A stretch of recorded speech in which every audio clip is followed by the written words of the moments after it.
Kevin, do you have anything else to add? No? Guess not. How's everyone doing? Good to see all of you. Hope you're having a wonderful day so far.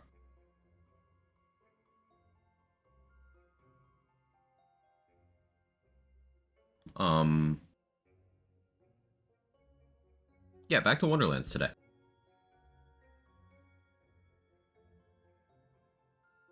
Hello, it's me. Hocus Pocus, Quiety is lost in the clockcussy. There's your rhyme for today. I don't...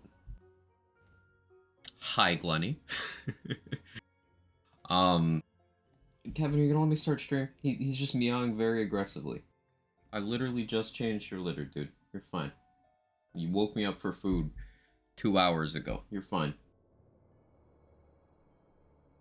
How you doing, Roddy? Loading screen. Jester. Swin.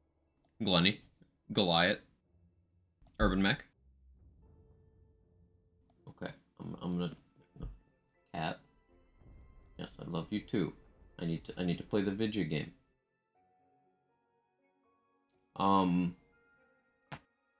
So I have some build stuff that I want to stress test. This above is a build that I played for all of like 2 minutes. I'm like, hey, this might work okay. I just threw together some gear I had and, you know, acquired some other gear that I thought would fill in the gaps pretty well. And it's just a series of concepts I'm testing out. It's an actual gun build for a change, which, you know, I don't do that often. But I wanted to try out this particular multi-class, and I wanted to try out certain tech on it. So we're going to do that, and then we're going to go back to the usual Wonderland stuff of optimizing some of my existing builds, many of which happen to be melee, because melee is fun. But yeah, that's the plan for today. We'll see what they bring in today with whatever featured rotation they do, event rotation, possible hotfix. We'll see what happens.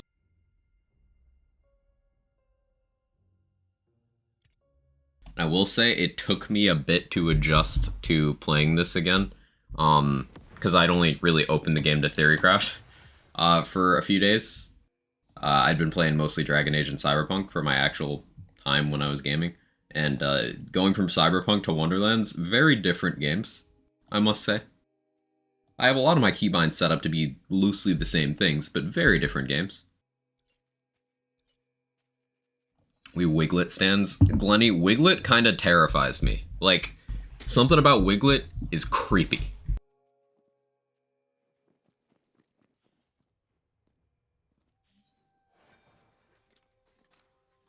Alright, so, this is a Shroom Wraith. You might notice I'm wearing a Deathless. I'm doing Gluttony Deathless stuff because I thought that'd be fun. We got a Fate Breaker because I couldn't think of anything better to put in this slot. Love Struck Bow for some flavor, and also for crossbolts. Crossbolts are nice.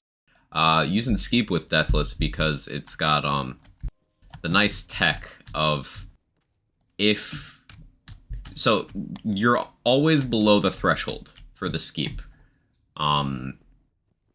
when you have a Deathless on. That's why you saw it here when I spawned in.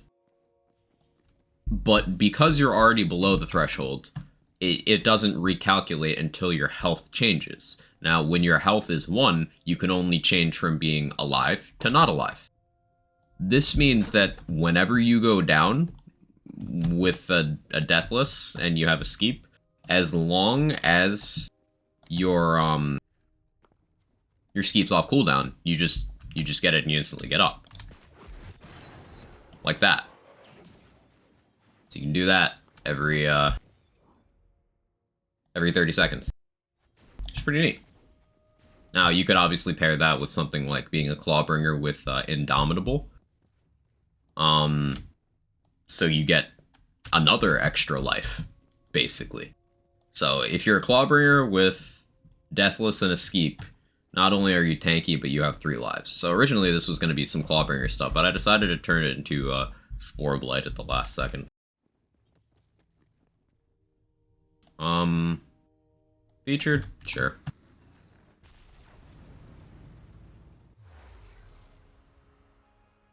You just wait, Wig Trio? No. Dreadon build starting to feel nice. That Ascender ring got the other day, so Amnesia will be all set. Sounds good.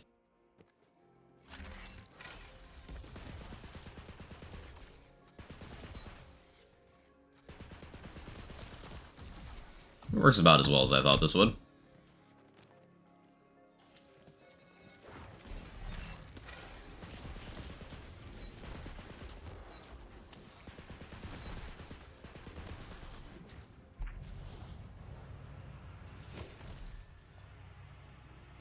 Trust and Magic. They've been very generous giving us Trust and Magic lately. In featured runs. They kind of always have been, now that I think about it.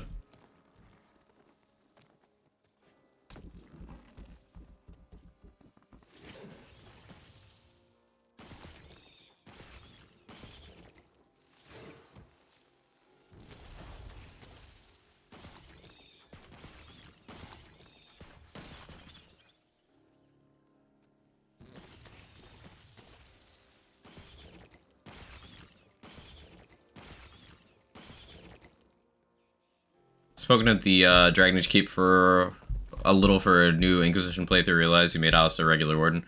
That's gonna make for a choice in Inquisition. Yeah, it's gonna be a whole thing. Gotta make somebody unhappy. Is what it is.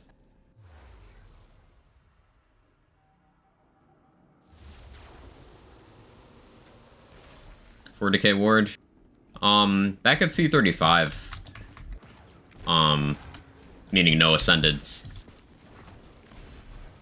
I was able to hit 90k with a Deathless. This isn't perfect gear or anything.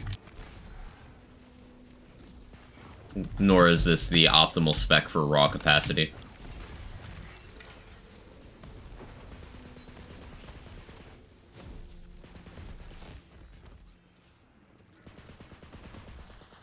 What are the rolls on my skeep? The reload speed's nice. I was like, why am I reloading this fast?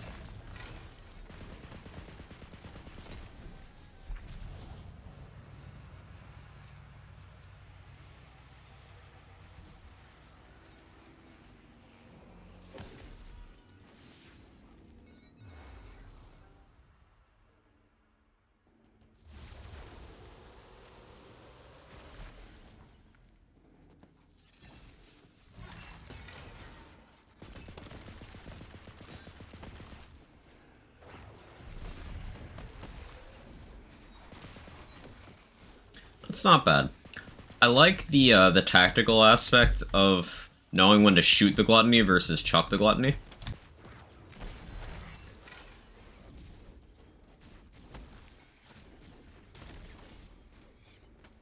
And it is a bit hilarious that the Dagger Storms, you know, trigger all gun-related stuff.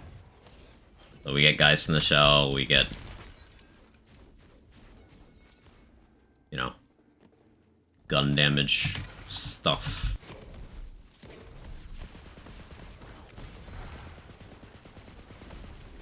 But our regular shots do that too. They do it faster.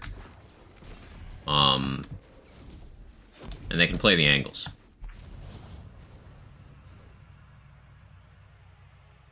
I'm gonna skip Gloop, I think. Or, actually, no, I'm not. Do we stress test this on the Maker? Maker with a Deathless build? AKA the place you're not supposed to go with a Deathless build?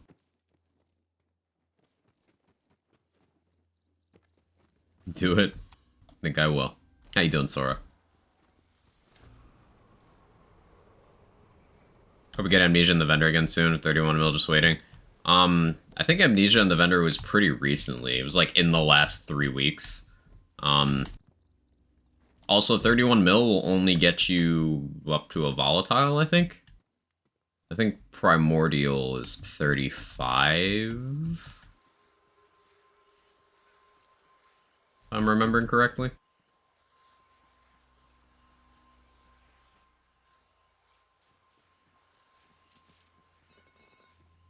But I could be completely off base there. Where am I going? That's not... It's been a minute since I've done this.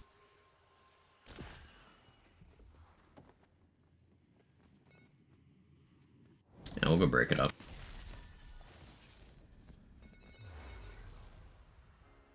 Only one true stress test. pain.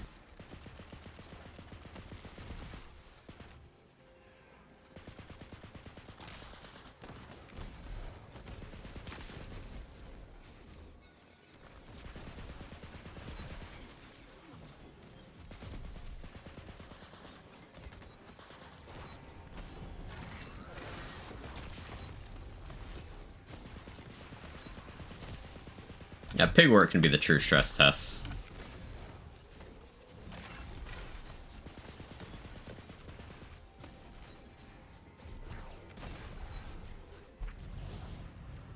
Wasn't hitting the armor bunny, so I got a lot of gold. Get through all the Dragon Ages, taking a pit stop in Wonderland, time for a break. Taking a pit stop, Dex. We got through all the content of the first game, plus all of its DLCs that I cared to play. There's 2 side ones that would have slowed down pacing. But yeah, we got through the first one. So, the plan is for Saturday's stream to start Dragon Age 2. Import our Origin save, and we do Dragon Age 2. Which is my favorite in the series by far. The gameplay in 2 is a lot more fast-paced.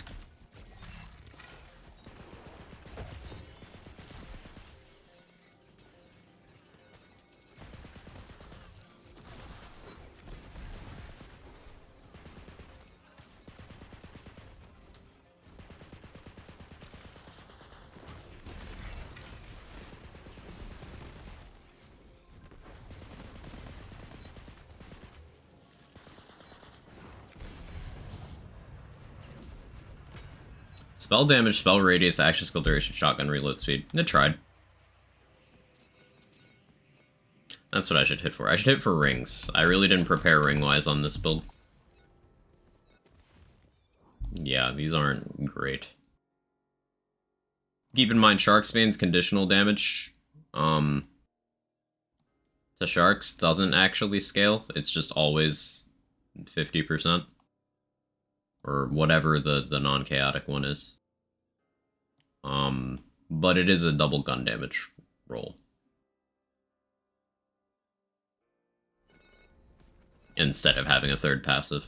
So, that's something. And it's a relatively easy condition to trigger.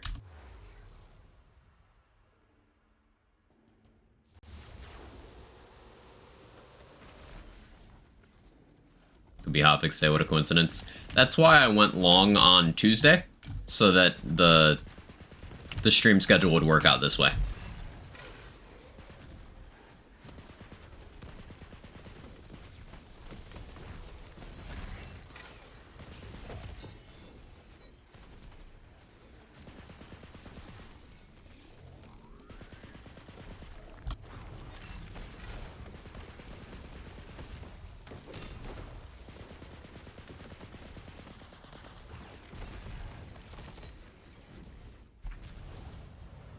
I was a little more worried about how my ammo efficiency would do, but no, it's pretty okay. I'm gonna take that altar anyway, because we're doing raid bosses, but this is working out.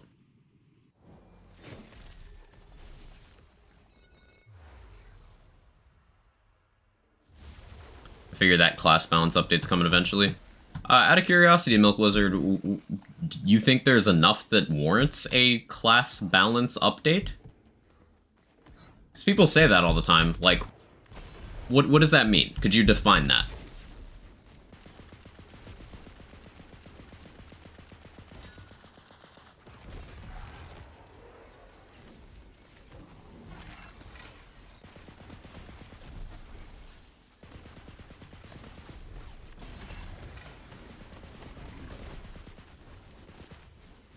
Let me turn down Wonderland's my mix a little bit. A little loud. There we go. Not particularly. Did say in the notes, Claw underperforming will bounce after Blight. That's not what they said at all. That is literally not what they said.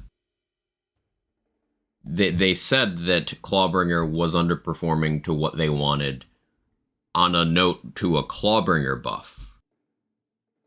They didn't say they're gonna do more. Also, I don't know what their metrics on that are because that's just not how the game works. Clawbringer is not underperforming relative to half of the classes.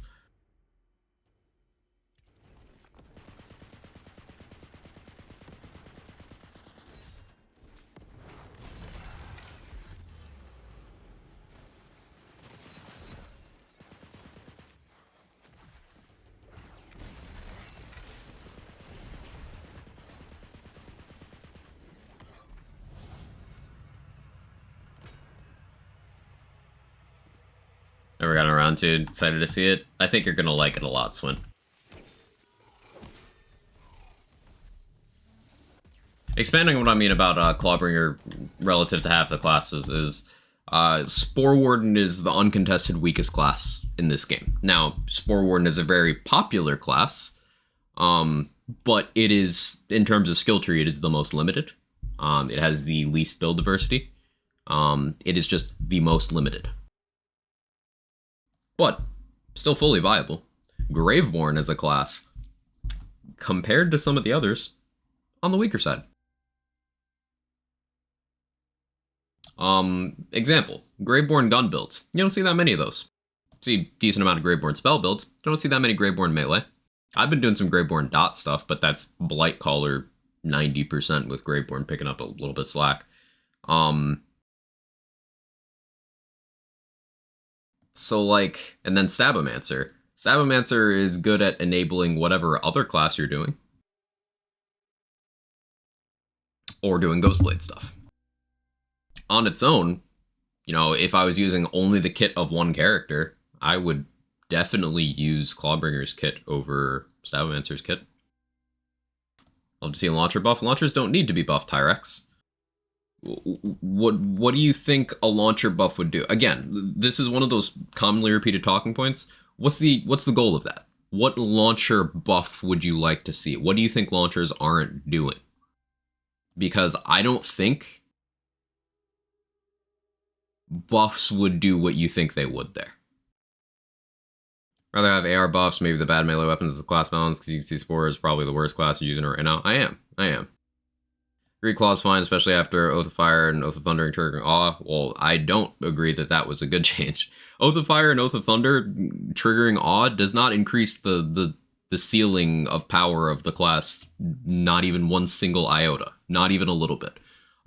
What that change did do was invalidate the only viable uses of Blasphemet's Favor and Storm Smite at high chaos tiers, so it functionally downgraded 2 skills while providing nothing of value that you couldn't already do by deviating in one slot in your entire kit at no loss of damage or survivability. The notes like 2 months ago said they would at least review balance adjustments. It didn't really say that either. What they said was that they didn't want to do class balancing before Blightcaller. That's what that said. They didn't want to do significant class balancing before Blightcaller. They didn't actually say they'd do any after. I think BL3 may have spoiled me. BL3 launchers were absolutely insane. Yeah. How you doing, Emily? Hey, shouted one. New here, I have a question about Flak? Hit me. I love Flak. I live and breathe Flak. I know what Nerfquag is too handsome lately. Also, hi, Wonderland's Misty. Hey, Prince of War, how are you? Hey, Sinju. Hope you're doing well today. Morning, Grasshopper.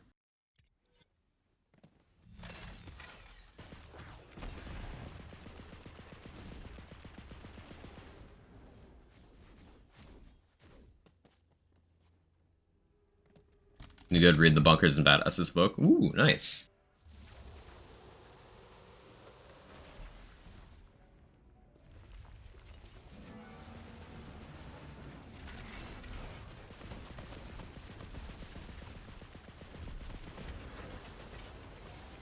That's pretty solid.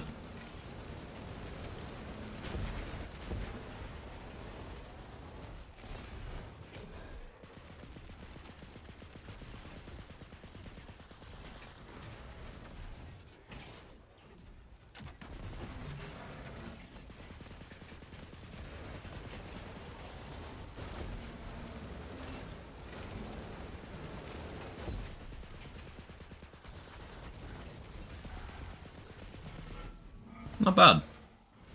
Using the bow? Yeah.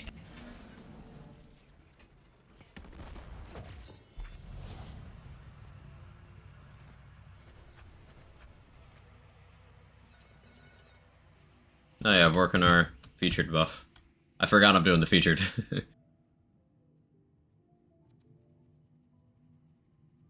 So I'm on the lookout for not this. This isn't exactly what I want, but this reminded me. I want selective amnesia with Spore Grave. Not Grave Spore, Spore Grave. With 3 in Harvest, 2 in Windrunner. For a thing. Gluttony's best paired with Deathless setups. Not necessarily best, but Deathless keeps Gluttony's damage boost active at all times, so that's pretty nice. Again, I wouldn't say best, but it's nice. I could get more damage out of using a different armor and then just keeping my HP low through a lack of health regen, and playing very aggressively, but this works.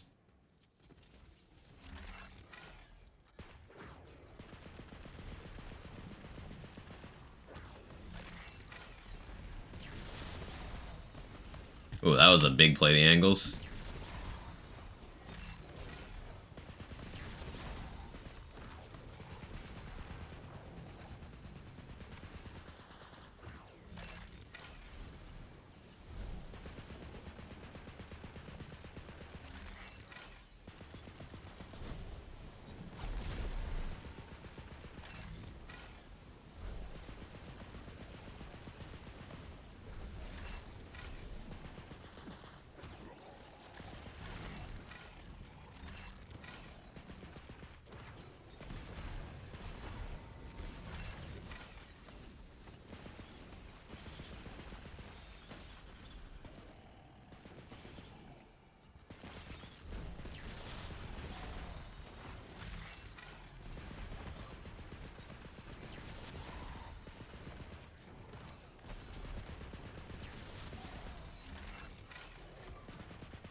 That's pretty clean. I probably should have taken a hit to see if I could take one. Because Deathless lets you tank bark pretty well, but...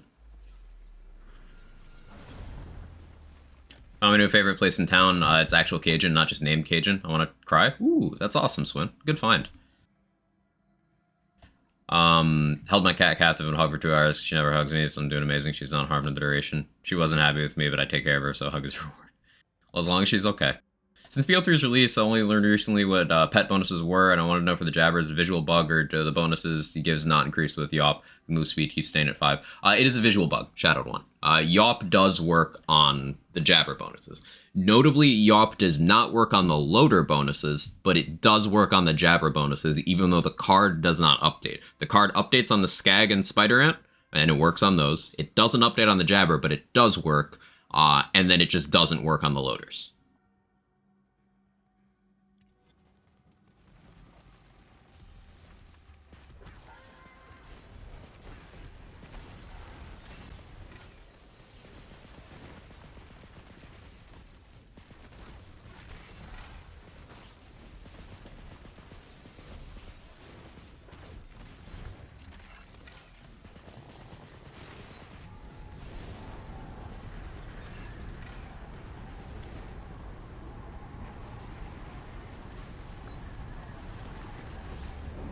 Oh. That was a big chunk. Okay. Common loader L, yeah. A good amount of changes like Seer Wonderlands are more usability related than pure damage buffs. I'd agree with that. I would absolutely agree with that take.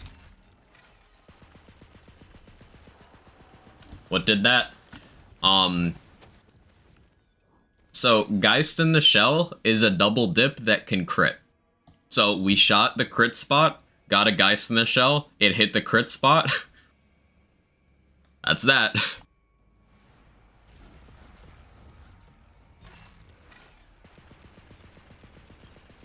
When you are heavily invested in both ability and gun stuff, on a sufficiently good gun, it just kind of does that.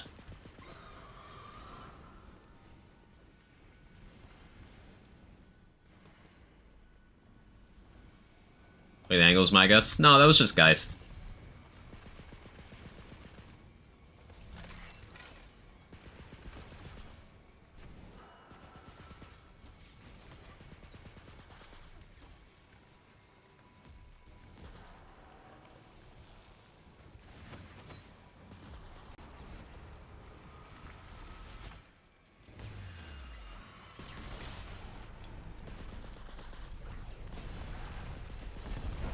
Like that.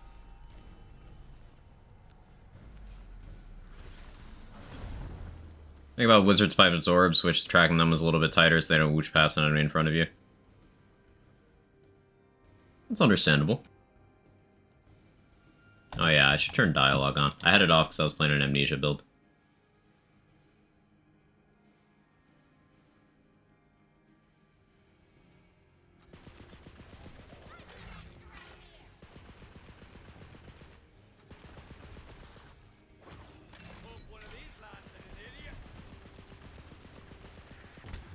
Oh, yeah, that's why we have the ski. Ducky Dino, thank you for the 50 gifted subs. Celebrating September, I see. Thank you for the 50 gifted. Holy. If you got gifted by Ducky Dino, please, please, please give them some love. Thank you so much, as always. Holy shit, thank you. Well, it's not. How you doing? Yeah, that's what a way to start the day. Thank you so much.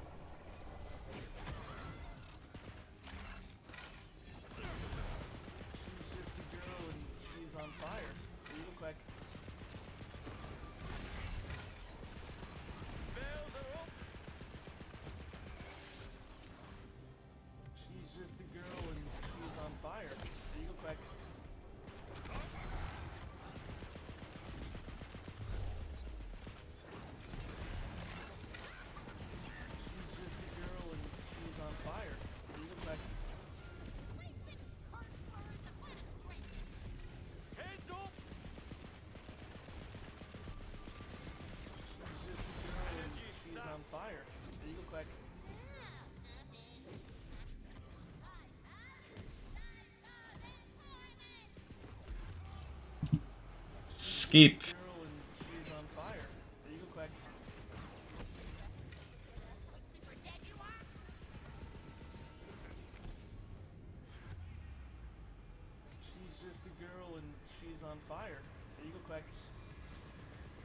Oh yeah, I forgot to spec Mushroom Revive. So we need to respec. Swin, thank you for the 10 gifted. Holy. You guys are very generous. Thank you so much. Thank you. If you got gifted by Swin as well, please show some love. Hey Bob, how you doing? Kitty, good to see you. Hey Rune. Love your face. Thank you, Swin.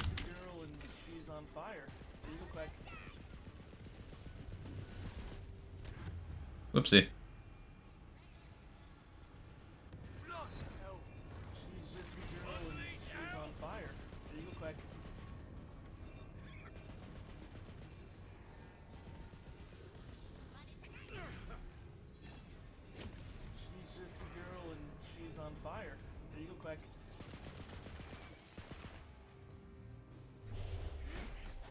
Uh-uh.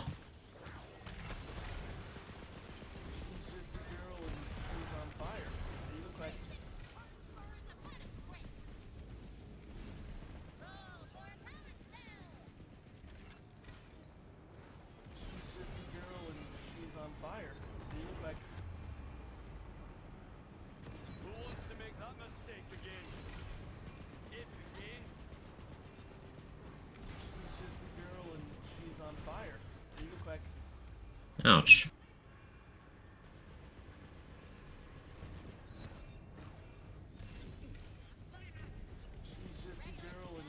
This is why stress testing is good, because I wasn't sure how much I would actually need Mushroom Revive. But it turns out that I very much do.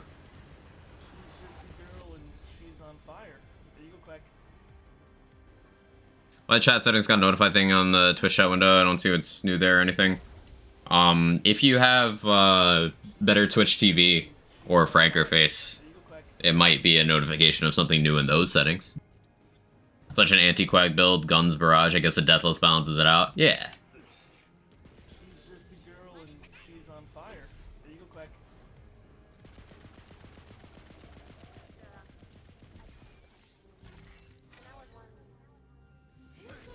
She's just a girl and Oh, near miss. there you go, Quack.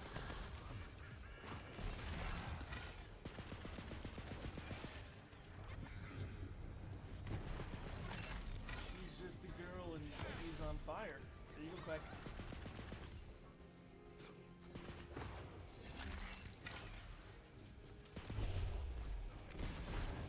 She's just a girl and she's on fire. There you go, Quack.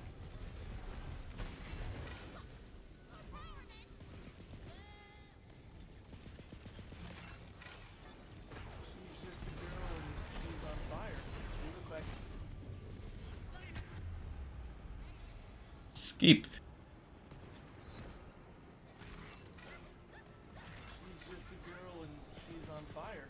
There you go, Quack.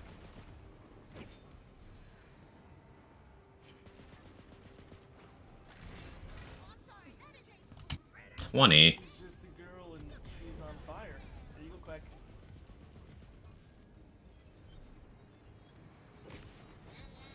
Rude. She's just a girl and she's on fire. There you go, Quack.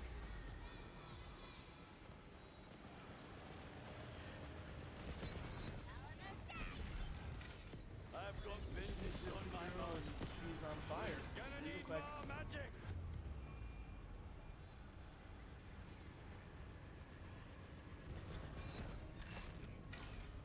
She's just a girl and she's on fire. There you go, Quack. I'm trying to set up something in a favorable way. It's not really practical, though. She's just a girl and she's on fire. There you go, Quack. Oh, there we go. That's what I wanted. She's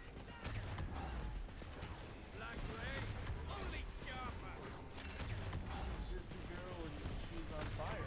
There you go, Quack. We.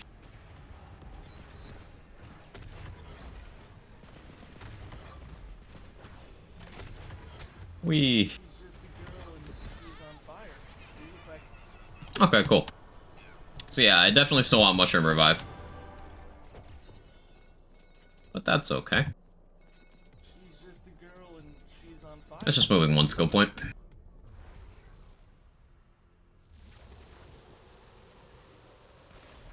But you guys are very generous. Thank you again for the support. That's gonna be going on for a while. Girl and she's on fire. There you go, Quack. Hey, Pupty, how are you?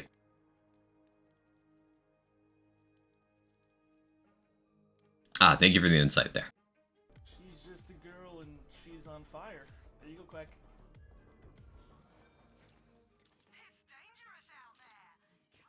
Hey, Higgy Britt, how are you? You over the build in the loot room? Sure. I'm gonna respec after the loot room, so She's on fire. There you go, Quack. I'll just go over it then. Do I have delusion on this save? No. I need that. She's Cool. just a girl and she's on fire. There you go, Quack. And I'm gonna annoy everyone by not using crystals. Treat it like a check engine light, ignore it till it goes away. She's on fire. There you go, Quack. Times 13, very close to being good. She's just Wait, gonna go for a walk, taking air out was so tedious and I hate repetition. Mood. Mood. I feel you. She's just a girl and she's Pearls on need fire. clutching. There you go, Quack. Okay, so we go Spore, Blight, Barrage, specifically for application of Wrath of Nature and for Spore Fuse. Girl and she's on fire. There you go, Quack. Over in the Blight tree, we max Geist in the Shell, max Wraith Mail. I had points in Hex Machina, but I'm forgetting to swap fast often enough that I might just She's on fire. There you go, not Quack. use that. Eh. Take 2 points for now. Definitely one max amped up. She's just a girl and she's on fire. There you go, Quack. Um, Worst Curse is more ability damage, which helps out Geist and play the angles. She's just a girl And Barrage, I guess. fire. There you go, Quack. But, let's see, it's 9% per point. It's just the same as Affinity, really. She's just a girl and she's on fire. There you go, Quack. Yeah, I don't think I need that.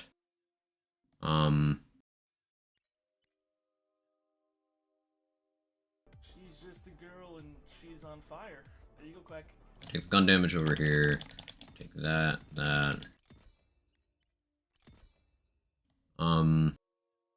I could take more companion health.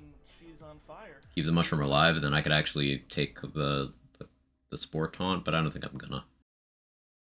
Instead, I'll just take some gun crit chance, even though that's very minor. Just a girl and she's on fire. There you go, Quack. 3 skill points left to play with. I could go Burn Offering for more gun damage, spell cooldown. Spell cooldown would help out Love Struck Bow quite a bit. She's just But a girl and she's on fire. There you go, Quack. I think I'd rather go Hex Machina. She's just a girl and she's on fire. There you go, Quack. Do I want... On average, I'd have like 3% global per point here. 4%. She's just a girl and she's on fire. There you go, Quack. Do I want that? Do I want 4% poison? Definitely not. Do I want 9% ability damage per point? She's just a girl and she's on fire. I think Burn Offering is the best choice, as weird as that is. So we'll go 1 and 1 because I'm indecisive. She's just Max crit damage. she's on fire. There you go, Quack. Oh yeah, I'm running the plus attunement background right now because I was experimenting with Protagonizer, which is more damage than this. It's just less survivability. She's on fire. There you go, Quack. Max Constitution. She's just a girl and she's on fire. And rest intelligence. Hey, Twisted Grin, how are you? What makes Bow the choice here? Applies crossbolts. Doesn't require one of my hands. So it'd be between Love Struck Bow and Bolt Lash. Remember, I don't use Buffmeister. It'd be between Love Struck Bow, Bolt Lash, and that. But Bolt Lash locks down your left hand for a while, and you can't chuck while you're doing that. You also can't barrage while you're doing that. She's just a girl and she's on fire. So I wanted to avoid that. Let's do a boss run. She's just a girl and she's on fire. There you go, Quack. Another day in paradise. Respect it, respect it. Oh, gear-wise, I suppose gear. Gluttony, Spore Fuse, Fate Breaker that I'm barely using. Just really, you can use anything here. Shark's Banes, which I intend to replace. Body Rune with Reload, Barrage Charge. A Deathless, Spore Blight. A Skeep, which you could run a Harbinger, you could run a Skeep, you could run a Protagonizer. Any of those are great here. Love Struck Bow. Note that my bow isn't even chaos tiered, it's just there. Only 64 more days for Midnight Suns. Oh, you're looking forward to that? Yeah, I think delaying was the right decision. I'm glad they are being cautious with the quality there.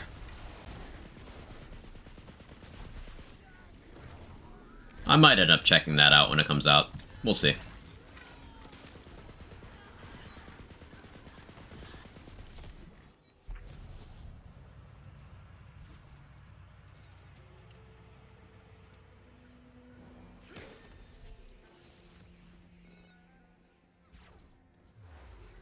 Huge comic nerd, I love turn-based, so this adaptation of turn-based and Marvel has me extremely excited. I'm glad you got that going for you, Swin. Truly.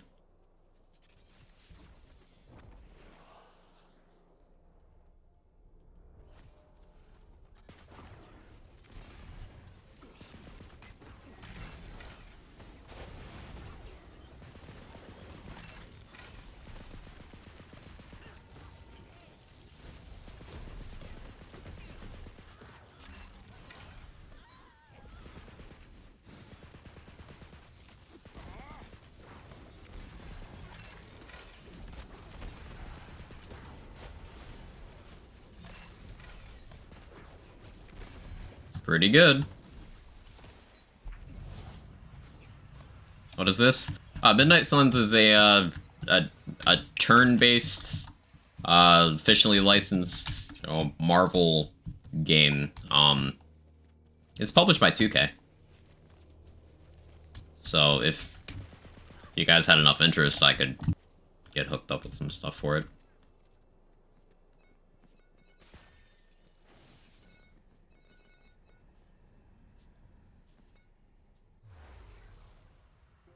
More importantly, only 41 days till God of War Ragnarok.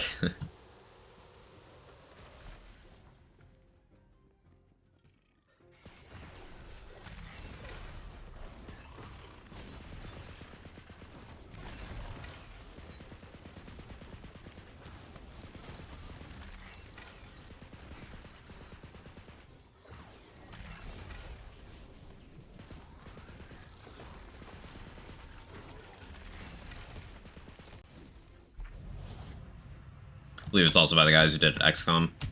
Yeah, it's developed by the people who did XCOM and published by 2K. That rings a bell.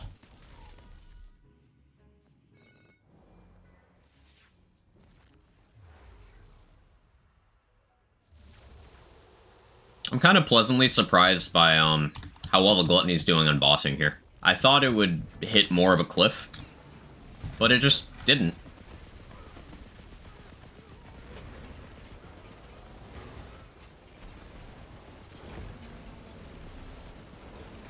As long as there's a crit spot, it does quite well.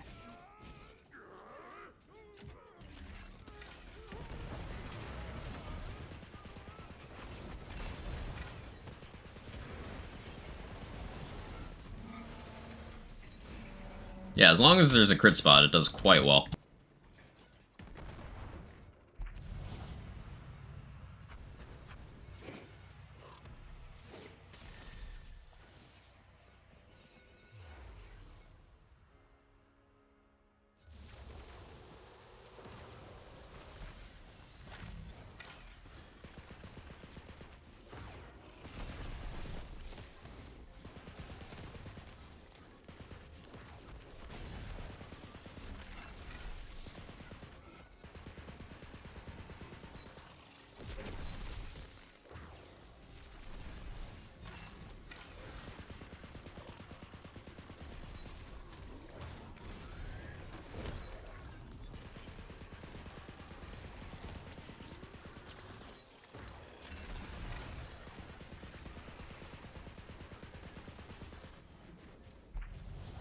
Murder is still in jail.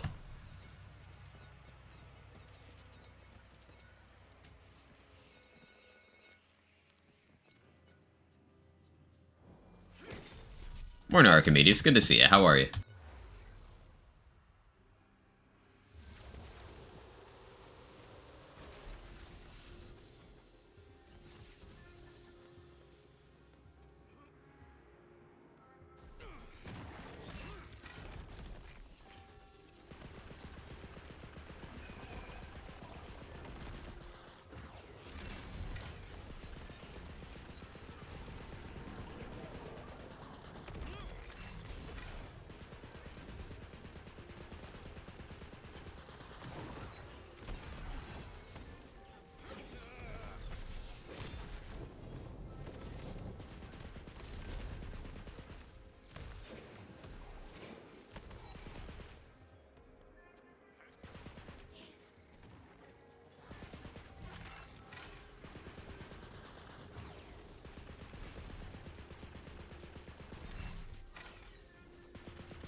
Okay, let's put on a new anxiety med. Usually let's start as well, because if not can swallow, barely speaks. Definitely on the less fun side. That doesn't sound like you're okay.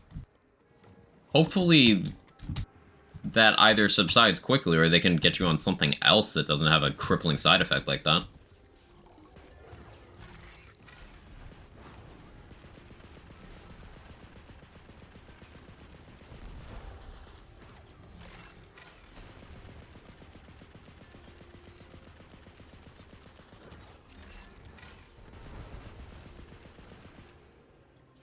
Hey, Cheeky, thank you for the Prime for the 6 months. I appreciate it. Hope you're well. I'm doing great. How are you?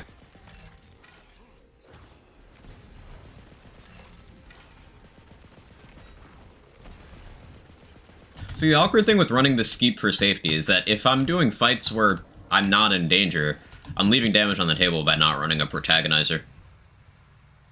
Reason why Protagonizer is something I don't shut up about, like this one here. The ability crit stuff. Geist in the Shell and Play the Angles benefit from all of it. Like, they crit independently of other things, and the crit chance is not huge for damage source ability because it's always that base of 5. However, it's something. And because we have so many instances, eventually it's going to make a difference. So like for damage for this setup, Protagonizer is definitely optimal. For quality of life, I would say Skeep or Harbinger, because they make you tankier. Like, Skeep gives you an extra life, basically, whereas Harbinger makes you just harder to down in general. And Protagonizer just gives you more damage.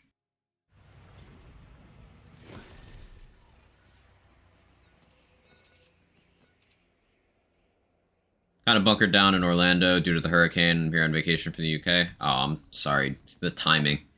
Ugh. I'm sorry you gotta deal with that. I hope things are at least calm in your area, or as calm as they can be.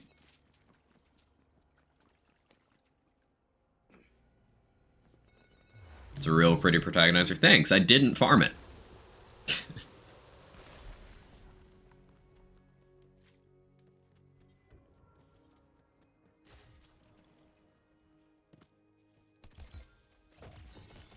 Oh, there's just a transition side effect. No, I switched antidepressant meds. I had some issues.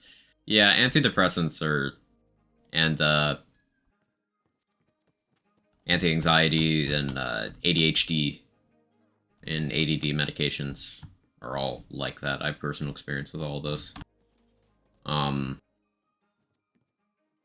eventually just stopped medicating for my ADD at all because I decided the side effects ultimately weren't worth it. Like, constant dehydration, really bad migraines, just a kind of constant sense of being detached. Very weird, very unpleasant. Didn't care for it.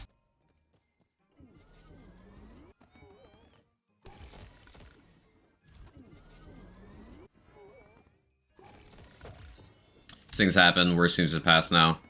Good job, I'm here for 3 weeks. Hey, at least you hopefully get some fun time in that 3 weeks. Hopefully.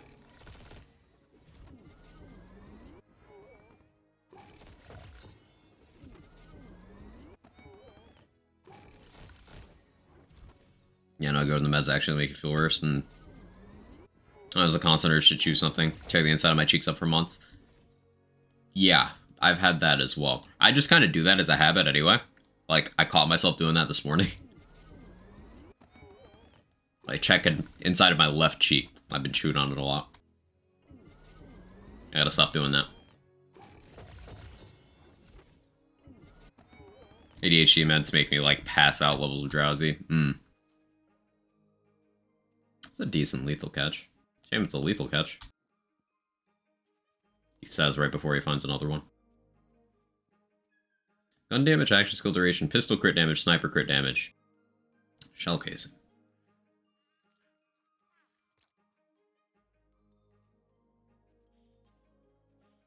That's decent for like a From the Shadows setup with like Catatumbo or Carouser or something that you're actually going through with a reload often.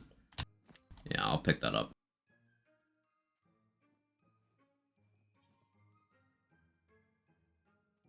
Sometimes meds work great for people, sometimes they don't. Sometimes people go through countless meds and nothing works. I'm lucky I found a good combo for me, and my wife isn't so lucky. You can name it, good many you can't. She's been trialed on it without success. Yeah, I've had issues with a lot of medications. I can definitely consider myself in that boat.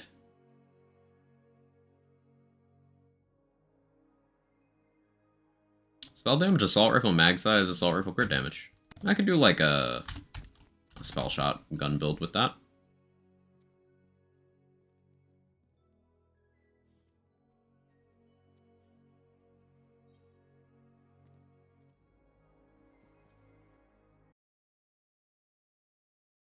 It's on Abilify before, and it made me gain so much weight. I wanted off it so bad. Now this throat pain's making me think I need to get off meds entirely. I think that's a discussion to have with your physician, because they can better recommend courses of action and alternatives and stuff, and it's all about finding what works for you individually. Me mentioning that I don't take medication for my ADD was not me recommending that everyone does that. It's just what I ended up doing. Are you prepared? I want to get Redmorn in the pool, and I don't think I've done Redmorn on this. So let's go over and do a mirror. Unlock that.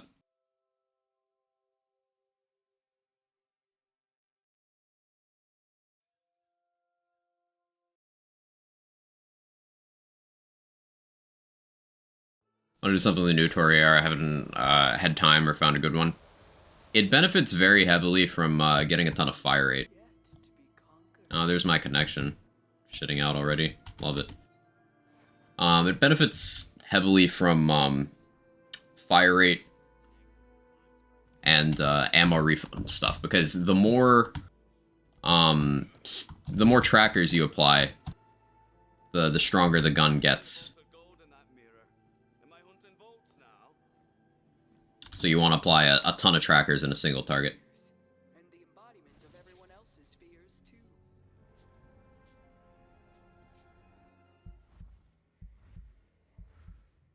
In these mirrors. Tell me, hero, is there anything in this world you're afraid of?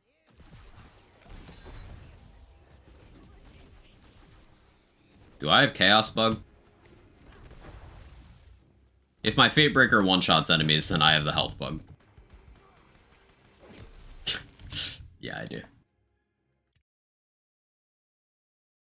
Like, that can't be right. Build's not that good.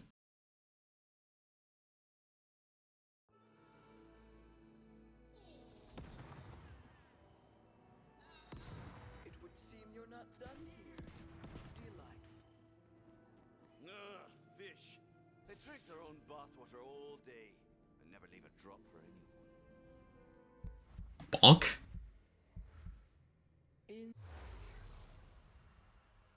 Tell me, hero, is there anything in this world you're afraid of?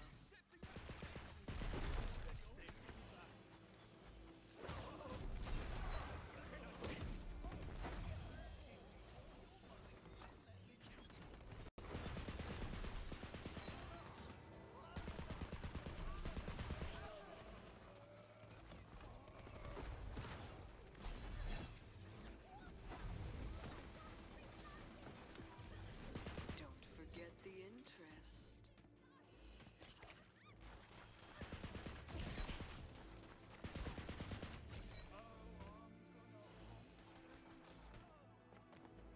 Popping in before I walk, but understand this. Been through 20 plus meds in my childhood, teen years, and a few more recently. For bipolar journey can be difficult. You'll experience different side effects. Some will work, some won't work. Some will have negatives, worse than the positives. Your mental health is important. Sometimes worth the side effects. Call your mental health provider and discuss your side effects and get an immediate appointment. Mention, yeah. All excellent advice.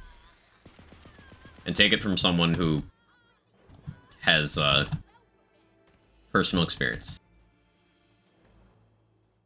Pupty is far more well-spoken on these matters than I am.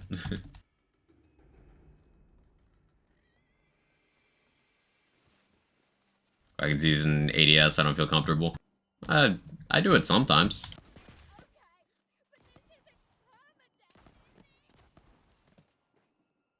Not a common occurrence, but I do it. Should be more uncomfortable that Quag's playing a gun build, Moveface.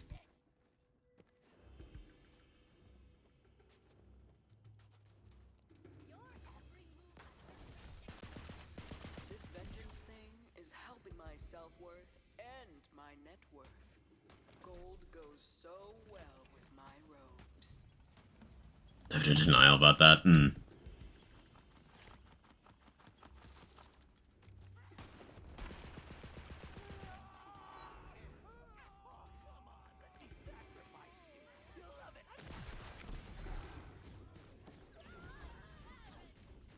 feel like I don't even ADS in Wonderlands at all.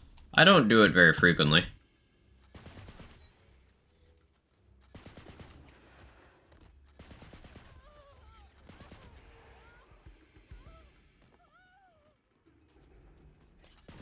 There's not really much reason to.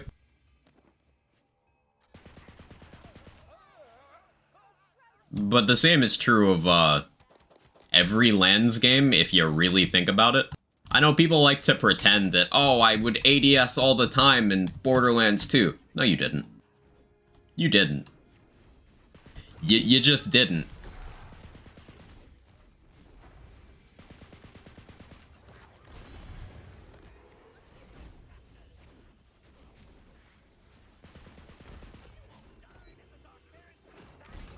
You know how I know that?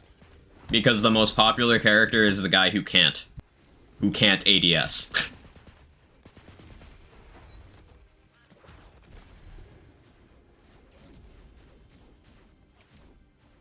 Favorite build in Wonderland so far? That kind of varies moment to moment.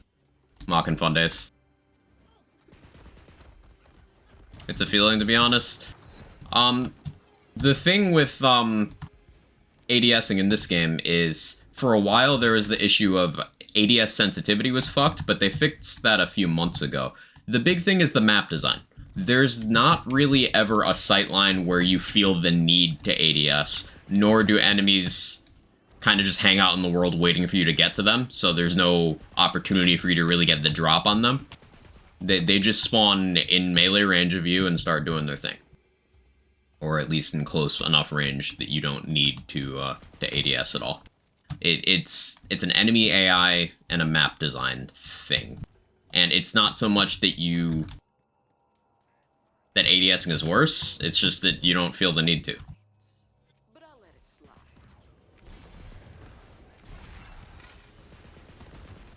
It's not any less effective than it ever was. It wasn't particularly useful before. Just You are the gold. those few use cases are even fewer now. We had some battle standards to match. Like with Sniper, if you like, in MLG Quickscoper, and you can still do that. Like, that didn't go anywhere. It wasn't effective in the previous games, it's not effective now, but you can still do it.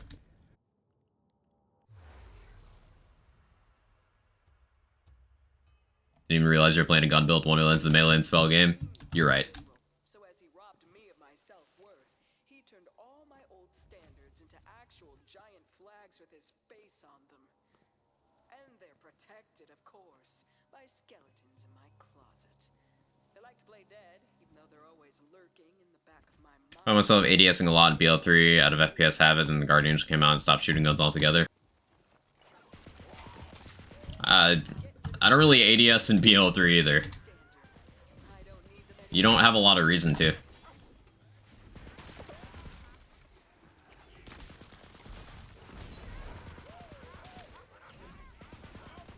Especially with a lot of the weapons and characters that end up being popular. Like, for example, ADSing on Moze. When are you gonna do that? You can't see if you do that because short fuse and all your grenades.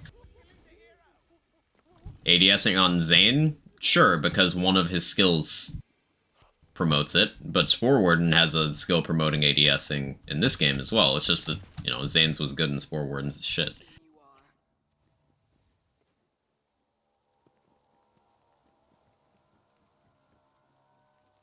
Made the Hellwalker more satisfying? No, it didn't. It's kind of completely irrelevant to how that gun even works, but okay.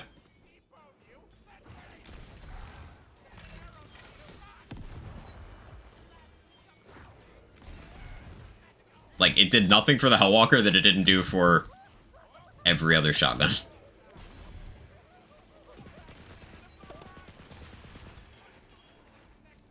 Looking down the barrels, splat stuff, and just felt nice, then do it. And do the same thing with shotguns in this game. Like, it didn't change, is my whole point. It did not change. Once they fixed the ADS sensitivity thing, it didn't change. And especially with the Hellwalker being a close-range weapon, you know, the whole thing with enemies are more close range in this game, yeah, that doesn't apply, because you're close range anyway with that gun. So that's the same. I don't get the idea that it's not the way it always has been.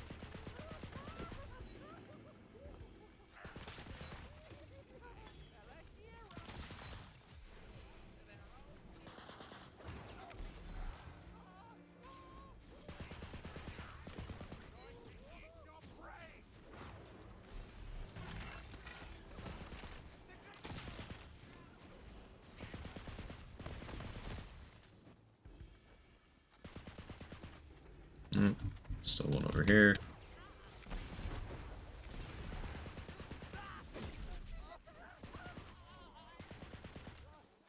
All these flags, and I still didn't know bad news when I saw them. Something I was considering also doing on this setup is getting a low-level throwable hole. Someone in chat recommended this to me a few weeks ago. I forget who. Low-level throwable hole and a chamois. To get back ammo when I need it.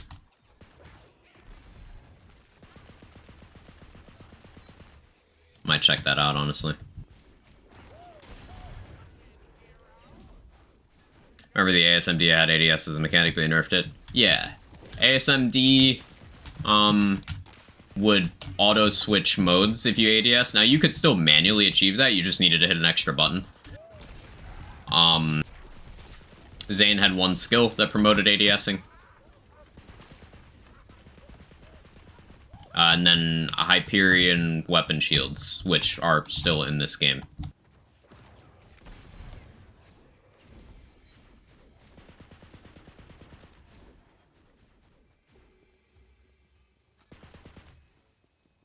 So glad to be getting rid of these.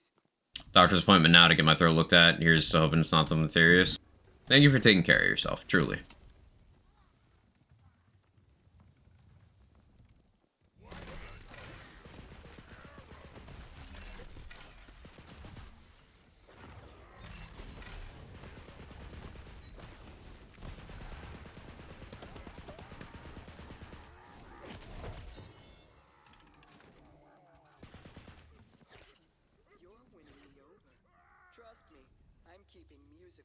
Iron Bear couldn't ADS, therefore useless feature. This world is a mix of memory and imagination. I mean, you meme, but let's look at some of the most popular aspects of gameplay in previous games, right? Lilith's Phase Walk.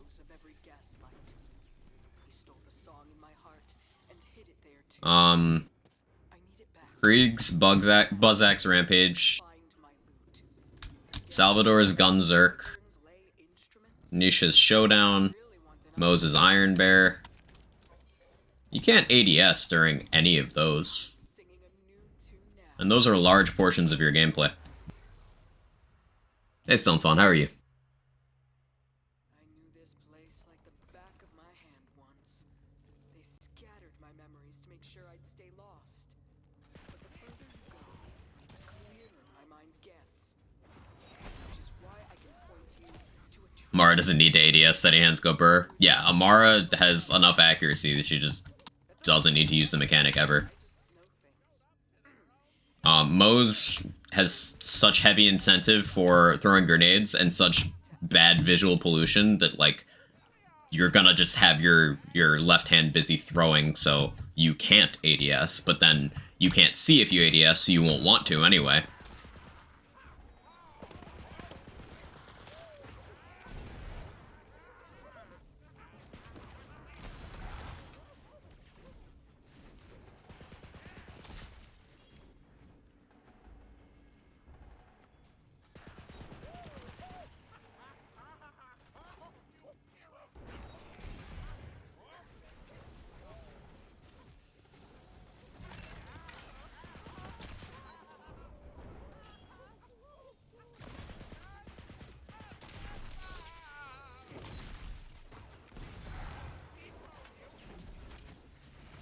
Oh, ADS when clones and mins. Yeah. Also Zane mins. Hey, we can use our action skill while ADS. Cause Mantis. One lever down. Fighting, walking. And Transcend? Yeah, steady hands and Transcend. What can't you do? You just don't need to ever aim on Amara. That's one thing that I would like to see more of in this game, accuracy boosts, because to my knowledge there is only one. There is one accuracy boost for guns in the entire game. And guess where it is?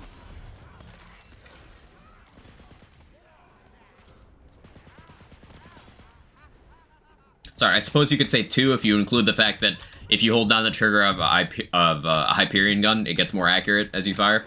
But in terms of boosts you can apply to anything.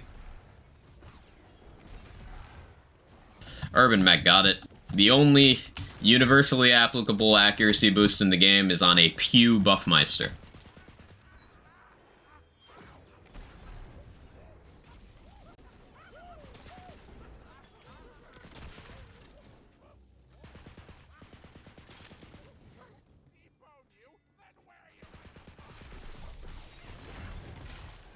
Ugh, yeah.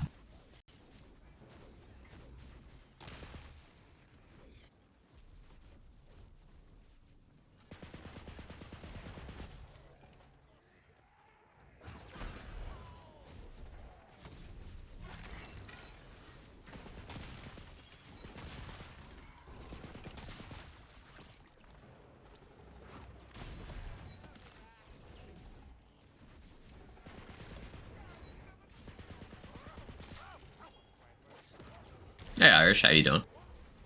By using Fear Rings since you're leaning so hard into Gluttony? It would work. I just don't have Fealty Oaths. And I haven't done DLC 3 on this character. And honestly, I don't know if I want Fyodor in the pool, although this is a gun build, so it would probably be fine. You think I should do one form of Fyodor just to get him in the pool? So I can get Fealty Oaths from the wheel. These warriors have nothing on you. Are you done? Then Let me check. Let me just verify that. Okay, yeah.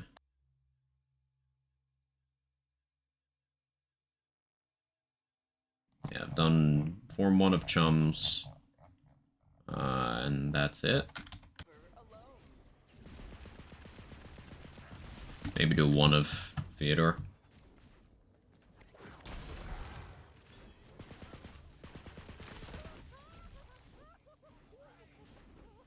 Scrappy Barrage Enchant handling? Yes. There's still a lot of handling boosts in this game.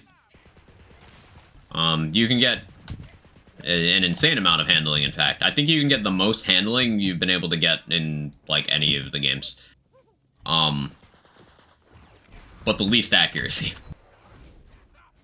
I don't quite understand that design choice. Because it would have been really fun to use certain weapons with high accuracy.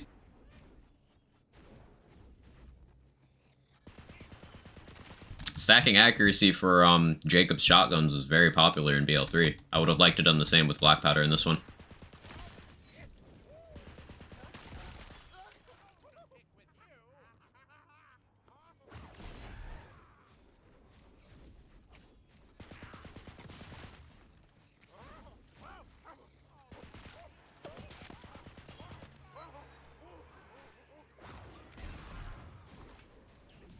It's overrated anyways. It's not, though. It's underrated.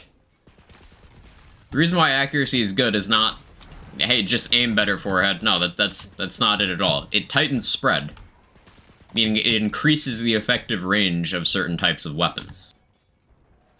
That's the real desirable thing.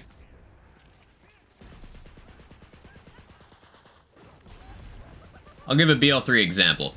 The Light Show. It would apply to the auto magic in this game if you had accuracy. Accuracy would help the auto magic a lot. So anything I'm saying that applies to the Light Show would apply to the auto magic because they're basically the same gun. The The light show shoots... It's a pistol that shoots projectiles in a spread of 4. It's very good on Amara and Zane because they have accuracy. It's not that good on Flak because Flak doesn't have accuracy. In fact, I find it just awkward and painful to use on Flak. It's still mechanically a good gun, but because of that lack of accuracy, it's very awkward.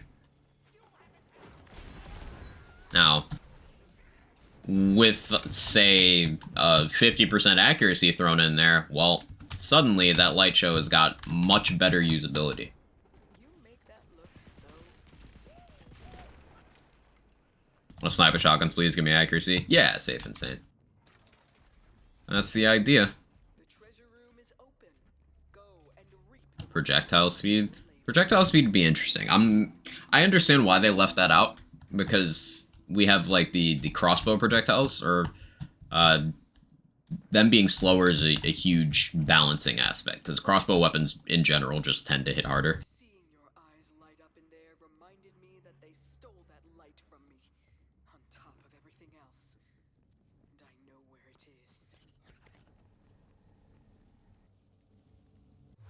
is. Source explosion's accurate. True. Hawken is accurate. The place is burning. Must be close.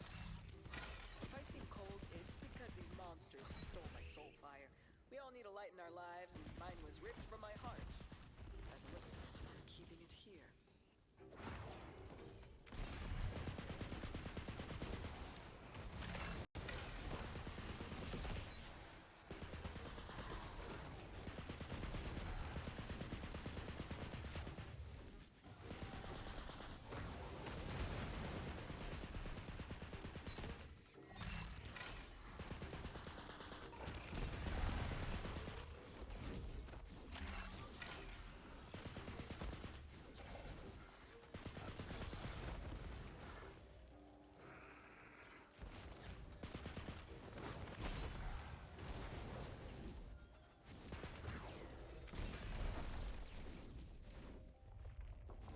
Yep. We don't have any accuracy boosts beside Buffmeister. That is what I said, yes. If you get Pew on a Buffmeister, that is the only universally applicable one. The only other way I know of that boosts accuracy at all is Hyperion weapons, Hyperius weapons in this game. They get more accurate the longer you hold down the trigger. Those are the only accuracy boosts I know of. In terms of accuracy debuffs, there's also Anarchy, but that's a decrease, not an increase.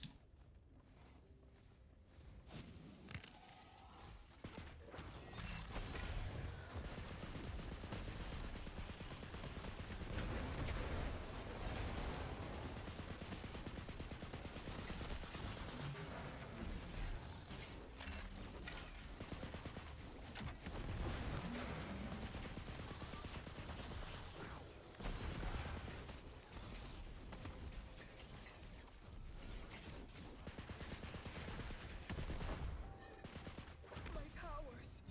Oh, my luscious, fiery, gorgeous powers! If I was alone, I would swaddle myself in them and never leave.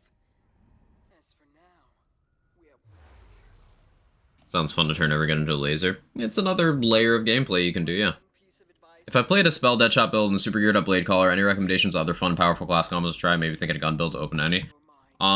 For gun stuff, I'm currently doing Shroom Wraith, which is just really good at gun stuff. You could either Shroom Wraith or Rot Shot, I would say would be like peak gun. If you're looking for non-gun, Frost Shiver is one of my favorites. Although that can do gun stuff as well. Frost Shiver is probably the most well-rounded multi-class in the game. It'd be between Frost Shiver and Trapscallion for just the most well-rounded.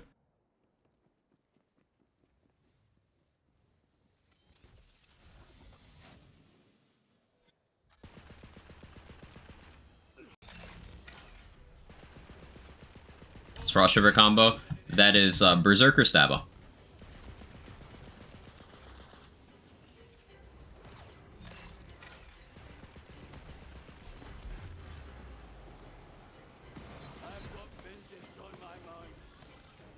Morning, Stomp. How you doing? So, awkward truth. Redmorn 1 is situationally harder than any of the other ones because you can't do the multi-target shenanigans as easily. But you can still do it.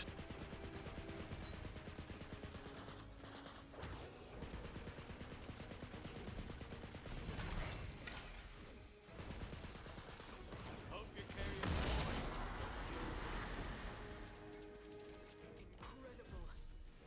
You defeated fear itself. How does it feel? Like a Wednesday. Only a single sad head. Turn into a Friday afternoon, though. I'll show you, sad head. You've collected more than enough lost souls to merit a reward. Meet me at the Demonagerie, and we'll settle up. I don't want that for a thing. Don't worry about that.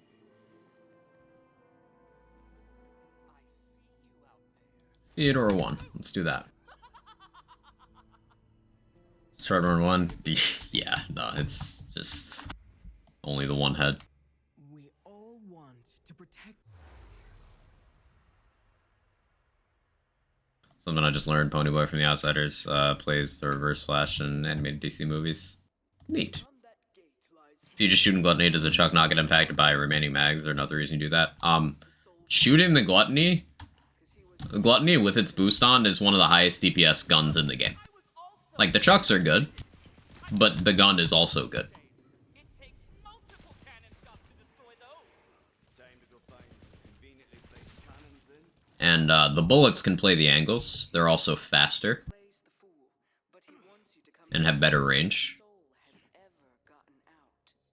Looks like you could use some cannon fodder. And if I was to only Chuck, I'd run out of ammo very quickly. The chains are gone. Now to break the ones wrapped around the lost souls in this prison. You broke my door? Okay, if you want to see something unhinged so badly, let's go!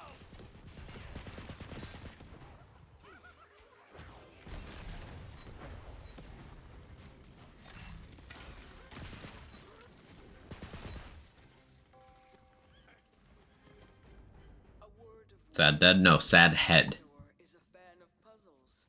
Here's hoping they're as simple as he is. Theodore binds everything he loves in chains, including the door to his lair. He's hidden the hook all around this prison. You'll need to break each one to reveal his door. If you're wondering how he ever gets out of this place, I'll tell you. He doesn't. I go out all the time! To cooler places than you've ever been! He's a prisoner too. He just can't see it from under his giant helmet. Like wheat before the sun. Never a moment's waste. I bet the warden wishes he'd called in sick today.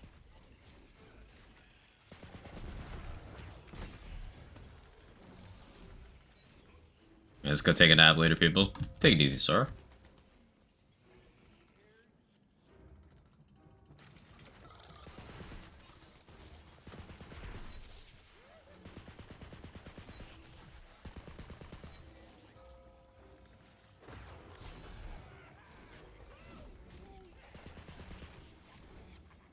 One bridge closer to Theodore.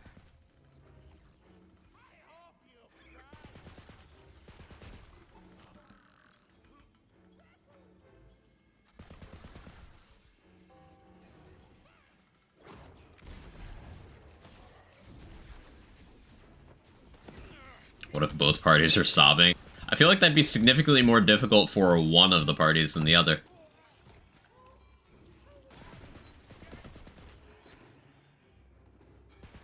This mine is a lot like Theodore's lifespan. Abridged. Clearly tears of joy. Checks out.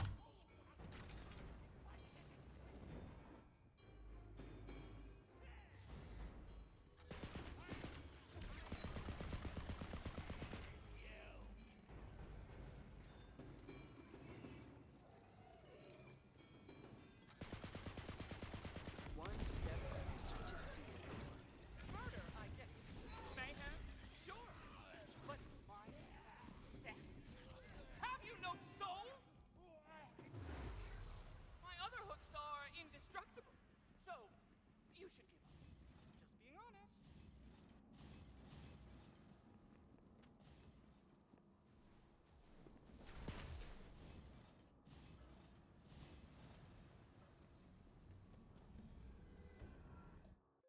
making our way downtown. Landed in the power center. Fyodor should go pretty smoothly because high damage gun builds kind of meme on him.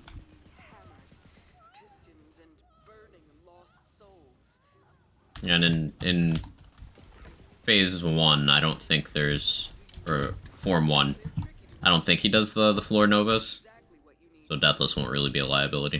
in this world. You crawled under all those hammers just for a shot at seeing me? You got it bad for me. Admit it.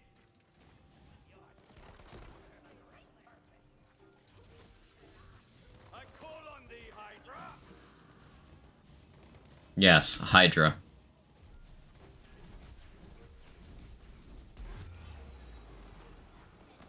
You did it! Come through the portal, and we'll talk next steps.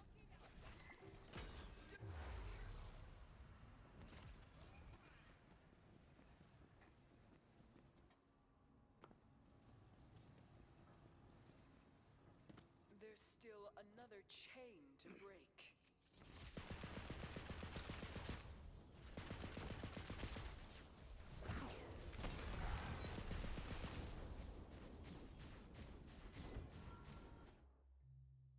Fyodor sunk one of his hooks into this world. This place is buzzing with lost souls. He's placed crystals all around to absorb their powers.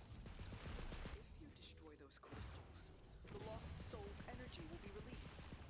And with their powers free, I suspect they'll show Fyodor exactly what they think of him. That's it. I'm leaving you the second I see you. Oh no, you made the lost souls angry. Crime is not cool. Do- Rules are cool. That's why they rhyme. Crime does not rhyme. Wait. Too much. Something bad is on the way. My henchmen will take care of you once and for all. I'm not impressed. I refuse to be impressed. Seven's enough. Something bad's about to happen. Badass, I mean. The stars are aligning beautifully today. Let's hope the next step is just as smooth. Why are you helping her? Can't you see what she is? Hey Kingman, I was thinking about doing a companion build with Blight Caller. Is it better to go secondary Spore or Graveborn, mostly focusing on Hydras? What kind of Hydras, specifically? I'll say off the bat that Spore Warden does a lot more for companion damage than Graveborn does. But there's an asterisk there. Depends on what exactly you're doing.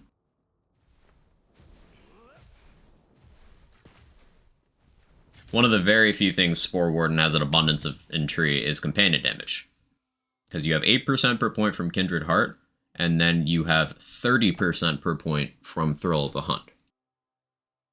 So 130% companion damage just from Tree means you don't need to take any on gear.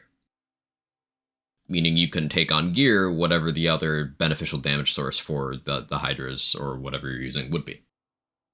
You even get some companion crit chance for your class feat companions. Note that that only applies to class feat companions though. Inferior Hydras. It's a toss-up then, because damage source spell means blast gasp. I can't remember if Hydras are damage source spell. They should be, because Fear Not Hydras should be, because Fear Not Pixies are spell. So depending on which guns you're specifically using, I suppose it changes. Bind lost souls to stone. The hooks. But I would heavily lean Spore, just because raw companion damage. It would at the very least be consistent. Which means that same heat can be used to destroy them. There must be a control mechanism to direct its flow.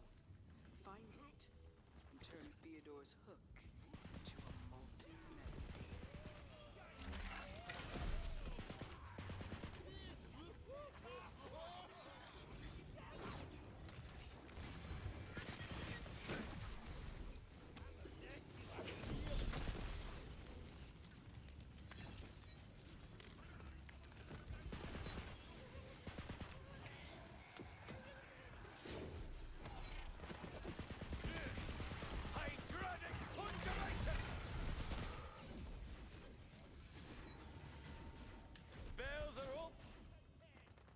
Love Struck Bow is Spirit Bow Companion.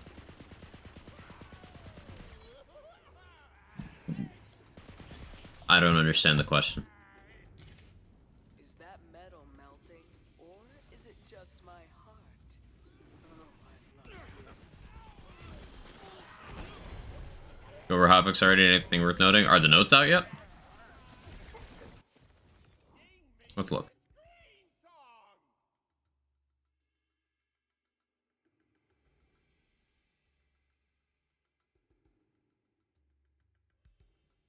No notes yet, looks like.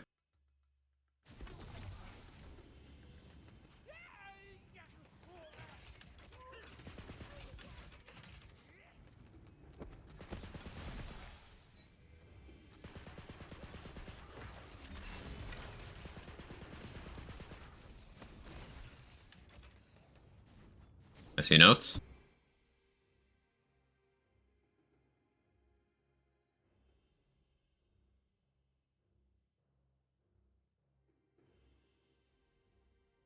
Oh, they are? Oh, okay. They're out. I gotta... What's the keybind to cache refresh? Hang on. My page. Don't spoil for anyone who hasn't read. Don't spoil. Do not spoil. Again, do not spoil anything we've not read through yet.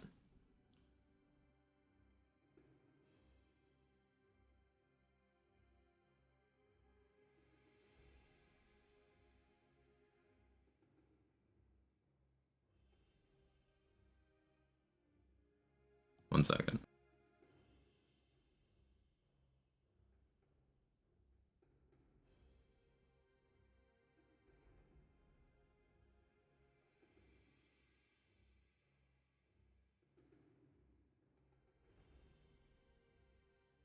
Not coming up for me.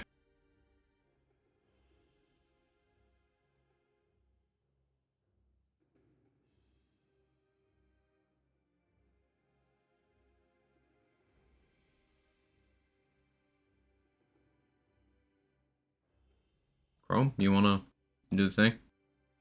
There's a link that just goes to G. Yeah.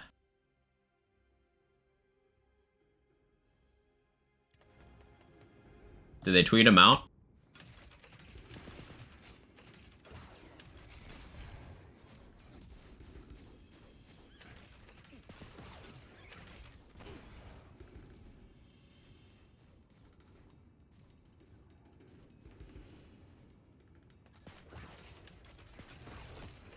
Okay, I'm gonna wait until they're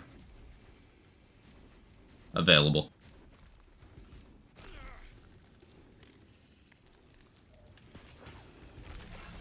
Right in a row.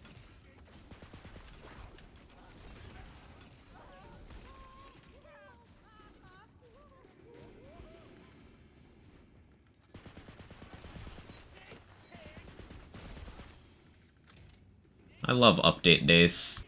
Something about just the thrill of waiting for update notes is, like it.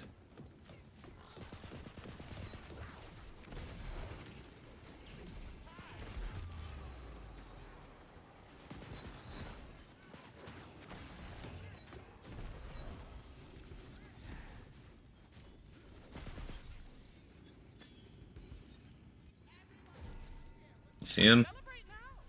I'll make you pay for this later.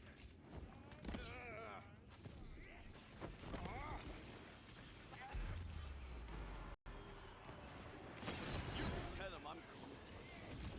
On my behalf.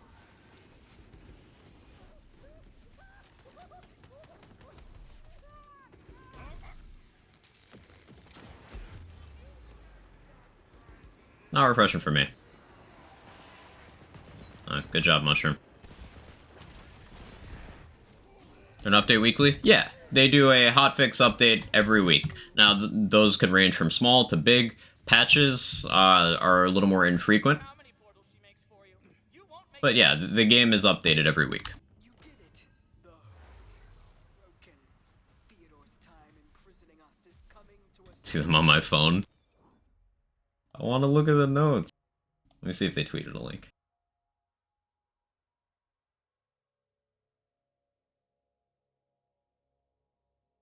Wonder when they'll stop making hotfixes? It's a good question. I don't know.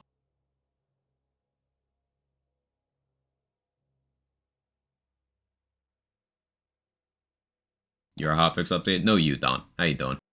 Pretty cool. I should follow Wonderlands more. Game's pretty fun in short bursts. Yeah, it's if you like dungeon crawling, build crafting, it's absolutely up your alley.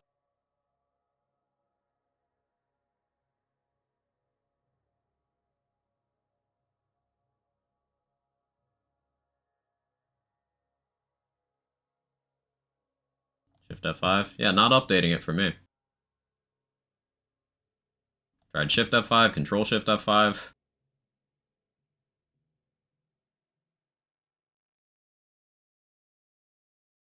Well, it seems to be available for some people. See them? Alright, well, I have them. It's just I'm trying to get them up on the webpage instead. Because we gotta have a proper reading. We gotta have a proper reading here.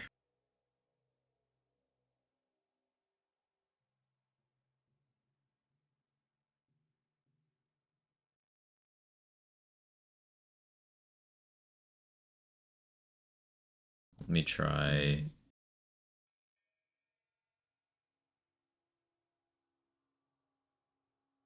Those of you who can see them, did you just go through the normal link? Actually, the idea.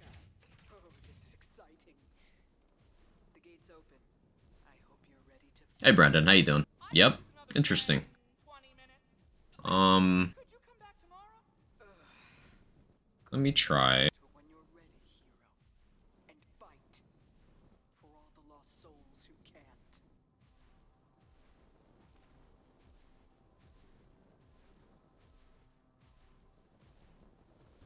Let me try pulling it up on my phone.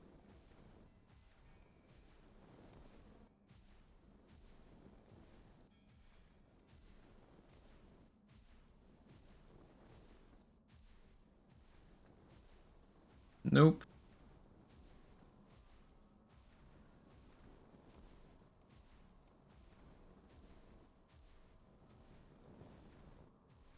Go to the reaction reading. Yeah, we gotta do it justice. Good morning, gamers. Morning, Snowspawn.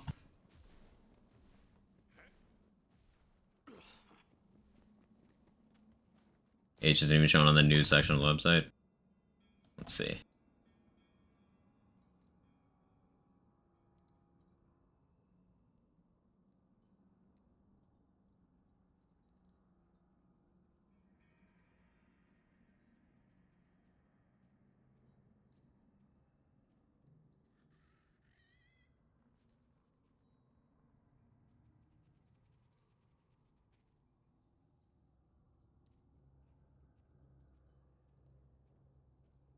Nope. I'll wait a little bit then.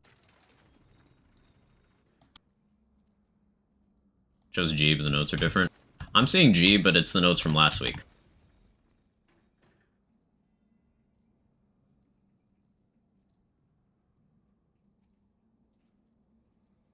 Yeah, September 22nd. Featured run Vork and our pig to King Ribula. Yeah. Man, this is torture. I know. I want to go over it too. Look at you, slogging your way through fire for a chance to touch greatness. Just like all the other lost souls, you love punishment. Here, let me try this.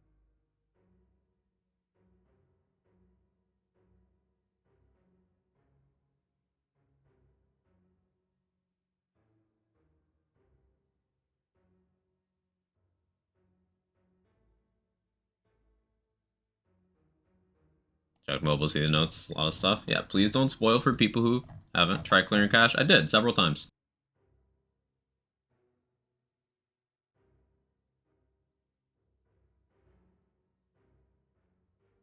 Did several times. Let's see.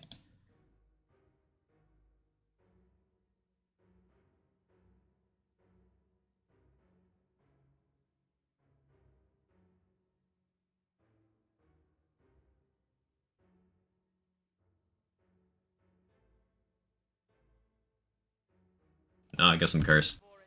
Everyone gets notes but Quag. Well, I have them already. I can read them off, it's just I can't put them on screen with what I have them from.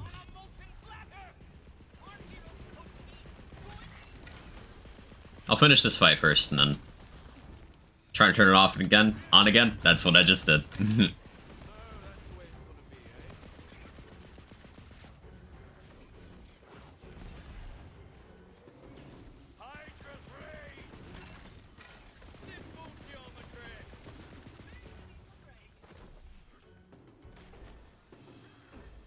Hotfix, there's one every week. Of various sizes, but there's one today.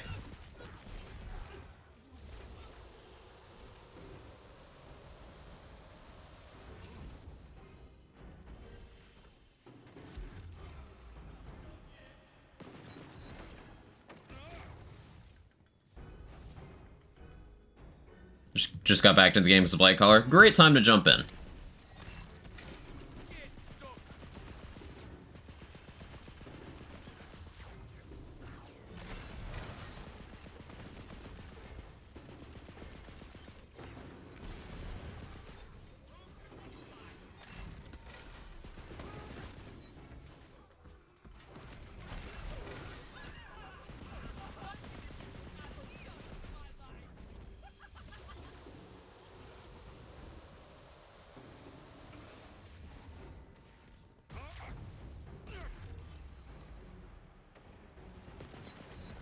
I love you, Skeep.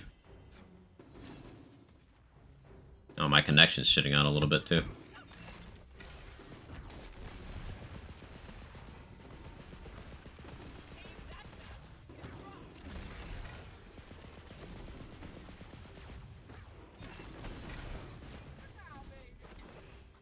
Trying to convince my friend to get into this, only interested in the Wyvern and the Clobbering class. Is the Wyvern good? And the Wyvern is better than the other always-on pets. And it's good for playthroughs. So if you guys are just going to do like a co-op playthrough through the game, it's fantastic for that.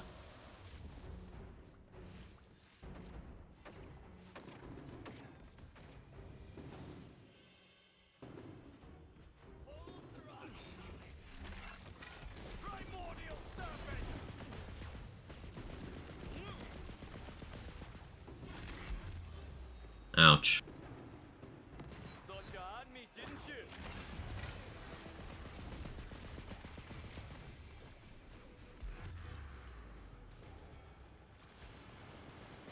Appreciate the assist, little one. That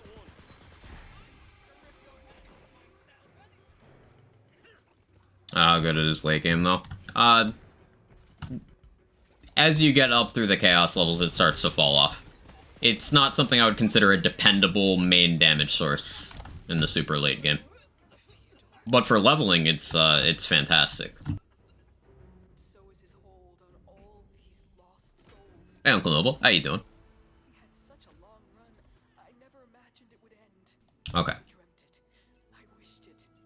Come on, notes show properly. Why are you like this? I already feel so much freer. Give it a minute. He seems like one of those reincarnating kinds. We may see him again in the future, yes. Being a demon is an eternal calling after all.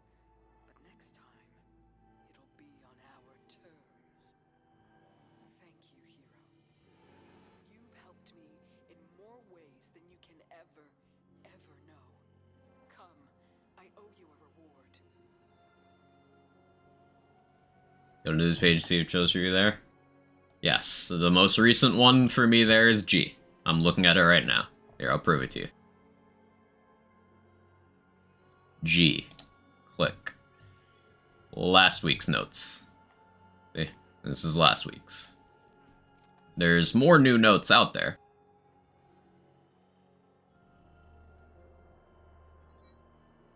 But they just not have a direct link. Because what they do is they have one link that's always the most recent one, and then they archive the previous week's one in its own link, accessible through the news page. Monster's reflection shines in that glass. Only you can know. Maybe the notes weren't ready yet, and they're holding off. Hey, just looking at this mirror. So I'm gonna wait. I'll wait a little bit. At the latest, we'll go over it once it's in the game. But I appreciate your patience for people who are trying to remain unspoiled. Note that you can't spoil me on it. I already know what's in there. And the embodiment But of everyone else's fears, too.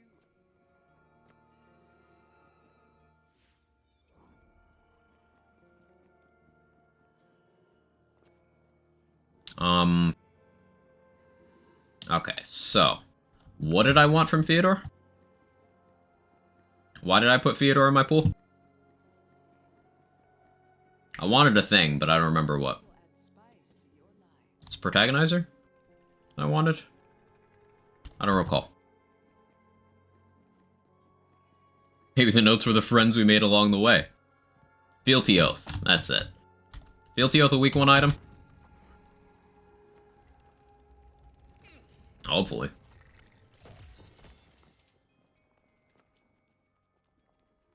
Why do you do this to me, game?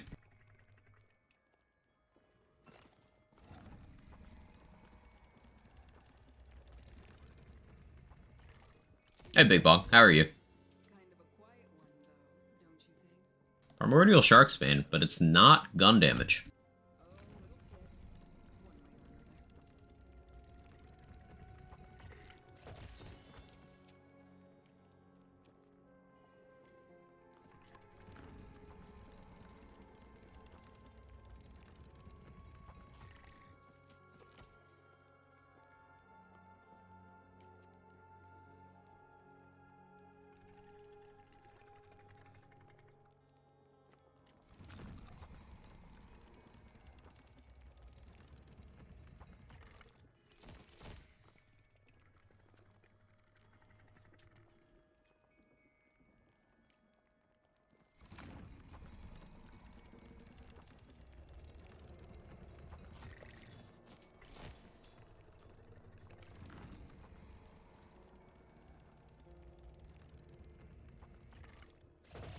Great fortune in your present? Ah, sorry. Delayed vision. Haven't I seen this before? It's like a recurring dream. The broad strokes are the same, but the details are unimaginably different.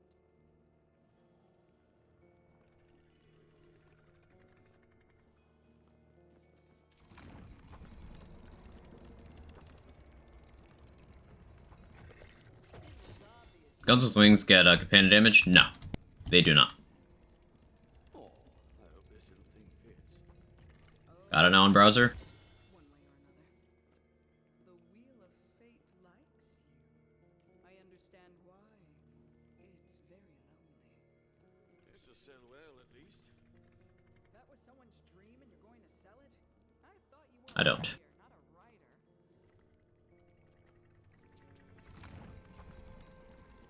If I click the Hotfix link, H no longer loads for me.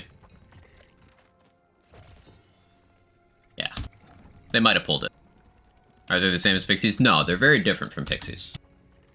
Shrikes and Pixies are very different. Oh, can I spin again? The Wheel of Fate has spoken. And Shift F5ing the news page brings it back.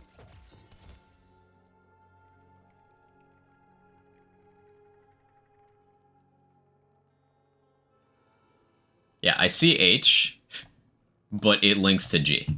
I can see H now, but it links to G.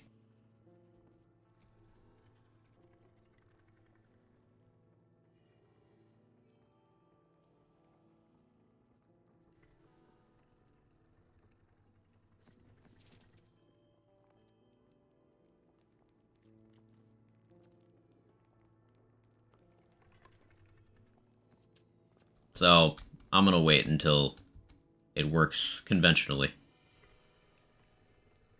Or they accidentally did something. I might have pushed it a little bit earlier than they meant to. Which is why I'm being very careful here.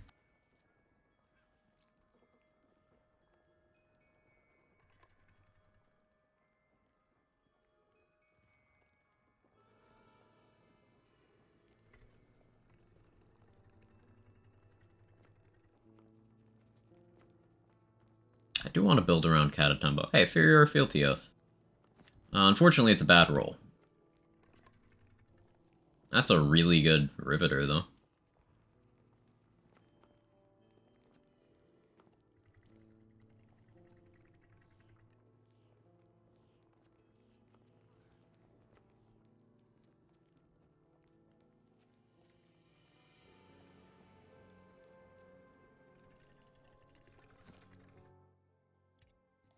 Clear the ground.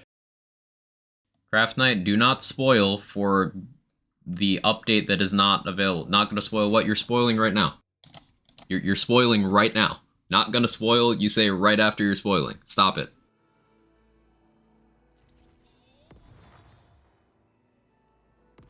Now there's a face I'm always happy to see. And don't mind the mirrors near me. I was talking to you. That color will really bring out The suspense? I know, Stomp. I know. Everything works good on Hey, face accessory. your confidence. Wouldst thou?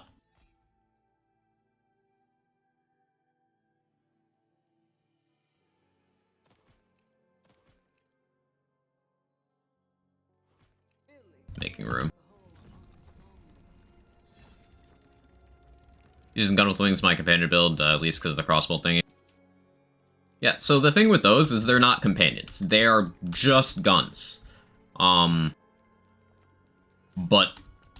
they're so powerful that they'll probably still work for you. But note that Shrikes they don't get companions, companion damage.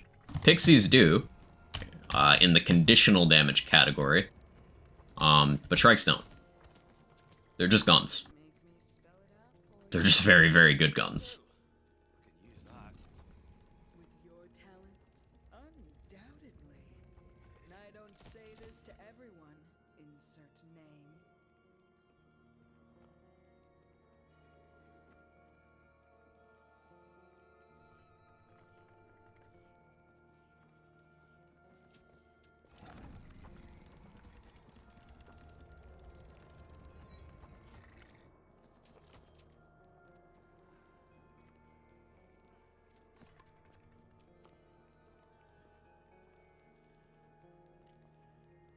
That's a pretty good triple ice spike.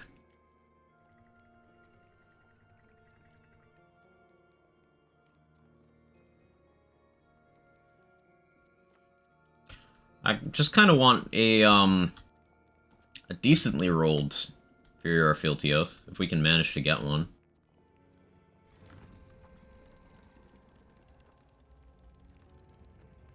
So weird, if I go to this page, it shows H, click on it, opens H, and I refresh the page, it goes to G.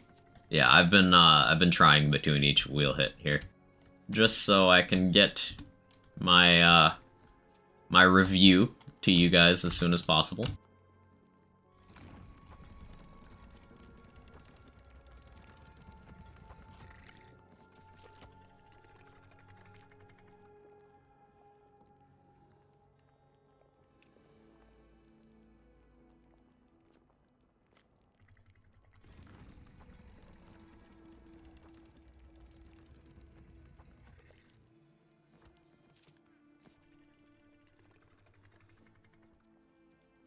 And if anyone's annoyed that I'm waiting, please understand that, would not be looked upon kindly if I contributed to any sort of leaks of information. UI bugs even outside of the game. You know, you're not incorrect.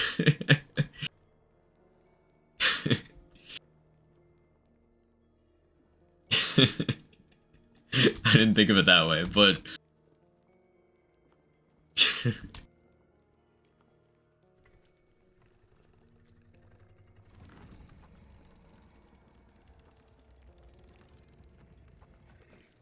see magic in your future. Pardon me, do you do returns or exchanges?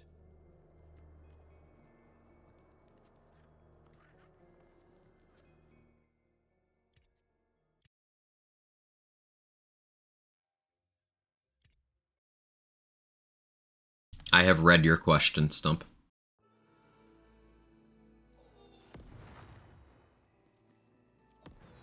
There is more yet to be caught. Glad to bring some humor. Great first message. Did I make the cosmos?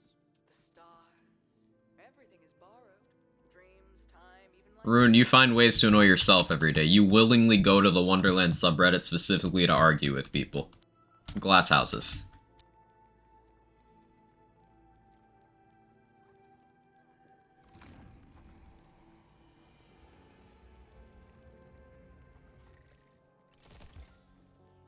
Thank you for your acknowledgement.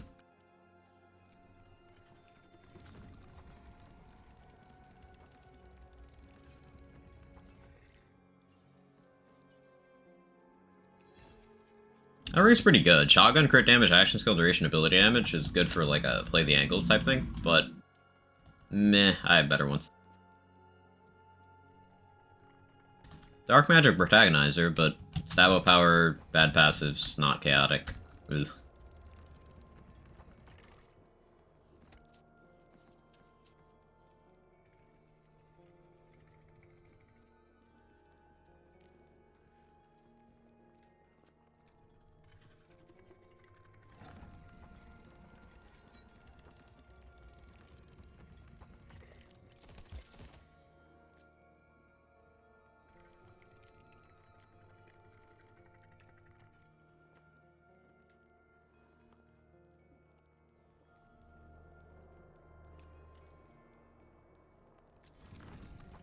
There's no way to go over. I agree, waiting until you can pull them up on screen is best for people who also can't see them follow along.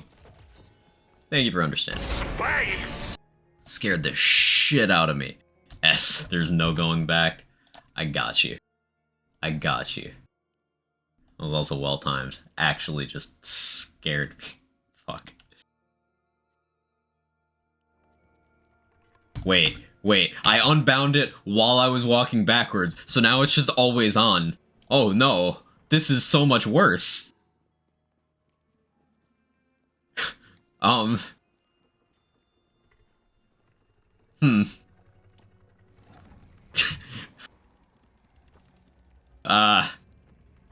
this is my life now. I'm not doing that. Like, that's not me. My other hand's on my mouse for my push-to-talk right now. Like...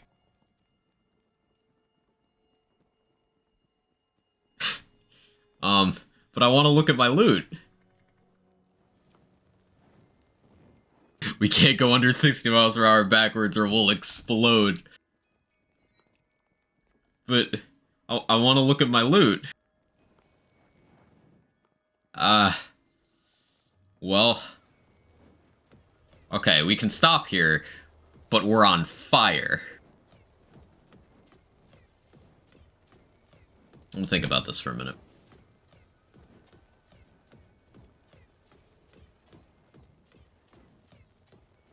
It's the best content on Twitch. Wait, I'm stuck. Okay, no, I'm good. Me tabbing out fixed it. I tabbed out to check on the notes. I didn't mean to turn it off.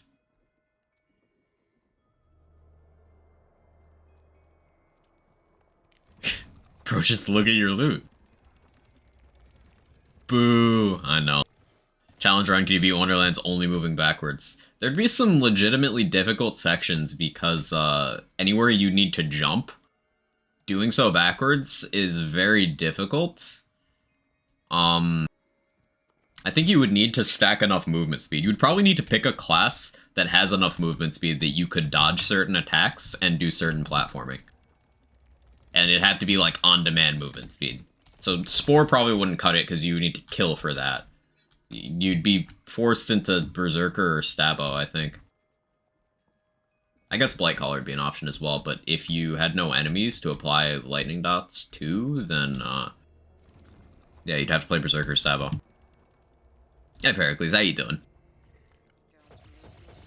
Would be able to mantle? Yeah, you would have to just kind of jump it. Well, you can... Actually, wait, if it's specifically only backwards and not, like, also sideways...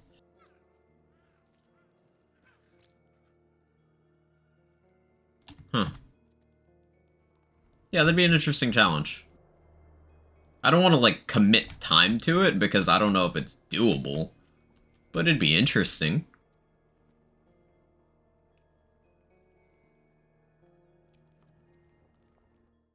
Oh, it's all my souls. Tutorial would probably soft lock you. Do you need to mantle for that? Can you not jump high enough? You might soft lock the tutorial. I can't remember the tutorial right now. Notes up. Are they actually up now? Is it working? Because we've been trying to get the notes on screen for a while, Uncle Noble.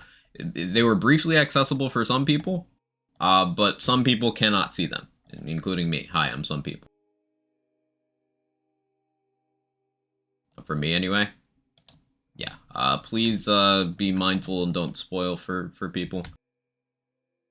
Okay, no, they're up for me now. They're actually up for me now. Cool. Okay, let me actually just... Okay. This is a patch. It says downloadable update, so it's a patch. Some changes have been made we wanted to give special mention to based on feedback from the community. Address the following reported concerns. Increase the total amount of loot and crystals Fate Makers can use at once to 2,000 from 500. Allow the rabbit to spit out up to 18 pieces of gear instead of 4. So faster loot room. That's a big deal. Mission blocker, sure, whatever. Mission blocker, sure, whatever. Special community requests. Adjusted chaos mode. Previously, higher chaos levels would be too difficult compared to expectations. The gold modifiers for enemy health, damage, and health has been decreased. Lower quality gear will phase out as Fate Makers progress through higher levels of chaos mode. Increased chaos mode cap to 100, and adjusted the ascended gear weight scaling to accommodate the increase. So here's the thing.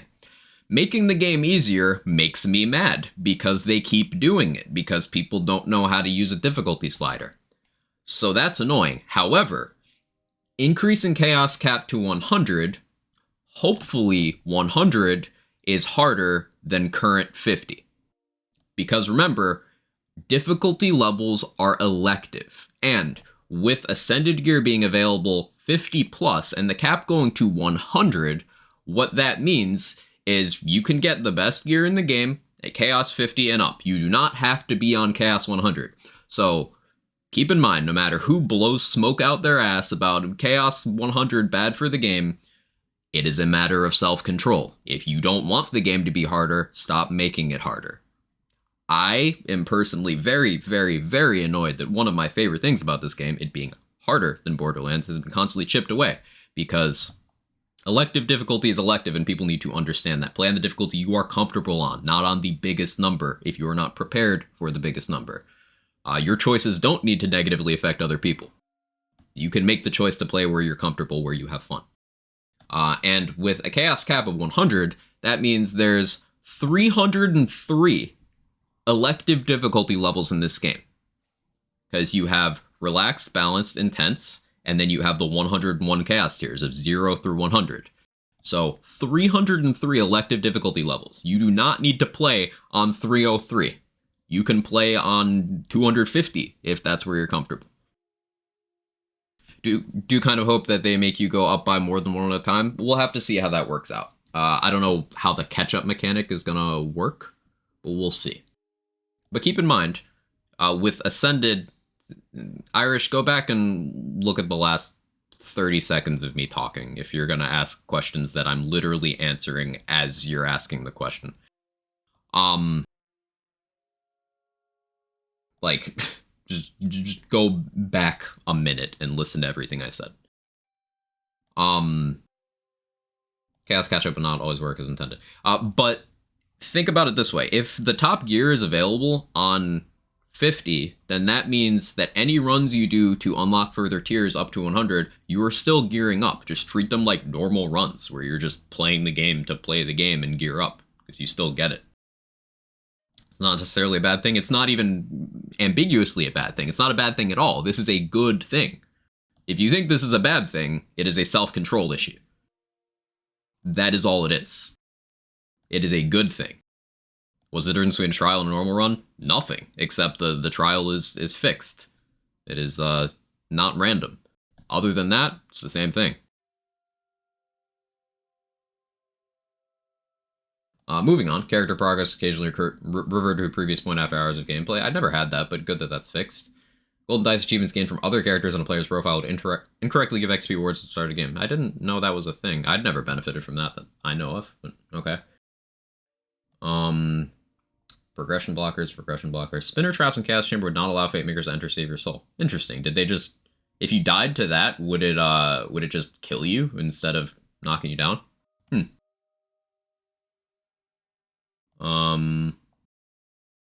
Okay.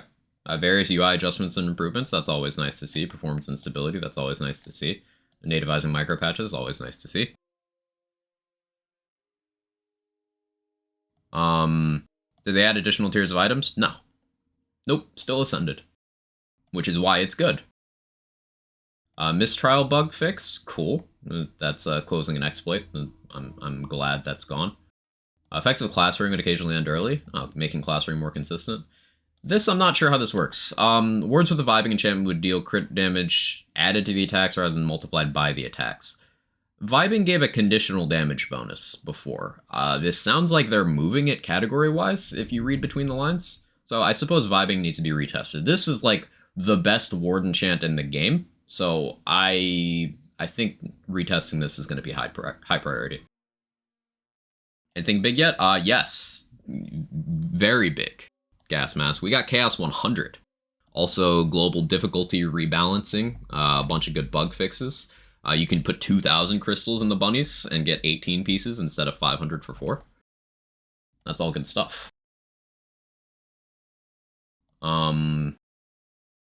Greed Warden card correction. That's cool. Ahaha. Now this is the meat and potatoes right here, other than the difficulty stuff. I like this right here. I like these. These are good sections. These are some very good 4 lines of text. Spellblade would use any melee damage rather than a melee hit, and the item card description wasn't accurate to what was happening. So, this is either making Spellblade do what it says, which people are going to cry about it being a nerf, but making it do what it says is just being accurate, or it's changing the description to reflect what it's actually doing. Either way, good for transparency for the game. Hopefully, this means that Spellblade no longer applies to melee damage that is not your melee attack. That would mean rest and piss Punchbot. Sorry, lazy. That would mean a lot of other Spellblade shenanigans go out the window. Unfortunately, that does mean that both of Clawbringer's action skills get substantially weaker. But we'll have to see. Mosquito's Mantle would do unexpected double dipping on its damage when the crossbow hit the target. So hopefully they made the crossbow just not do damage here, because that would be really nice. But addressing Mosquito is definitely a good sign. Definitely a good sign. A lot of damage nerfing here. I'm all for balance. This is going to make a lot of people mad. They already complained about damage being too low. Jester, people complain about damage nerfs when they buff damage as well. You cannot balance around that crowd of people. There are people screaming about their builds dying when they lost 4.2% damage. I mathed it out. On average, you lost somewhere in the neighborhood of 5 to 1% damage in the calculation. I used 4.2% damage when they changed rings. And that was only if you were using one of the affected rings that got lowered instead of one of the ones that got increased. And they increased more than they lowered. People will complain about balancing regardless. You cannot plan for them. You can't. Making Mosquito not the single most broken item that's ever existed is a good change. Making Spellblade accurate to what it says it's doing is a good change. People are already crying about Chaos 100 because gamers are gamers. They can take those complaints and shove them somewhere where, I don't know, in their reality where they're not responsible for their own decisions. Like, if you think Chaos 100 is not a good idea, you have a great option available to you. Ready? Don't play on Chaos 100. It's literally that simple. No strings. You can just not do it.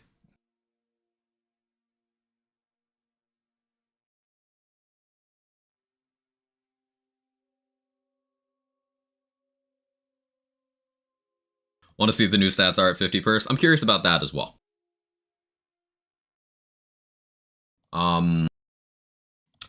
Curse Wit bug fix is nice for Curse Wit enjoyers, I suppose.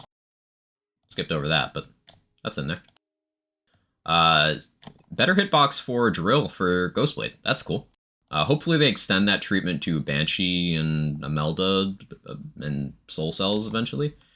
I'm hopeful. They haven't done any DLC boss rebalancing in any of these updates I'm coming to notice. I don't really like that. Reduce the amount of shield bar drill recovers per charge from 25 to 20%. That's not enough to, like, remove the mechanic. I'm a little annoyed that they keep making bosses easier, but whatever. It's 5% per charge. That's not a big deal. Reduce Waster's shield recovery rate from his Aegis from 150% to 100. Again, the mechanic is still there. It's just a little easier to brute force through. I think that's fine. I don't care for it personally, but I think this one is justifiable. I don't think the drill one needed to happen at all, and I'm actually just completely against it. But I think the Wastard one is well targeted. That seems fair. How many runs would it take for 0 to 100? We're not gonna know until we're in the game. We don't know how the catch-up mechanic is going to be adjusted for going up to 100, so we'll have to see. Additionally, remember, Top Gear is available C50 plus. If you are playing for the Top Gear, you can play on C50. You don't need to go to 100. And the whole game is being made easier with this update as well. So if 50 was too hard for you before and you want a Top Gear, well, guess what? It's easier now. If you want the challenge back, go up the Chaos tiers. This is truly the middle ground people claim they want. And you can tell who is just complaining to complain by how they respond to this. Because this is exactly what people wanted. They wanted enemy damage to go down. Okay. But people like myself who didn't want that wanted, okay, well, can we just have higher chaos tiers that are purely for challenge? Maybe some extra ascended drop rate, maybe. And they're like, yeah, sure, you get that too. This is the middle ground that people have asked for. So keep in mind, people who don't like this, they're self-reporting on their objectivity. Shows you how much they actually want widespread approval for difficulty systems in the game.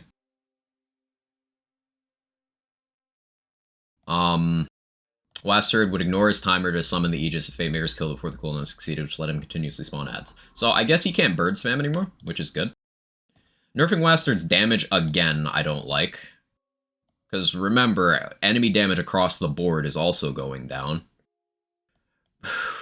Nerfing Nightmare's damage, again, I don't like. So this means Wastard's damage has been nerfed 3 times. Nightmare's damage has been nerfed twice. And I don't like that. Class power for Rebuke Fix, I suppose? Maybe that'll do decent damage, but with enemies having more health, we'll have to see if that is worthwhile. Bog Totem bug fixes, that's cool. I didn't know this was a bug for Ambihex, so that's cool. 5th event of Chaos in the World. So we've got Obsidian Wyvern and Eros Wyvern. Ooh, Eros Wyvern's going to be tough, because this guy heals. This one heals. So giving it more health and damage is going to be... People are going to complain about this one. How are people still getting hit by Nightmare's charge?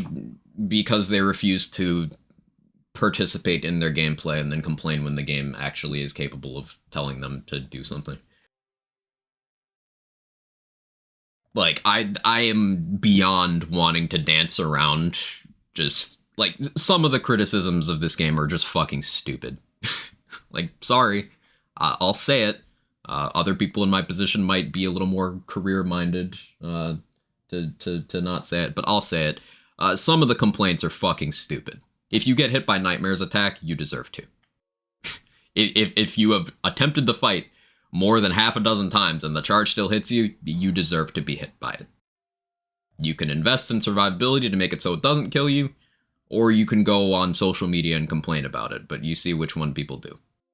The bullets can be rough on Nightmare, not at all, Craft Knight, because ready, you have the ability to strafe. Just move. It is literally that simple. The reason why I like boss design in this game over boss design in Borderlands is because, unlike Borderlands games, the bosses in this game participate.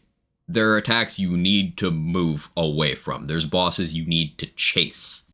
There's things you need to do. It's not get good, it's understand that you are in a boss encounter and you're gonna need to do specific things. Boss fights in gaming, as long as gaming's been a medium, have required you to participate in a higher risk encounter. Borderlands never did that outside of a couple of raid bosses. It never, ever, ever did the high risk thing. Wonderlands launched with much higher risk bosses, and slowly, because Borderlands fans don't like being responsible for their own success and failure, they have provided feedback that has resulted in Gearbox trying to please people by chipping away at that challenge level. So I'm hopeful that Chaos 100 gets us to a point where bosses are actually threatening, because currently, most badass enemies do more damage than most bosses. That's just how it is. That's how the changes have worked out. And I don't like that. I don't think that's good game design. Will that ever nerf Imelda? I hope so.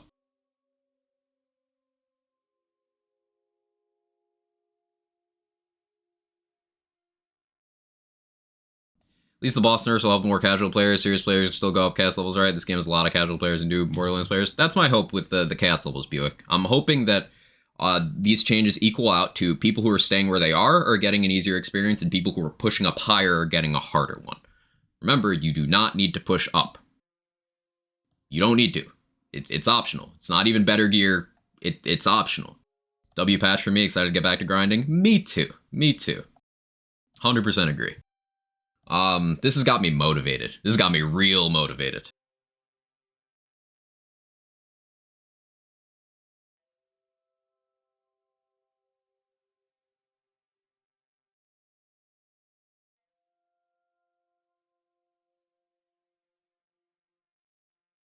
I like this.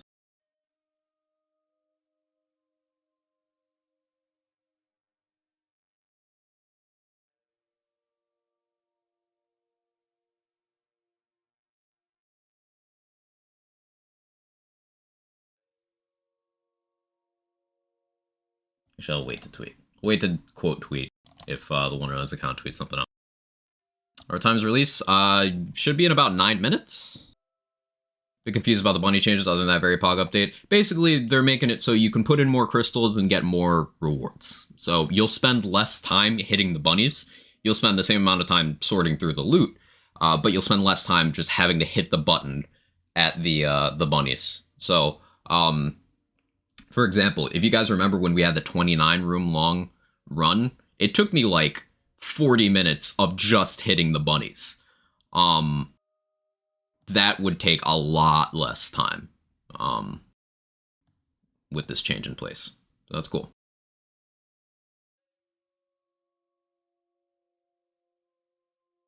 Is that 39 minutes? Let's look. They usually give a threshold for like, it'll be out by this time. Yeah, it'll be live on all platforms by 9:30 Pacific, which is 12:30 Eastern. So that would be by 38 minutes from now. But normally they deploy at 9 Pacific, noon Eastern.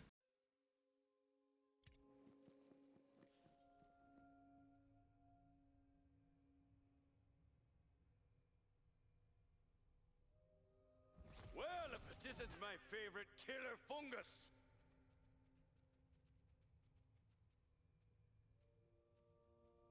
Updated my title. So we're gonna have to do some chaos climbing, huh? We're gonna have to do some chaos climbing. This is gonna be... Ooh, should I do it on this build or should I do it on another build? I'm thinking, maybe do it on the dot build? Oh, I'm so excited. I was never gonna use Mosquito anyway. I'm more likely to use Mosquito post-change because it's the only armor that gives cooldown. So if they make it so its damage is no longer the single most busted thing they've ever put in a game, that's not hyperbole, by the way. It literally just squares your damage on that hit. It's utterly insane. If they make it so it doesn't act that crazy, then I won't feel dirty about using a cooldown granting armor. That could be very fun for certain action skills that are very starved for cooldown. Wonder with Pog Totem, did they fix it to where I can get ASA? Probably not, because it doesn't have a duration. Pog Totem is basically Barrage, Kingman. It's mechanically the same as Barrage. You hit a button, a thing happens. Except in the case of Totem, the thing happening is it places down a companion with its own duration. The companion is not the action skill. Overall, very good update, which the boss nerfs weren't there, but we'll see if Chaos 100 feels harder than current Chaos 50. That's my hope. All will be well if that's the case. Now, I'm a little concerned for playthrough difficulty, because they just keep making that easier, but whatever. Gonna be completely honest, didn't know Curse Wit was a thing. Good for you, Emily. Good for you. No, like, seriously, Curse Wit is one of the most, overrated and oversaturated items out there, and, love to hear people not using it. Think they should nerf Laser Hand? No. I do not think they should nerf Laser Hand. Oh yeah, let me put my, my walk keybind back on.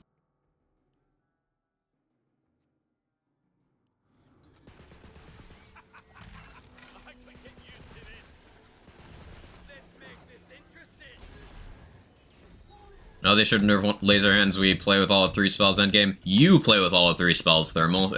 If you think there's no spell diversity in this game, you have not tried many things. There's way more viable spells than Laser Hand, but no, that is not the reason they should not nerf it. They shouldn't nerf it because it's not overpowered. It's just good. Like, Laser Hand being powerful isn't harming any area of the game because it's for spell casts. It's for caster builds as a primary damage dealing tool. It's not like a Buffmeister where it applies to everything. It's not like a Mosquito where it applies to everything. It's not like a Spellblade where it undermines actual melee. It's just its own area. And that's fine. There's so many good spells in this game. If you think we play with all of 3 spells, that's a self-report that you haven't been experimenting. You know what, I did not expect Wonderlands to get an actual update. Anytime around now, gonna have to tap in. Yeah, Conman, I think it's a good time. I think it's a good time. It's funny update, spend more faster? Yeah, Mocking Fun Days. Basically, you just spend less time hitting the bunny. You still get, you know, good loot, but you spend less time actually hitting the button. Again, that's something people have directly complained about, so they should be happy with that.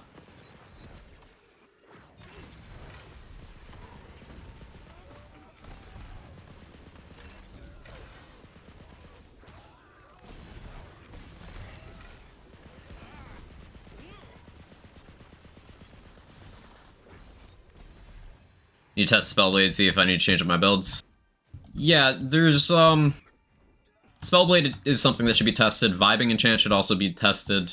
Those are things that, I'm gonna wanna keep an eye on.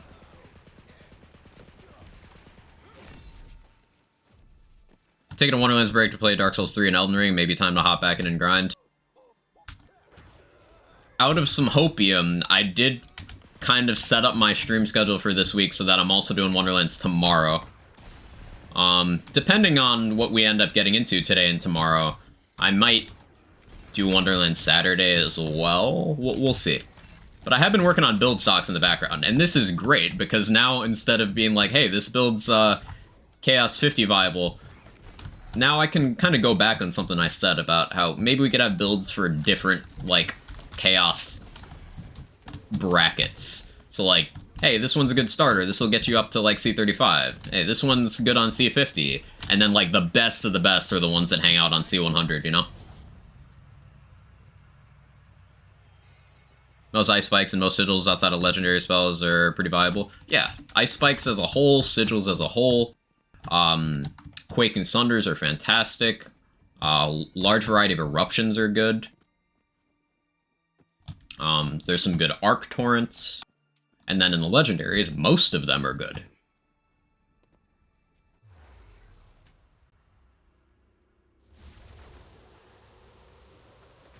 Post a video about the update, already hate on it in the comments.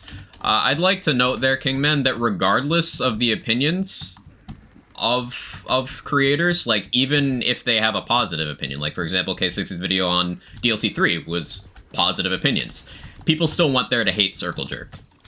Just keep in mind, try to keep in mind, that a lot of the negativity around this game, I would say the vast majority of negativity around this game, is people looking for something to hate on. We've seen time and time again that the core player base who actually enjoys this game, and how it was a The game did better than they expected it to. Better than the devs and publishers expected it to. In terms of popularity, in terms of sales. Like, it did better than they expected it to. They have said that themselves. So, wasn't a failure. No matter what copium you see out there on Twitter, YouTube comment sections, Reddit, wherever the fuck. And, it is okay to like the game. You can like what you like.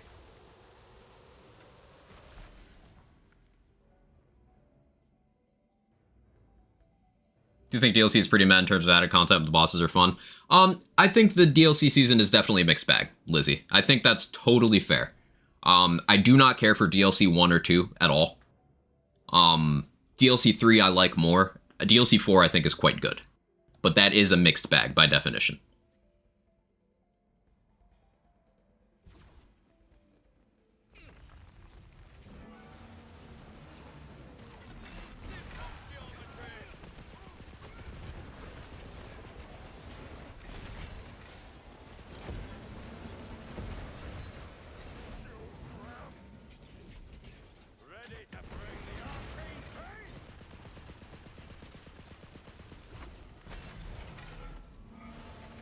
No, it's linked anywhere. You can hit !Hotfix and it'll give you the link. Mocking Fun Days. BO3 got lots of hate its entire life. Now that Wonderlands is out, those same people are using BO3 as a comparison and say Wonderlands is bad. Yeah, Honkers, you're absolutely right. It took about 2.5 years. That's a good transistor. For people to stop pretending to hate Borderlands 3. 2.5 years. Wonderlands will have the same thing. It happened with TPS as well. People love to hate on TPS, and now it's got a cult following. People like to hate the newest thing.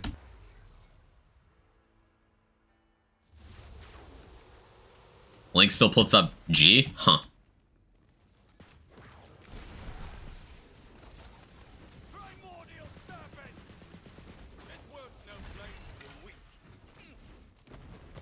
It's human behavior? It is.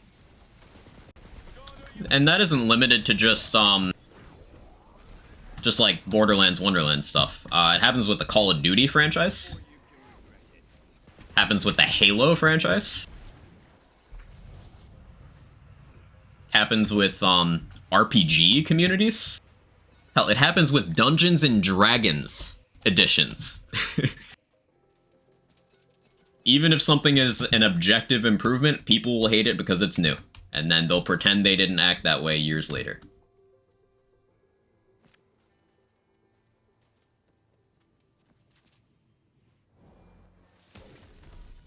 Eminem stands? Yeah, that too. Never knew TPS got so much hate up until recently. It's one of my favorites just because the character's alone. The character design in TPS is amazing. And it's just, like, better BL2 gameplay. It is a more refined BL2. And BL2's biggest weakness is that it's extremely unrefined. TPS only crime there wasn't enough endgame. Yeah, aside from that, and like, farming was kind of scuffed for a while, and then some pacing issues with the level progression. But other than those things, yeah, TPS, the game is solid. What's there is good. There's just not that much game there. Assassin's Creed fans be like, yeah, not a shp. Everything beyond AD&D is ass, can't change my mind. There's people out there with that actual take, Locosius. It's fucking wild. TPS, UVHM balance better than BL2 IMO? I would agree with that, yes.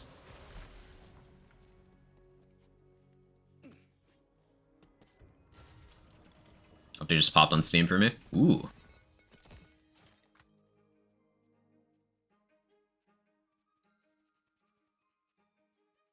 Let me know when the update's on Epic.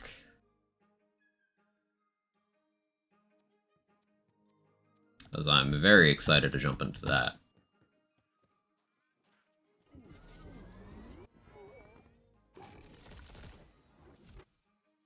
It's in the vendors now? I don't know yet. Do Elite Chambers ever or not worth it? I do.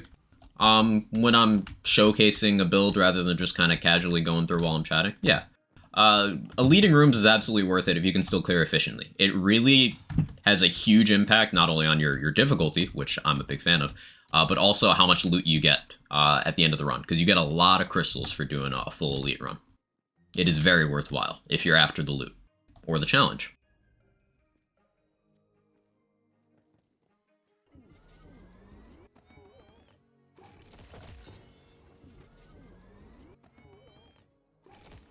I haven't gotten beyond TVHM on TPS. It's probably because I don't know enough about the game.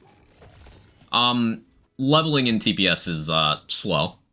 I'll say that much. It is not fast.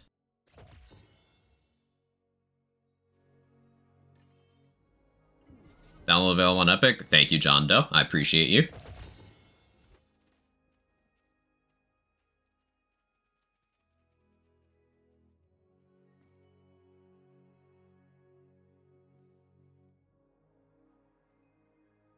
This Quag take on the hotfix on the patch. It's a patch, J-Bridge, and it's very good. I'm a bit annoyed about boss nerfs, but Chaos 100 means that I might be able to get some difficulty back, which is good, and I like that. And it's Chaos 100 without an additional tier of gear, so anyone who doesn't want to go up to Chaos 100, guess what? They don't have to, and they don't have the excuse of it's got the best gear to hide behind this time.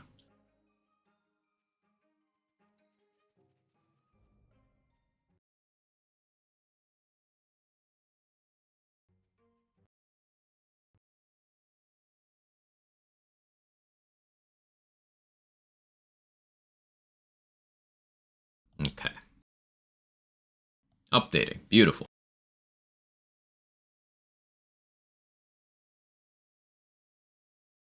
I suppose you guys might want to see my progress.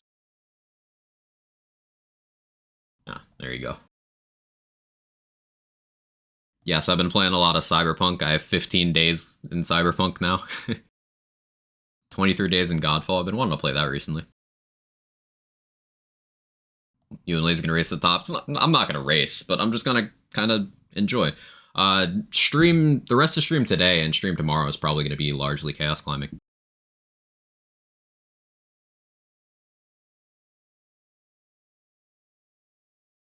Not justifying it, but they're still gonna use it because Ascended Gear will have the best drop rates at C100, I assume. I guess, but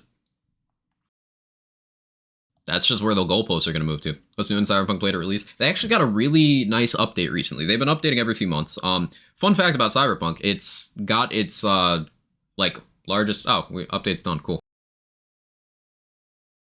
It's got its, largest concurrent steady player base since launch. Due, in part, there's a lot of hype from the Edge Runners anime, which is highly recommended. Really good series. 10 episodes on Netflix. Very, very good show. And then, or is it 8? It's 8 or 10 episodes. Can't remember offhand. But also, Update 1.6 included a bunch of good stuff. They recently announced an expansion that'll be coming out in 2023. They even had a little teaser for it. Update 1.7 has some good stuff that's coming in it. It's cool. It's cool stuff. 10. Thank you. Excited for Cyberpunk expansion? Yeah, Booth. It's gonna be a good time. Very excited. Important question, Rebecca or Lucy? Rebecca.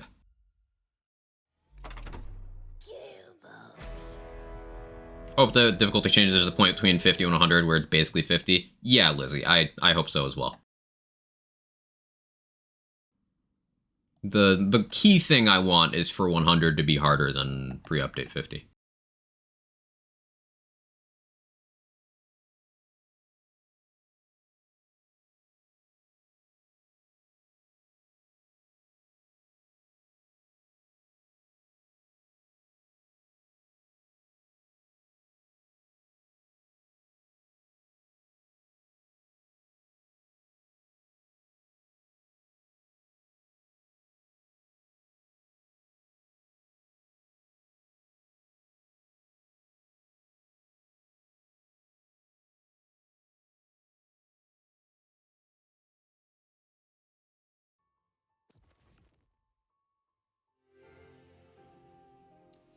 Alright, what am I gonna play, though? There's a bunch of stuff I should test.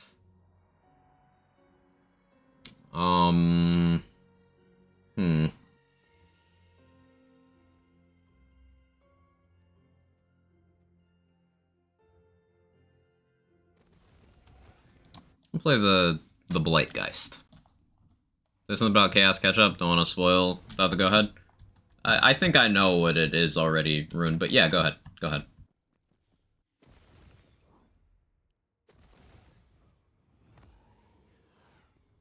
Let me turn off a dialogue again.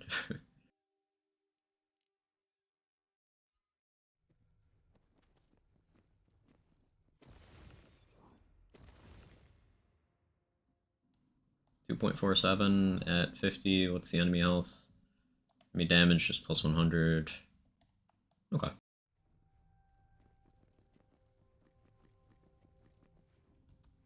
They said it's plus 5 per run below 50, then it's plus 1 after 50. That's sick. That's really good. There you go. You can get up to 50, where Ascended Gear starts dropping very quickly now.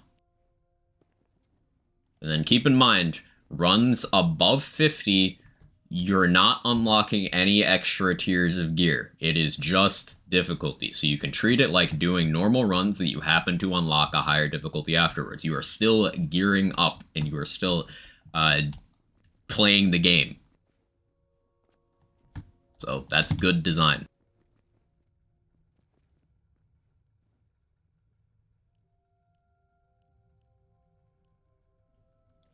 Chaos Trial. Let's go.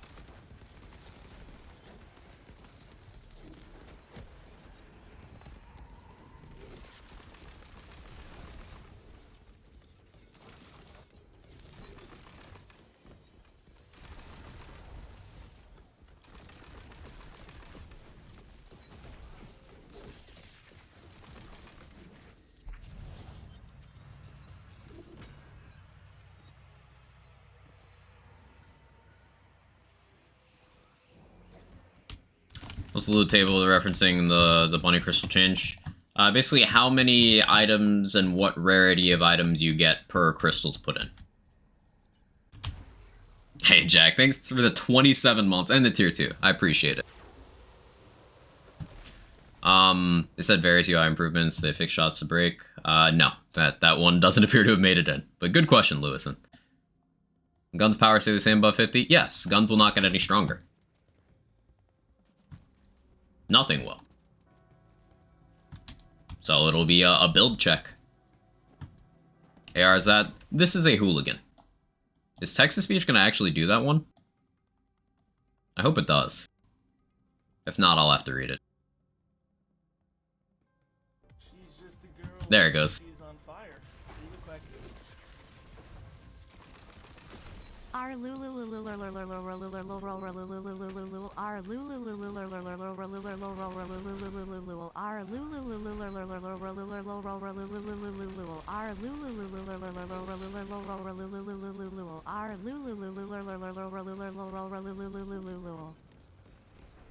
Sorry, I didn't quite catch that. Could you say it again?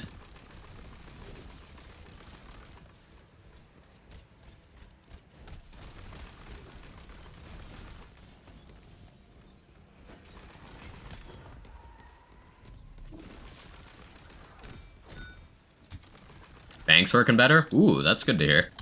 TTS crushed that? I think so too.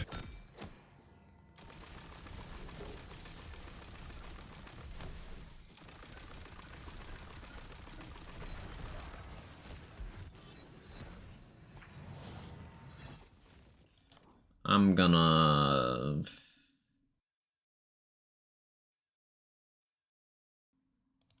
We'll do White Rider.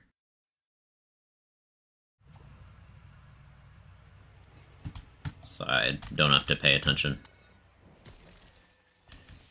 Not about, I don't know the size of Passion PS5.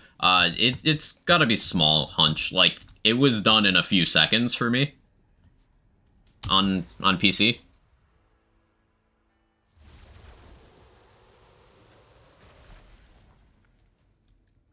So it'll be fast.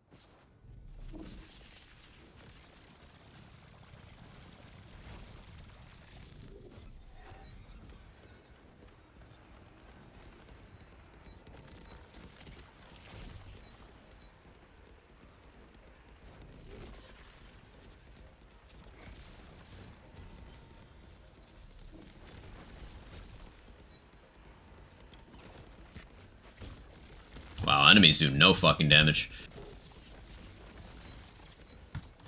Like, that archer just didn't do anything.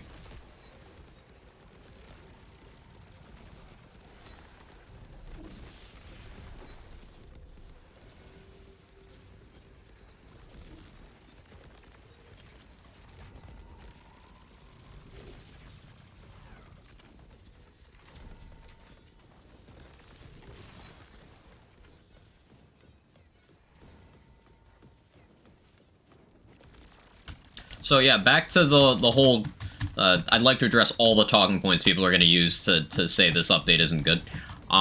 People are going to be like, well, if I want better dedicated drop rates, I need to go to the higher chaos tiers. I guarantee someone's already said that.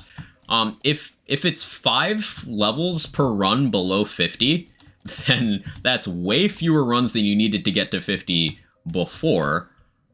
And then even if you were to try to get to, like, let's say you were going to Chaos 70 to get good drop rates. That's still fewer runs. That's still fewer runs than before, except everything's better. Like, you like Black Ice or Blade Collar? Yeah, because I like Reaper of Bones, because it's not only provides me that Dark Magic bonus element, which is another potential source of dots, but Spirit Swarm gets that bonus element, so it'll be a huge value there. And it also keeps Selective Amnesia always on. And it also gives me some good survivability. Because while Reaper's active, you can't die. Literally can't die. Unless you, like, cliff.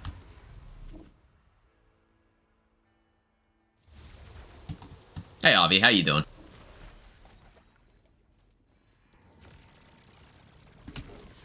Contagion not needed? No, not needed. Spirit Swarm does the majority of the work here. And in single target, Contagion is just a supplement. You do miss the AoE a little bit, but there's other ways of getting AoE. And enemies die fast enough that you don't strictly need it.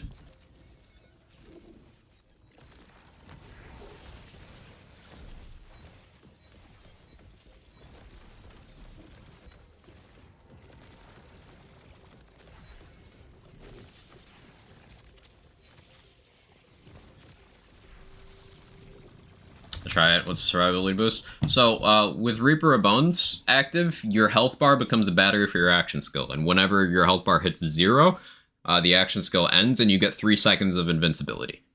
Also, upon activating the skill, it fills your health bar. So, like, you just can't die with this on. And then, even when that's not on, you have Sanguine Sacrament, which is one of the... It is the strongest individual heal in the game, other than Reaper of Bones' activation heal. Or Sacrificial Skeep / Healing Barrels. It's the biggest in-skill tree heal, I should say.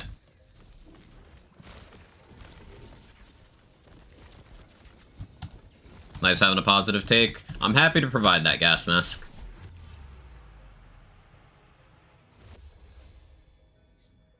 Are the chaos tier drop rates changed for you right now, then? I don't think they are from, like, what they were before. Like, Ascended was, Actually, no, they are. Because that was 2.47, I want to say, is what I saw for Ascended. That's higher, right? Because it was 0.99, and then it went up to something else when they changed it recently. It's higher now, yeah.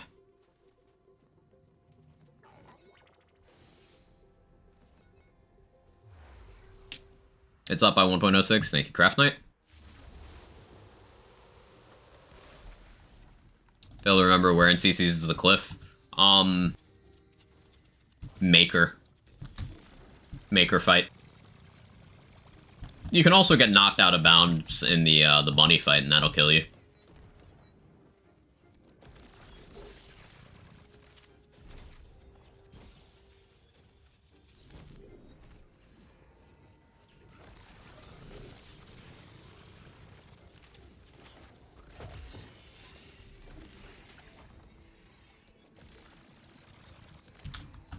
was below 1 before the event. Yeah, it was 0.99 before the event, and then 1 point something, and now it's over 2.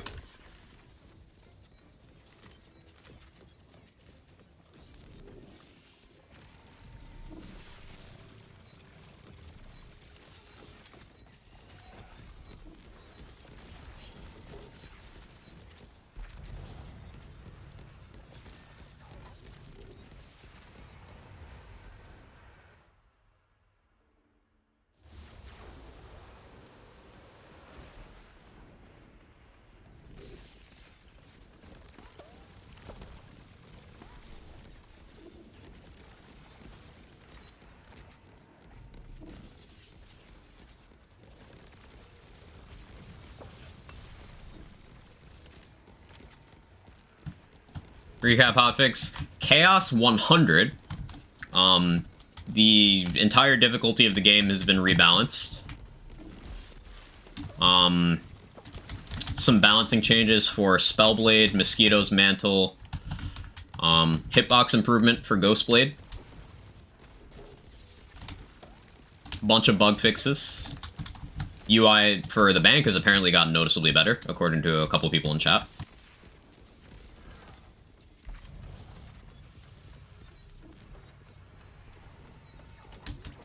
Higher drop rates on high chaos tier items. Just been studying, y'all have a nice time. Take it easy, I'm like, good luck in the study. I think Spellblade no longer applies to other sources of melee. Have you tested yet?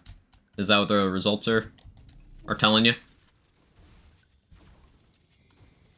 Punchbot got taken down a few pegs. It might just be dead. Or it might be... It might not be dead. If it survived... If the Spellblade thing happened the way we think it did, then Punchbot is pretty much like, you have to use Paradigm and Buffmeister for it to do anything. Would be my, my guess. Also means that Berserker might become a viable Punchbot option for conditional damage. Alright, what do we got in here? Manual transmission. Smart armor. Ooh, Lazy will be excited about that. Lazy will be very excited about that. Barrel Maker. Buffmeister made it, boys. They just need to take out Buffmeister and Pixies at the knees and we're good.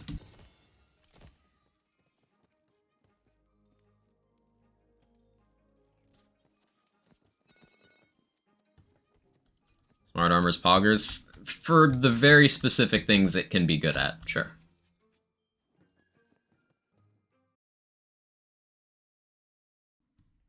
No way to try Greed Warden and Diamond Guard for Spellblade. Yeah, I'm gonna have to try out Diamond Guard. That's a decent body rocker. Nice. I'm gonna have to try out Diamond Guard for the Hammer Throw build.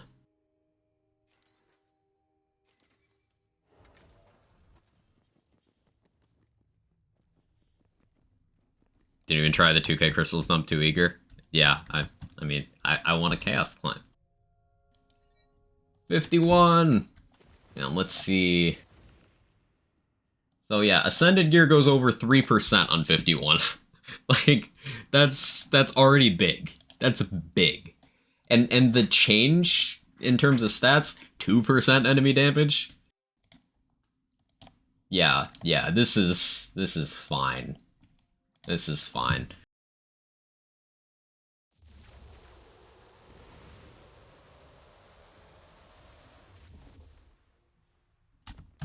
Yeah, I guarantee anyone complaining about this system has not fucking played a second of it. And if they still complain about it in a week, then they never bothered to. Like...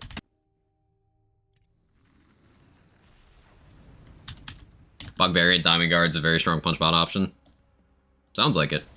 Would you go to C100 today? There's not enough time in my stream for that. Even if each run took me like 5 minutes, which a lot of them would be longer. No. But hopefully we'll be able to hit C100 tomorrow. Smart Armor from the Shadows build. It's still worse than other options for from the Shadows build. Smart armor is never best. It just has some situations where it's not detrimental. That being laser hand builds, from the Shadows builds.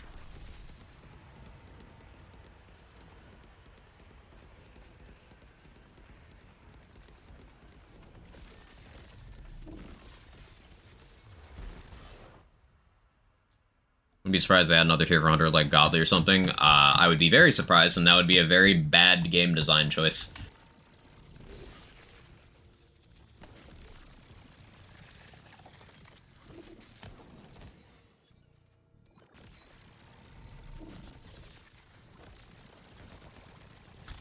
Well, it's Gearbox. That doesn't mean anything. Here, look, I can apply that to stuff too. Hey, look, they finally freed us from the shackles of only getting the highest gear on the highest difficulty level. Well, it's Gearbox. I can just string words together too.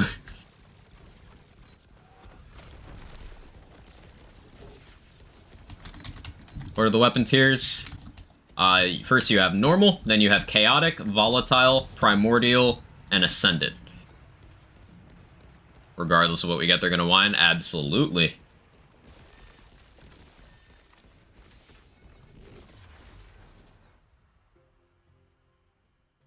There are odds for rarity or chaos here. Both. Because your loot luck goes up. Your loot luck goes up with chaos tier. Yeah, your loot luck goes up with chaos tier. So that's not only your drop rates of items themselves, but also the Here's something. I believe there's a Kevin near you. the number of purples and stuff you'll be getting. And then your chaos tier drops are just higher across the board on all difficulties now. Like on 51, it's already over 3% for Ascended. When Ascended first came out on 50, it was less than 1%. Quag Chad patched. Hey, Seraphaz. It's such a good update. This is a good update. Ascended Axe is 4 levels higher. Ascended is 8 levels higher. Each one is 2. So Ascended is effectively level 48 gear. 5 enchant got me confused, adding a flat value before. No. So I don't know what that means, Sputter. We're going to have to test that. Wants me to just close up clips of the chaos level increase instead of any discussion. The rest of the good stuff on Twitter, just knee-jerk reactions with little context. You forget what community, what fan base this is?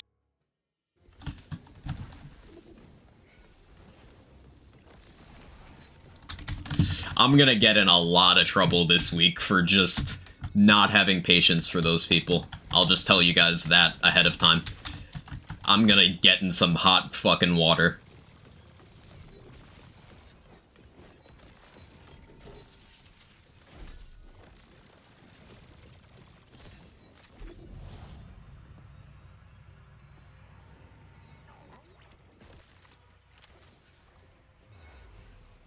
Late, how was your vacation? It was great. Much needed.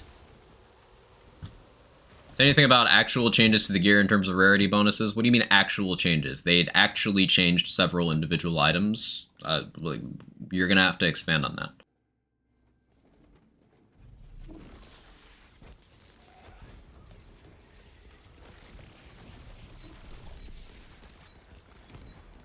Or you just get yourself into something you can't climb out of? I never do.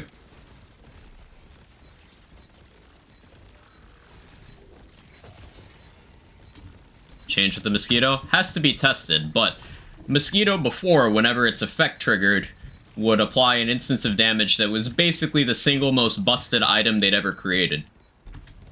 Hopefully it either does no damage or a reasonable amount of damage post-change. Either of those would be welcome.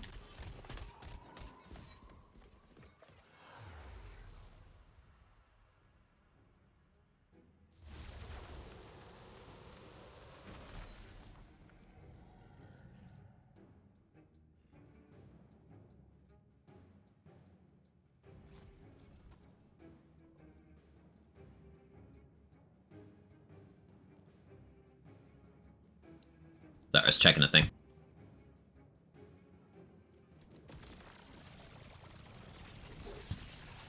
Hey Oni, how you doing? How's the new enemy scaling? Feel any difference? Bit concerned about niche builds might fall off really hard now with the new cap. Well, that's the thing. If you have a build that you're worried about it falling off, don't go up to the cap. But they changed the scaling of the game in general. Like, new C50 is easier than old C50. I'm on C51 right now, and it's easier than old C50. And then on top of that, they also reduced the damage of several bosses. Wastard and Nightmare, in particular. So, since I'm only on C51 right now, I can't speak to how it feels on the higher levels. But keep in mind that difficulty is elective, and not everything is going to go to the peak. I expect that if C100 is harder than old C50, some things that did squeak by will no longer. And that is a good and natural thing, because that is what happens with difficulty.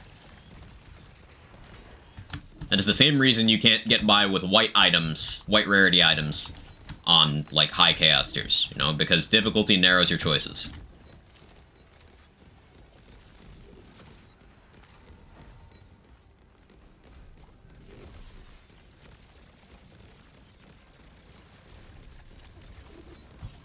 Wastard did damage? He used to. They keep lowering it. Wastard has gotten his damage nerfed 3 times now. 3 times.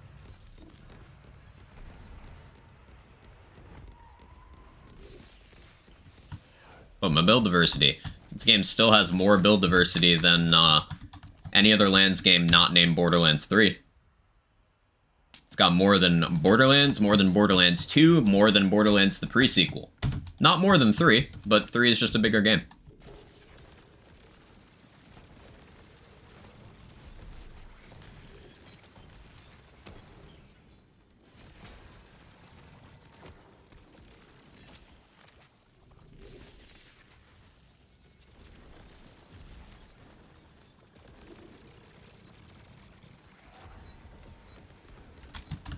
Wonder if they'll ever let us elite boss rooms. I think not, because technically they're already elite, but I would love a way to, like, double elite them.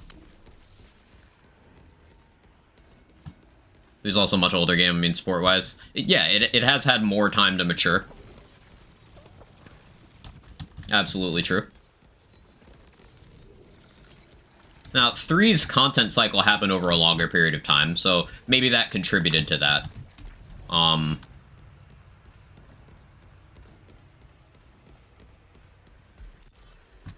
But we'll just have to see.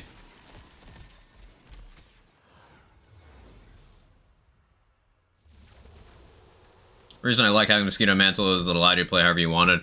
You'd use a skill in any gun, not a healthy item for actual builds, allowed you to see what builds are fun with what you enjoy. You know what else lets you do that? Using the difficulty slider with 303 distinct options.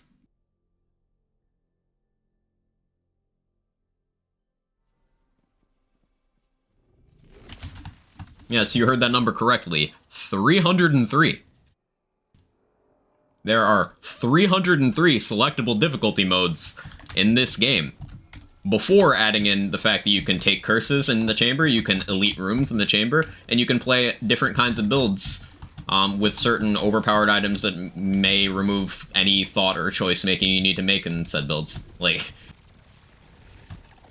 if you want to use anything you want, lower the difficulty. That is what that is for. That is literally what that is for. That is why the concept of difficulty exists.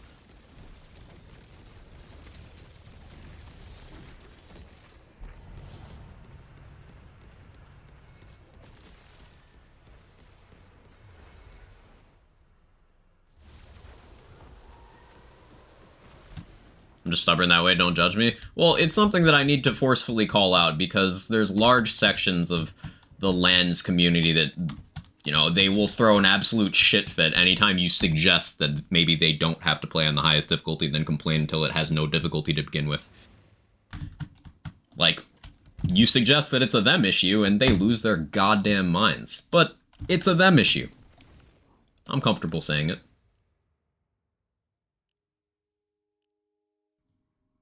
Chaos 52. Ascended over 4%.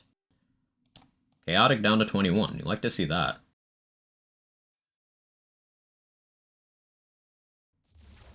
Drop rates already seem way better. Yeah, this is already noticeably better. noticeably. Like, that Ascended chance going up to 4% already at 52.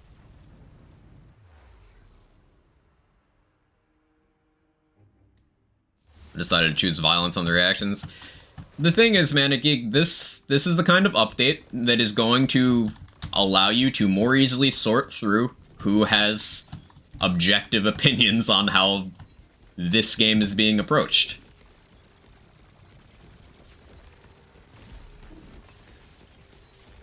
You'll see the people who will weigh pros and cons, express their concerns and things that they liked, and then you'll see people who will attempt to weaponize their following into getting as girthy of a hate boner as they possibly can.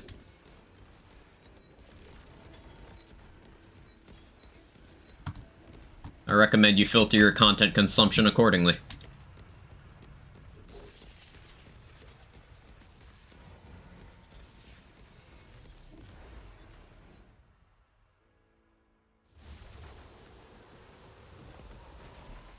Like the concept of mosquitoes, silly how it broke things. That being said, much of the Lance community loves the broken interactions with the Lance game. And then they can play on lower difficulties, Captain Honkers.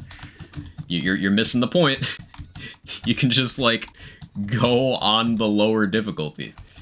Like, if you want the ability to have that power fantasy of absolutely destroying everything, that is why low difficulty levels with more limited enemy health exist. The entire point of giving enemies more health it is to make time to kill longer, and to increase the amount of investment and game knowledge you need to do well.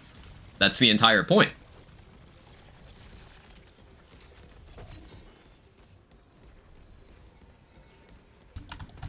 I agree, it's just how they justify their argument. Yeah, it is.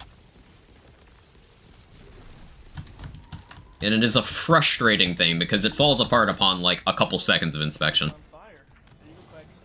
Hey, Macros. Thank you so much. Love how you always keep it real, Quag. Thanks for that, Quag Chad. Thank you for the Prime of the 4 months, Macros. Something I pride myself on is, honesty, integrity, and,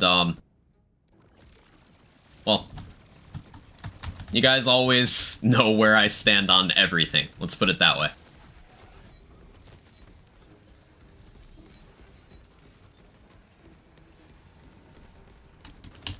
So it's always good to hear that I'm presenting myself in the way I want to.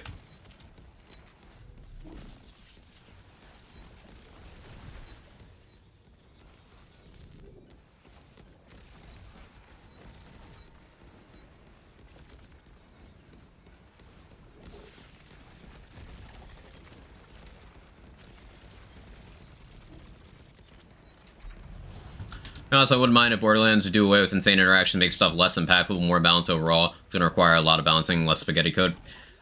So, the thing with a lot of the stuff that got out of hand in both BL3 and this game, in terms of impact on player power, a lot of it's not spaghetti code at all. It's just math gone horribly right.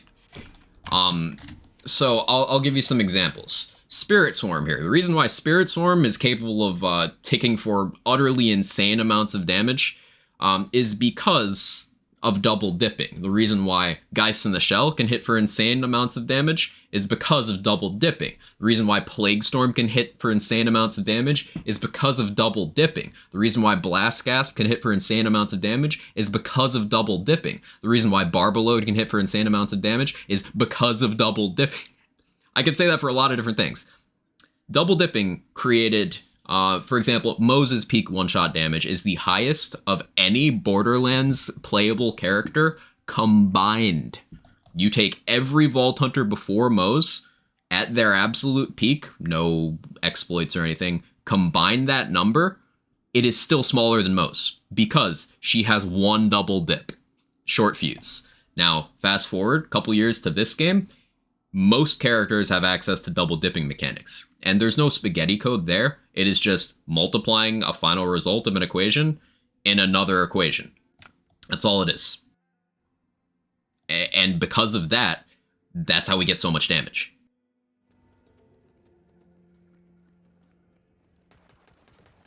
Check what your current non-chaos gear chance is after this run. I just don't think double dipping's a way to go. I think that it should be a little more limited, yeah. I don't think we need as many double dips as we do have in this game.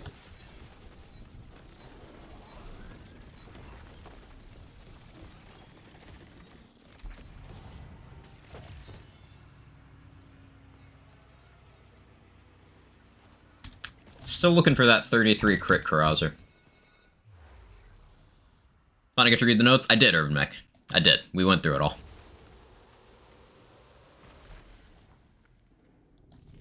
Good update. Couple things I have some slight concerns about, but for the most part, positive.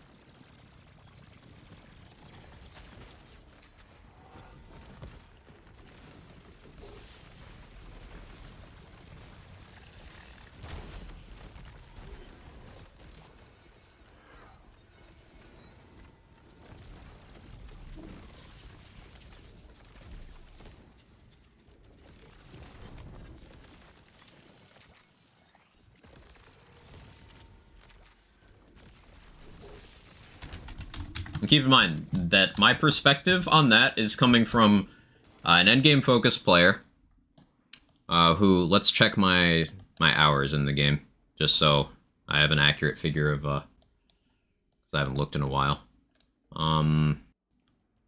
61 days, 20 hours.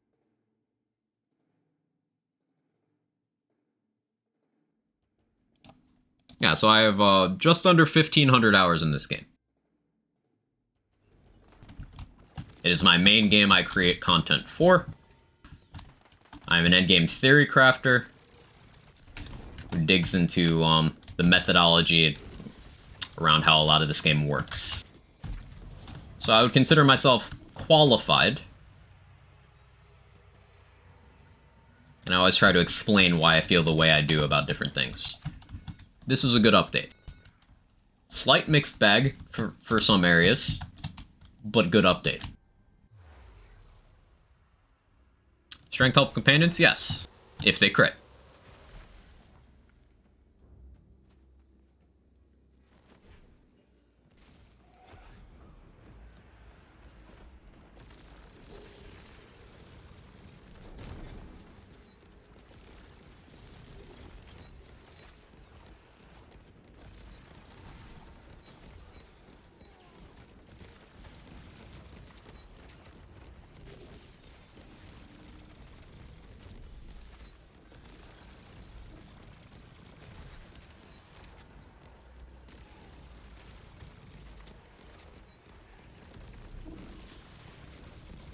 Where he's grinding all the way to 100.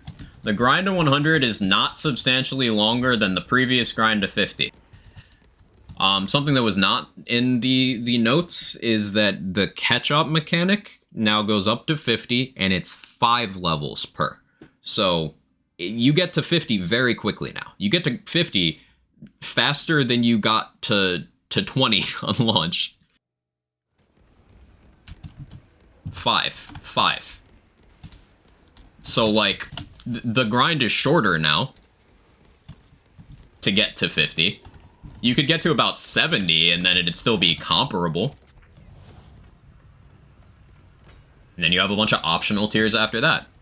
And since there's no new gear locked behind the higher levels, you can just treat them as normal runs, where you happen to get another difficulty option afterwards. You're still getting your loot, still getting your progression. The Hotfix about it's a patch, Sora. It's a patch. Chaos 100. Also difficulty rebalance. Also some item balancing here and there.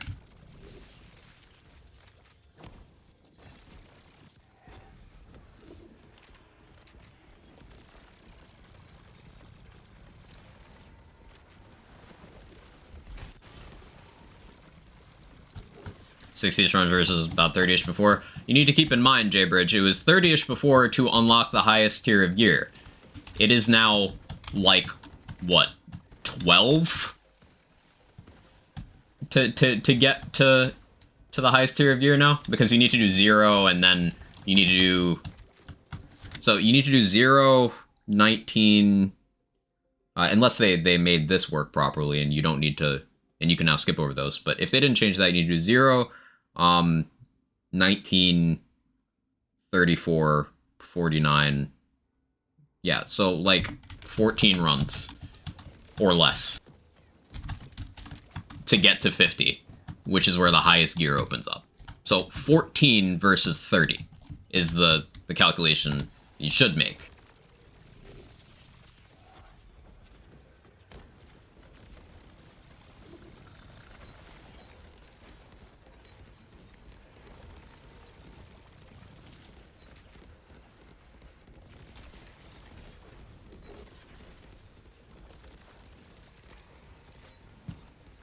Gonna test Spellblade? At some point. Not right now, but at some point. I'm just talking to get the hardest difficulty, not best gear. Okay, then to get the hardest difficulty, you just play the game normally. Like, if your goal is to play the game on the hardest difficulty, then play the game on the hardest difficulty you have available, and then you will keep getting new ones.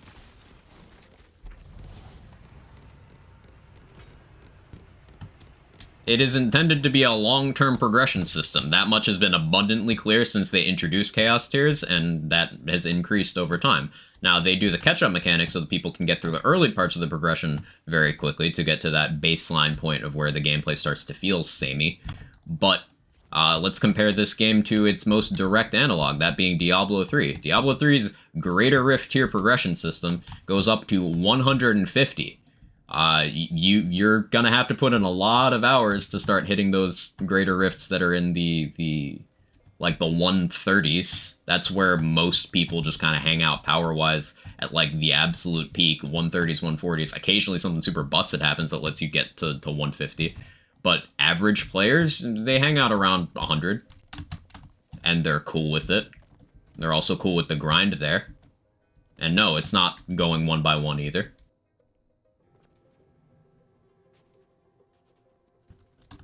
Forgot how dope Reaper was. Reaper's consistently underrated. Very good action skill.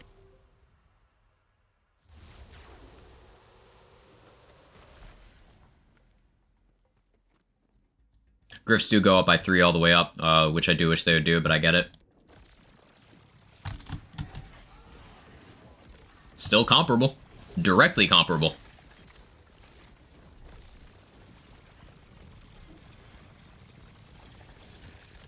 Kind of mix on 100. On one hand, you don't need to go above 50s, and that's when you unlock Ascended. You purposely want to reach 100. I can see how it would be a big exhausting, well, depending on the scaling.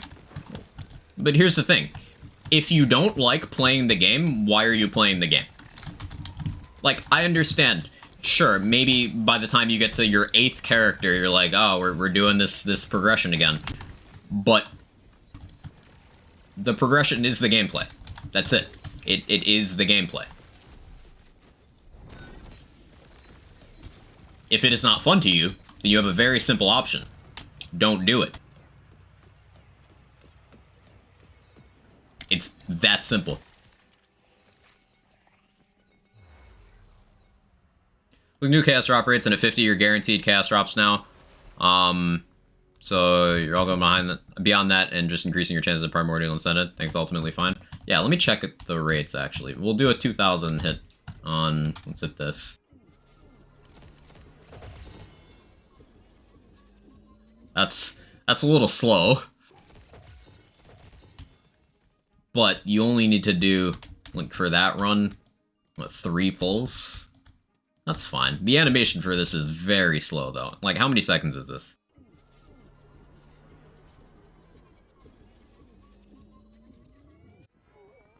It's about 5 seconds. It does work out to be faster. But it's a little slower than I was hoping.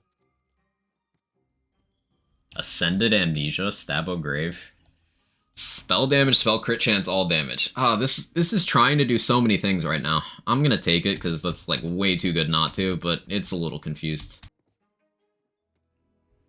Hey Spuggy, thank you for the 2 months. I appreciate it. How you doing?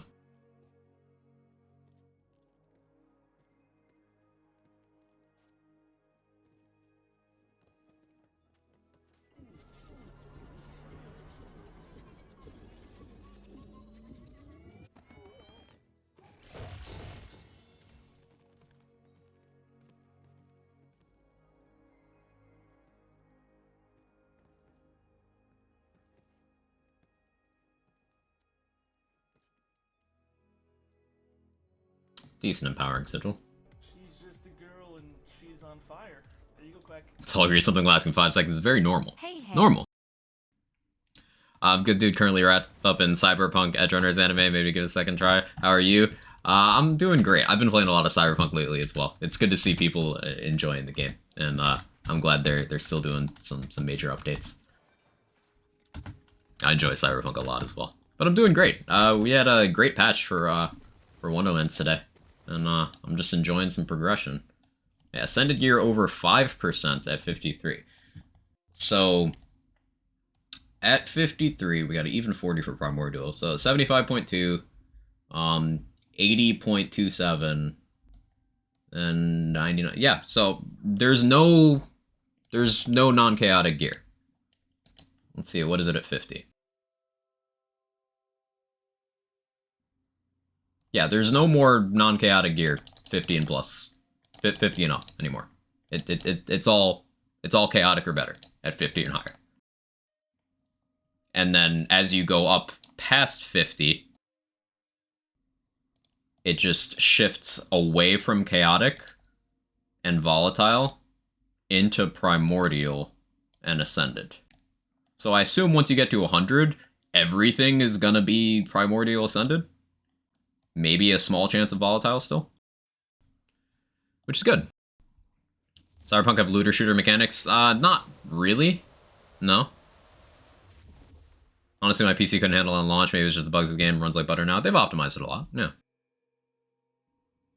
Playing the progress is up to me. It's not a system thing. I just wanted to be max if I don't know what previous characters like Griffiths do. And that's understandable, Swin. But the thing is, we've directly seen in Borderlands 3 that the community can't fucking behave if that's an option. Because you'll have people going to Mayhem 10 True Guardian takedown, getting absolutely slapped and blaming the balance, not the fact that they don't know anything about the character they're playing because they have 10 minutes of playtime post-story completion.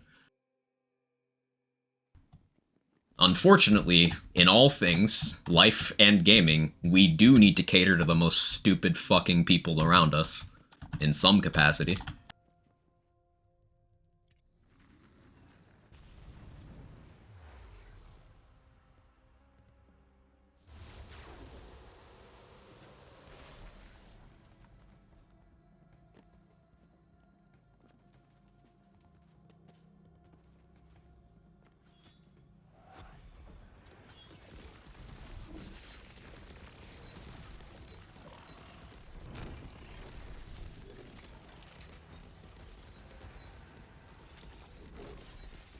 Listen, sometimes I am that stupid person, so it's nice to be catered to on occasion. Oh, sometimes it's me too. I'm not nearly up my own ass enough to say otherwise. But there it is.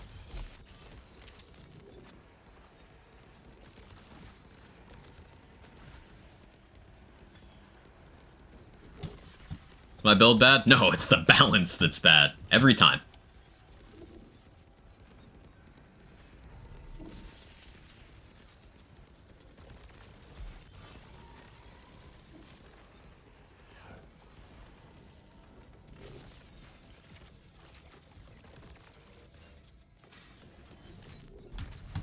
Chaos 100 Imelda? Oh no. Frankly,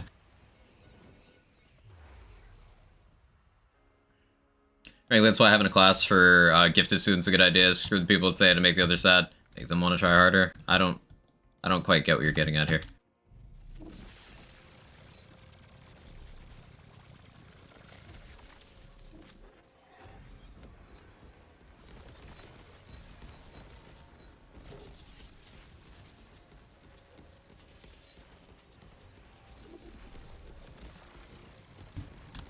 All I'll say is this, given all the changes to enemy health, I could absolutely push some of my builds higher. All it does is lock me into a loop of same sequence of runs. So don't do it. Like, how is that different than before the option to go higher was there? Were you having fun playing before Chaos 100 existed? Because you could just keep doing that. Like, that didn't go anywhere.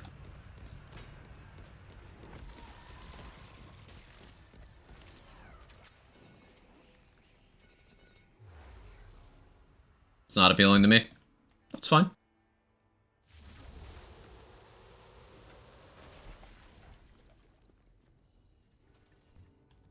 I still think this is the best possible way they could have done this. Minus the boss damage nerfs, I think they could have held off on that, personally, but we'll see.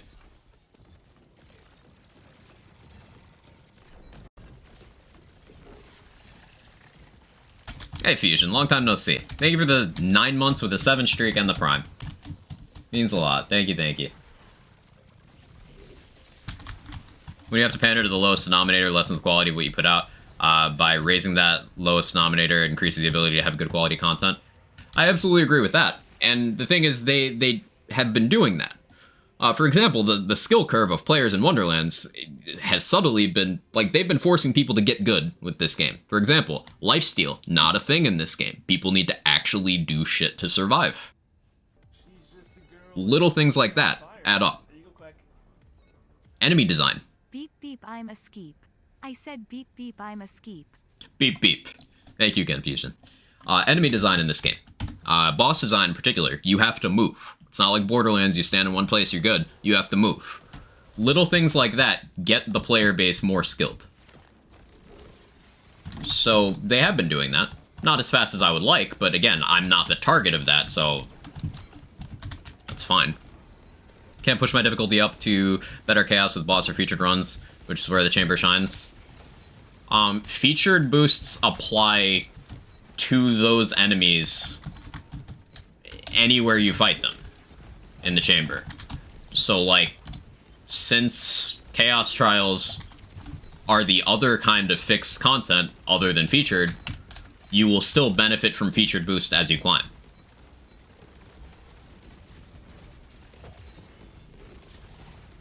Boss runs, I get that. Sometimes, format-wise, I just have a lot more fun doing boss runs. Totally understand that.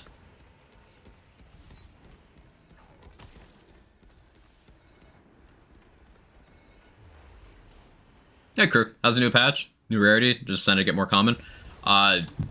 So, the new patch is good.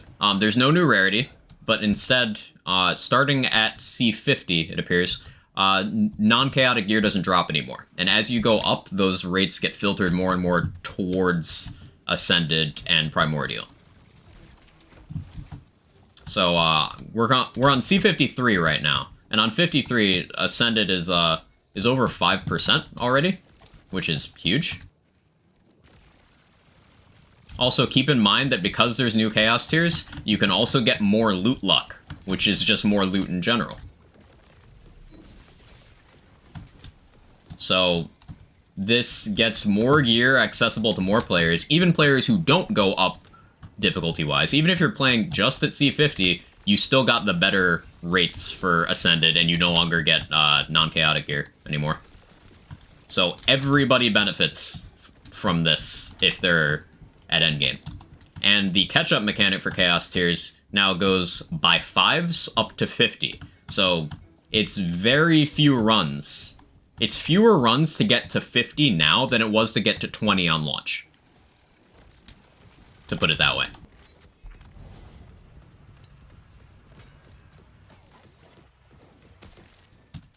It's a great idea. I think so too. I know slamming the dice get launched out of the map. Yup. By the time it's 10 runs. Maybe not just 10 because I don't know if they've changed this. Someone will have to test. Thank you for testing. But you did have to do Chaos Trial 0, Chaos Trial 19, Chaos Trial 34, and Chaos Trial 49. Even when you were going by, like, skips. So it didn't apply to 49, but you still had to do 0, 19, and 34. So it was 13 runs.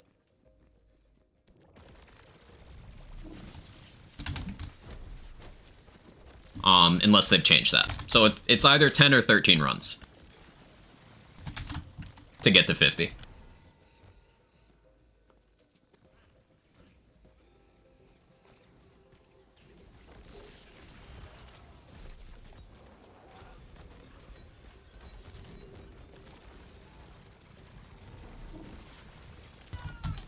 Now, how much Boniface restores shield by? I don't.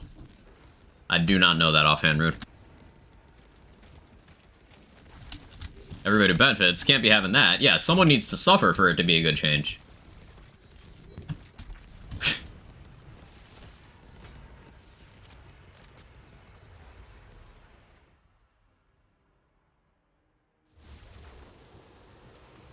I wish enemy spawn was different. Often find myself running around maps looking for enemies, more time fighting them. They have increased enemy density a couple times. And that's kind of further highlighted that the issue isn't actually enemy density, nor is it their spawn patterns. It is their AI. So, for example, that crab isn't going to me. That crab is just running off into a fucking corner for no reason. The enemies are here. There's enough of them. They're just not fighting me. It's the AI.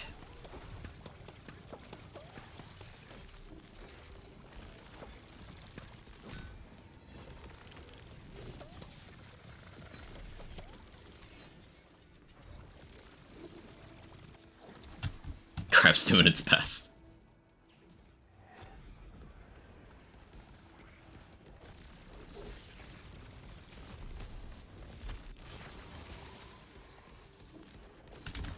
Yeah, they've increased enemy density twice for solo players and a third time for co-op players.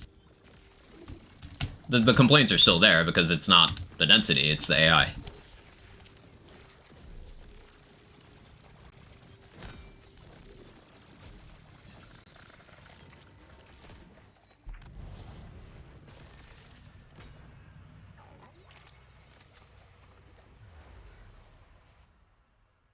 When a face does something? Yeah, restores shields on Chuck.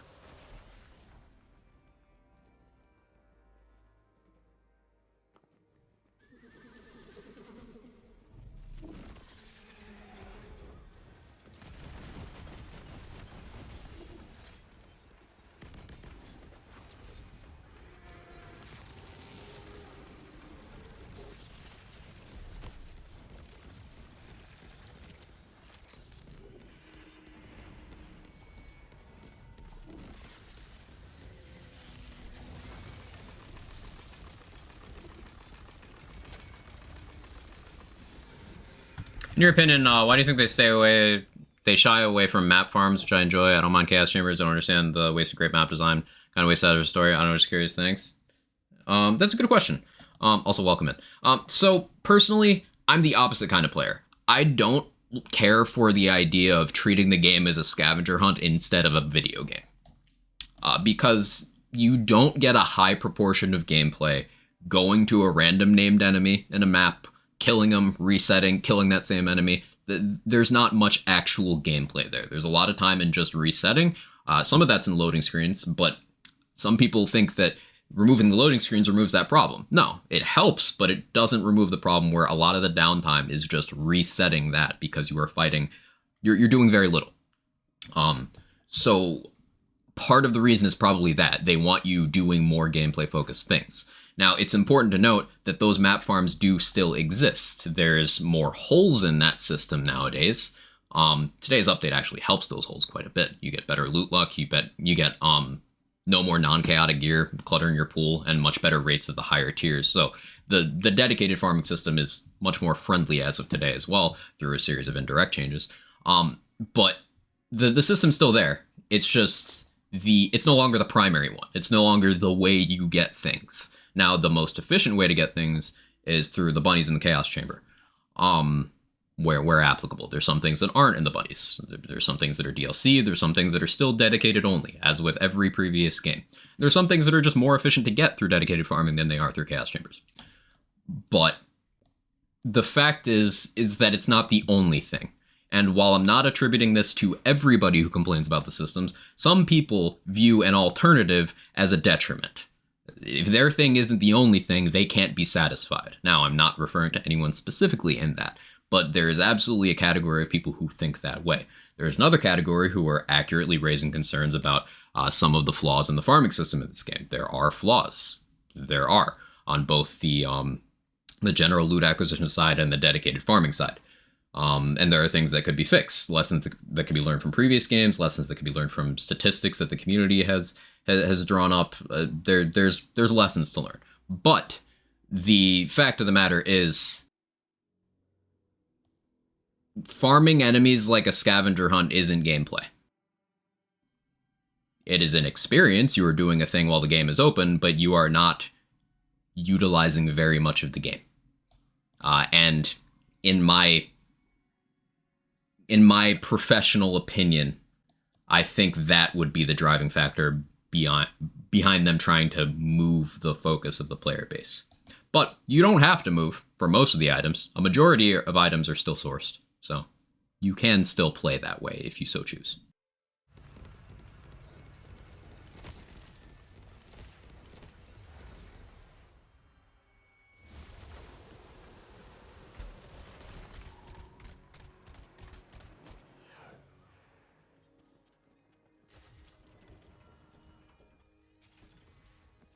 Just lead a few rooms to see if I've been on a bit of a break. It feels it is very noticeably easier. Yeah, they reduce enemy damage and boss damage and stuff by quite a bit. But now that we have higher chaos tiers available, you can reach a higher difficulty than what you were at before. So I think it's overall, if you crave difficulty, this is a good opportunity. And I've been wanting something like this to get some of the difficulty we've lost over time due to nerfs to enemy threat. Wonder what the percentage of legendaries or dedicated drops. You can go on Loot Lemon and check that right now. We did a bit of this a few streams ago. This was like a month ago or so. But I went through most of the items on Loot Lemon, and there's going to be some points where people are like, but that's not a dedicated drop. And the fact that it's up for interpretation shows that the topic is a little more nuanced than people give it credit for. For example, there's a pool of items that are sourced specifically from mini-bosses in the Chaos Chamber. Right? That's a specific pool of items. That is a pool of items that their dedicated source is Chaos Chamber mini-bosses. Now, some people don't consider that a dedicated farm.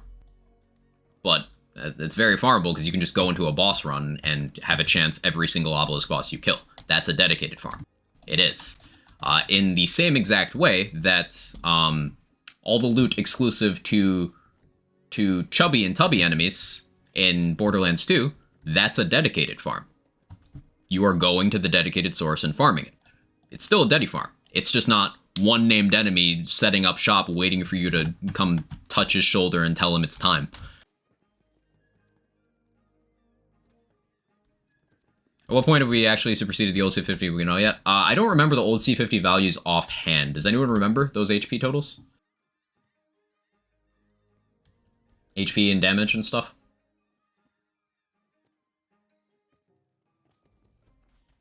Yeah, thank you. Hey, my pleasure. It was a well-worded question. I enjoyed answering that.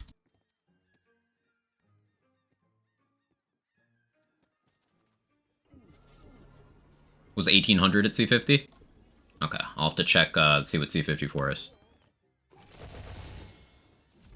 Wholeheartedly believe today's changes are very good. People struggle to get a chance at the Senate gear, can now do that easier. Those that want to maintain current challenge or more have that opportunity as well. It is more options for more people, which is always the goal.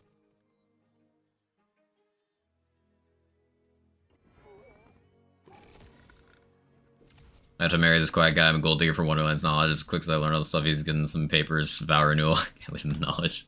I want to get a prenup. It's the old guy.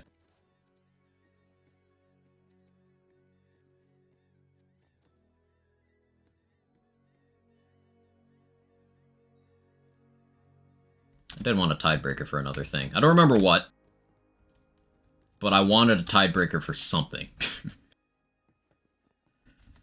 Hey Shay, good to see you. Hope you're well. 1803 for health, 200 for damage. Okay, thank you all of you. So 54, we're still not quite there.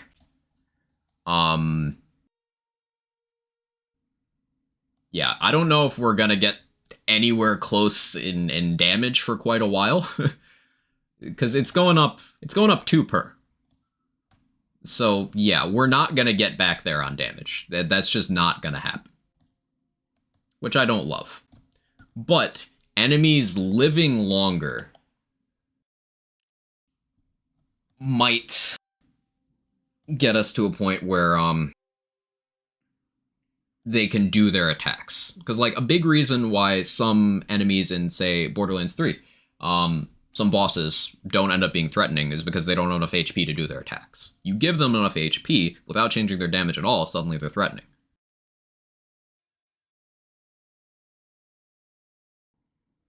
We'll see if it was peak difficulty. It's looking like that might be the case. Again, I haven't done the precise math.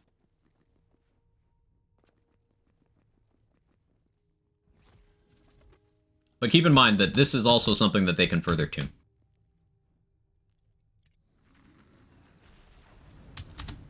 Feedback is powerful. This is the third major hotfix / patch that they've done in a row, where they've directly said, hey, you guys asked for this, so we did this.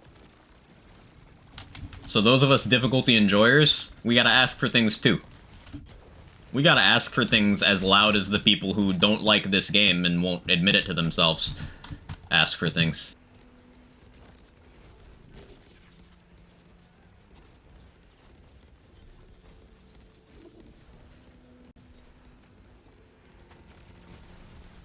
C50 is where I enjoyed Wonderlands the most. Not totally sure I'm gonna have the willpower to grind 50 tiers again. You don't have to. But I get your meaning.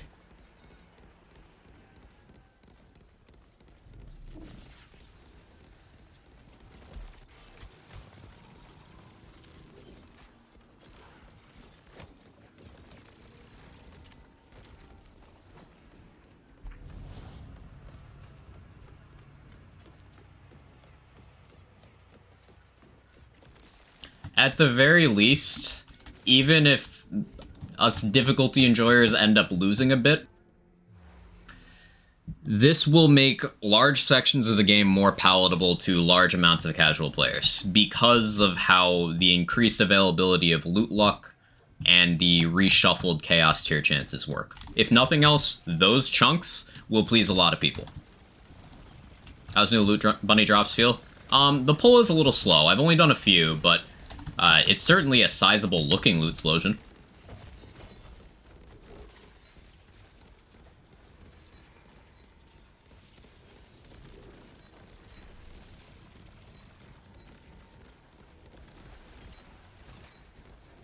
Does mean more builds will be viable?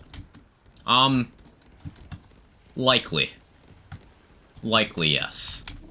Keep in mind some individual items are balanced, so, plan your builds accordingly. But likely.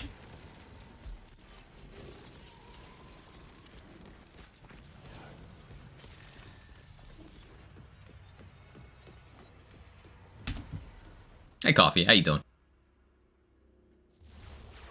It's the best way to communicate what we want, devs. Whenever they announce things or try to interact through official channels such as their Twitter, that's a way to do it. I'm sure they would love the break from the hate comments. Having these discussions in places like this helps a lot because they do watch streams.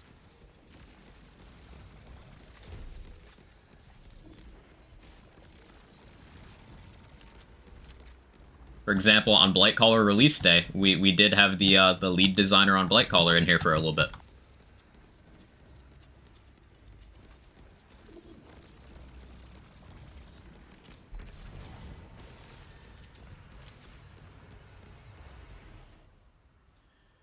Gotta head back to work, just want to pop in and say hi, hope everyone has a great weekend. Same to you, Shay. Good to see you. Wonder what the Spellblade change would do to Hammer Throw build. Probably switch to Diamond Guard for that. Twitter just seems like a strange place to talk about part variance and loot drop chances.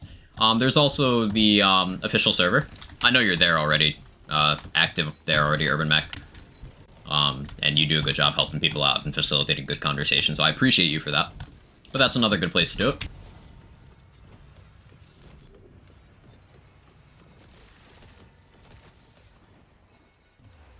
I feel like a fair request would be to be able to grind chaos levels outside of chaos trials somehow, even though I haven't actually seen anyone who doesn't like the chaos system make that request. That last part you put is, yeah, that's an important thing, because usually people don't expand on chaos system bad. They're like, number too big.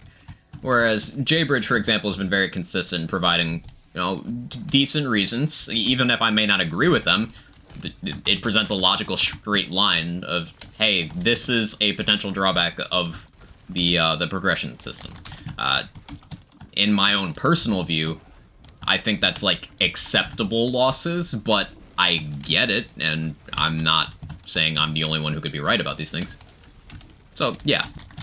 I just want some form of enforced progression. Like, allowing people to just skip, whether it be on a new character or, you know, just allowing people to just bypass the journey entirely creates a Borderlands 3 endgame situation where the content just suffers constantly. Now, we're getting that anyway with bosses in this game because people can't control themselves and lower the difficulty where they want to. Hopefully, today's update curbs that. But all guns can have wings. Fear Knots, Deodans. Are Bloodshot Strikes a thing? Yeah. Non-magic barrel Bloodshots.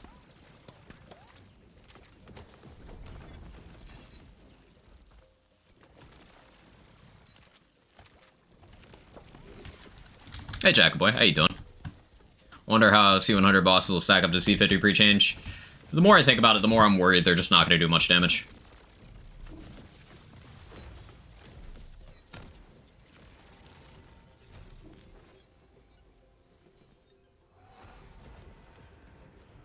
Be interesting if you could unlock chaos levels for all characters to a point, so it's not just easy max difficulty for everything, cry about damage not happen, and also make it easier for them to grind. How is that different than now, Rune? How is that different from now?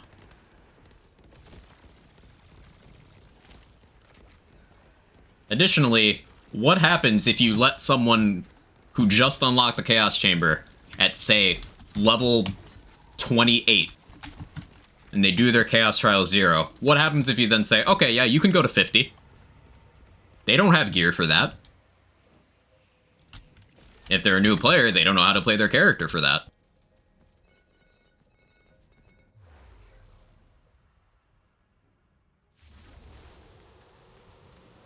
Chaos 100, what's the thoughts? Because it seems like the scaled back chaos damage should make space for new levels. It seems like the game's overall easier. It's easier at Chaos 50 than it was at Chaos 50 before, and we're still... Napkin math indicates that Chaos 100 might also be easier than old Chaos 50, but we're still determining that as we go. Overall, it's going to be easier to get loot, and you are no longer forced into being the highest difficulty. It is also a shorter progression to unlock Ascended gear than it was before. It's worth noting that the catch-up mechanic is now 5 levels per run, up to 50. So it'll take you between 10 and 13 runs to hit Chaos 50. How do you feel about green beans? I like green beans.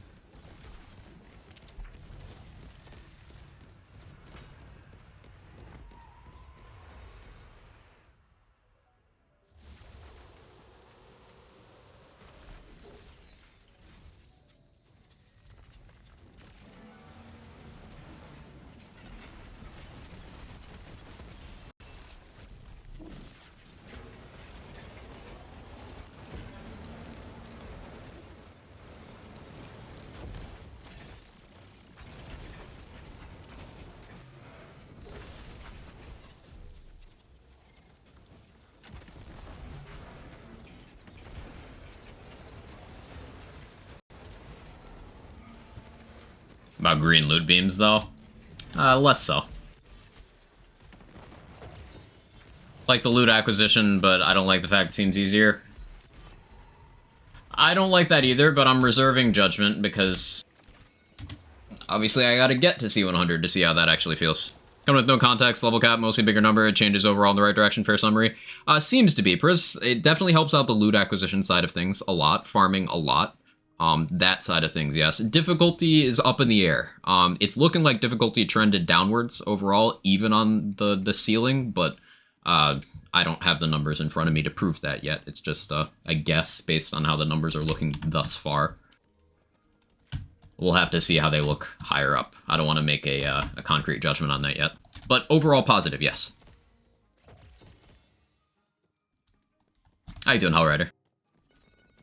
Let me run to the bathroom real quick, chat. BRB.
Okay, I'm back.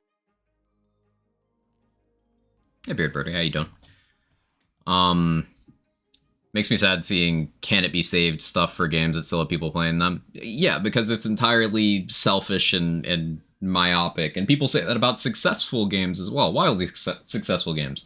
Remember, you know, flaws aside, this game did well. It did not flop no matter how much people want to believe it did. It made some design missteps, it did some polarizing things, but overwhelmingly, the game was received positively and has an active player base.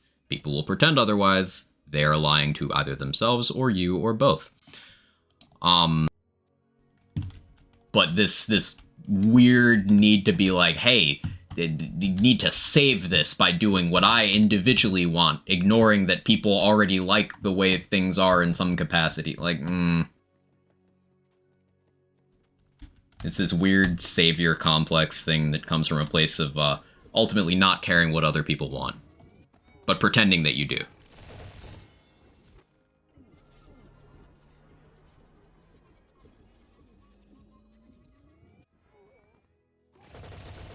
It'd be like, here's an example. I'll flip it on its head.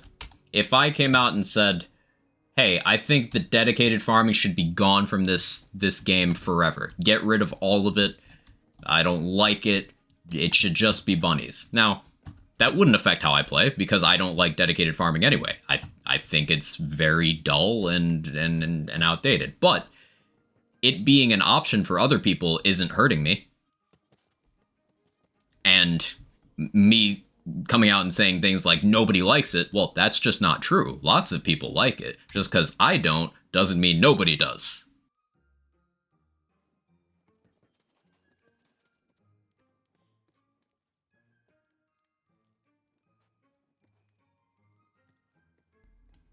I would sooner brush my teeth with sandpaper than dedicated farm items in any lands game. I fucking hate it. But some people live for that. And I'm glad they have the opportunity. And I would not consider their interests failures.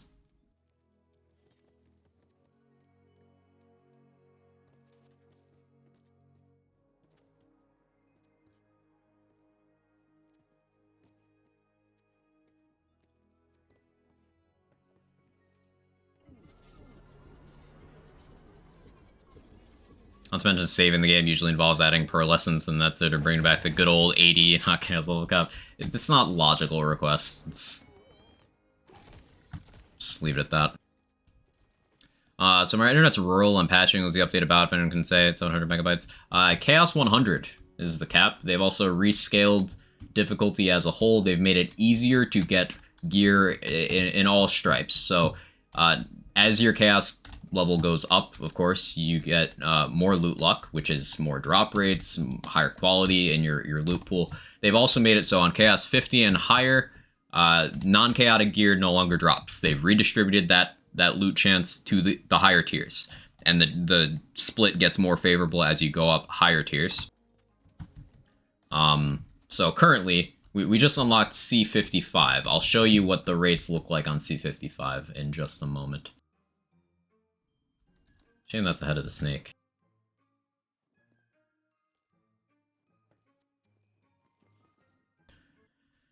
GG's last week dedicated for Body Room for Ascended.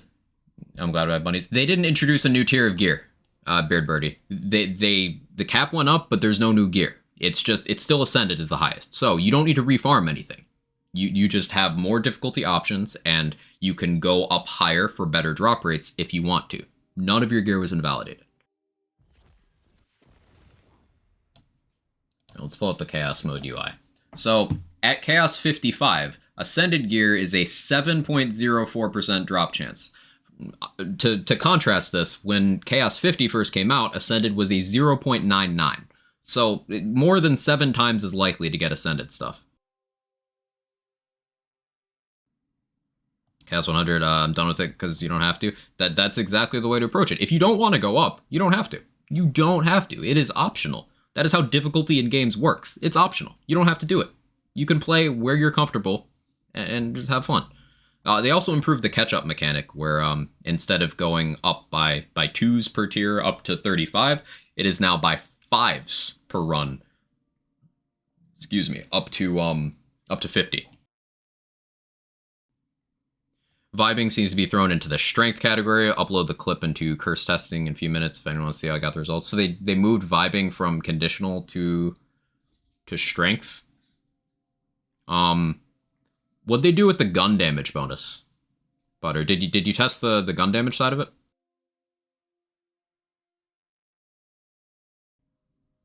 You know if the cast trials utilize the damage setter from the level you're at currently? Yes, they do. The one you're on currently.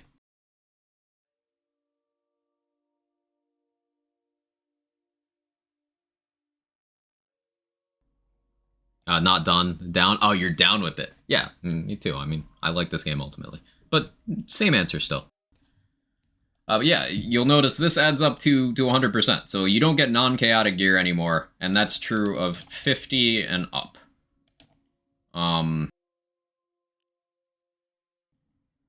It might be true of ones below that, but I haven't really looked at those.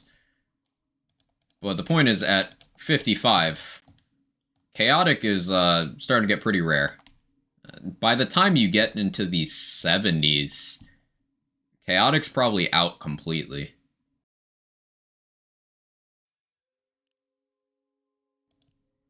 Yeah, high 60s, Chaotic's out, it looks like, if this trend holds up. Which is good. Still conditional? Okay, so the gun part is still conditional. So it's still optimal for gun builds, but for non-gun, that does change some stuff. How long does the Chaos run take? Like 10 minutes? So Chaos Trials are, they're fixed runs. It's on a rotation.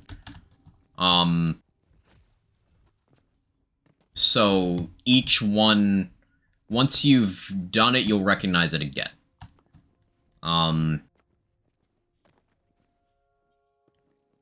So some of them are quicker. Some of them are like, 8 minutes on a decent build. Some of them are like 11, 12 minutes. Obviously, runs that have, say, the Dragon Lord as a boss are going to take longer than ones with Lechance or Zomboss. So it depends, but you can average them all out and say about 10 minutes on a decent build, Purple Turtle, yeah.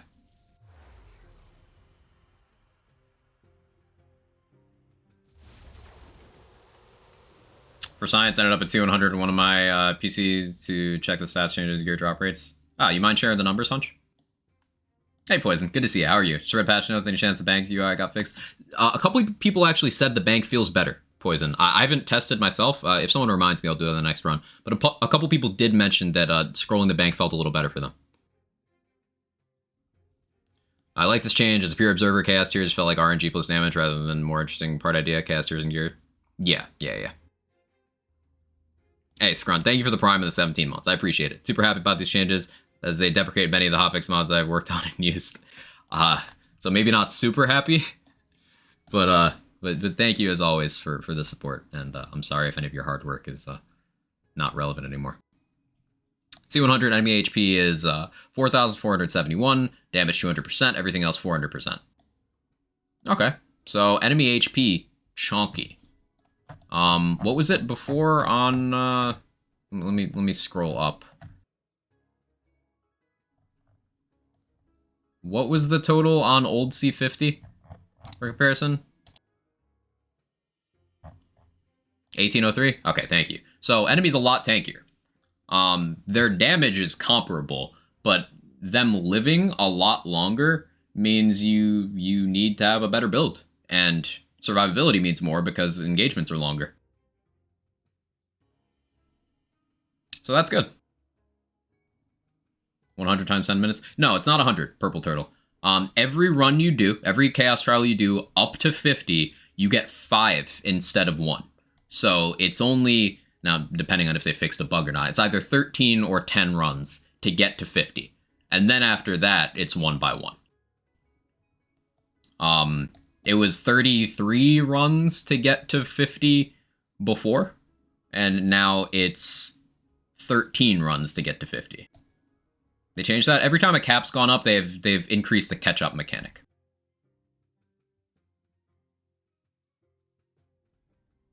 Chaotic Gear reaches 0% drop rate at 64, Volatile at 75. Yes, what Slushy said about the numbers. So that's amazing. That's amazing. What is Ascended rate at 100? Food for thought, since Ascended still cap, and then for melee builds at 30% damage to boss badass would be prime. It's already a really good one, yeah. Definitely a good one to get. Guess my confusion here is difficulty sliders an accessibility thing? No. An increase in sliders range increases accessibility for challenge seekers without nerfing the experience of casual gamers and having their experience made better all. Yeah, like, it's a good thing, but keep in mind, people who do not actually want the best for large numbers of people, they just want wish fulfillment for them as an individual. They will not see it as such. 51.61. Ah, you said that. Okay, thank you. So 51%, over 51% for Ascended at C100. That's pretty good. That almost removes the issue of Ascended with part variance. Almost removes it. It kind of brings it down to like a standard part at that point. Which does mean that at C100, part variance on guns is less than part variance on guns in Borderlands 3. Because there's fewer... Or it might be close. It might be close. Because there's fewer anointments. Fewer enchantments than there are anointments. So it might be close. They did deprecate some anointments, so that number's gone down. So Wonderland's still slightly worse. But it's a lot better. It's a lot better. That's cool. So it still has the most part variance, but it's a lot better. I'm doing math on it in my head right now. It's not going to be as dramatic of a spike.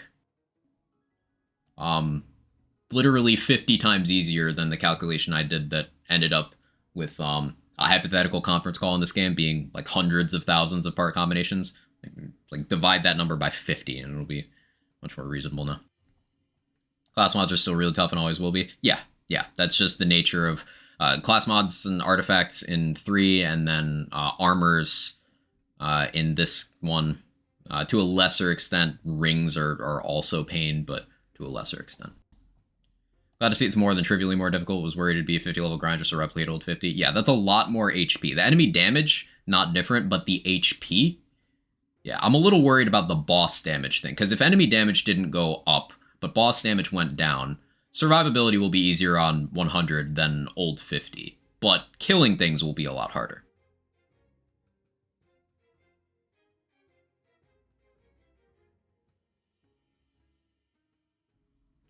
So yeah, that's really good news. That's really good news. So if you want to cut down part variance, you want high chaos levels, which was already true. It's just even more true now.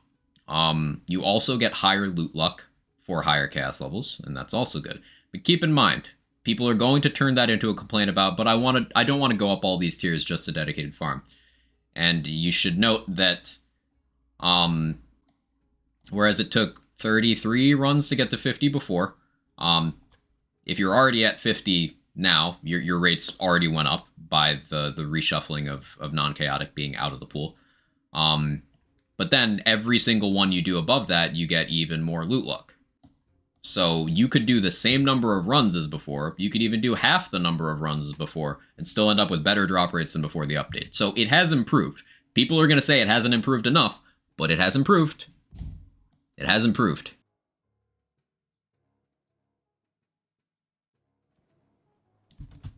Do not let the deflection blind from the fact that improvement is happening.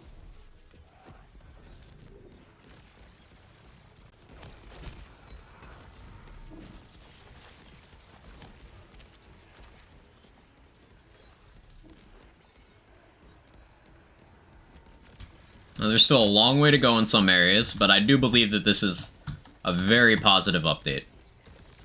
To the point where, like, yo, Gearbox, where's your victory lap? Like, take credit for implementing shit people literally asked for.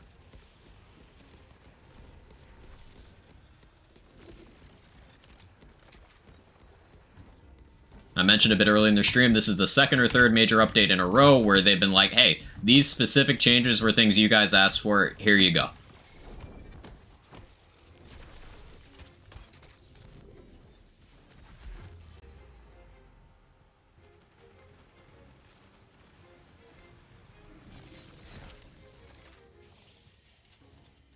Same time, there's creators online saying literally no one asked for this. Well, I will be responding with, I did.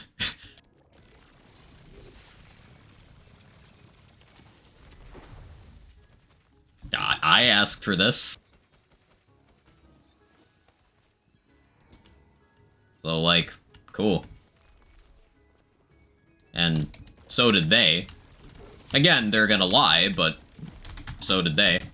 Wanted the game to be easier? It's easier now. Wanted farming to be better? It's better now.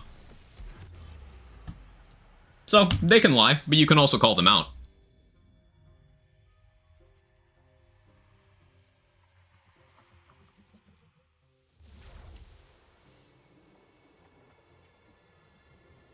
Absolutely awesome update. I think so too, Pragmatic.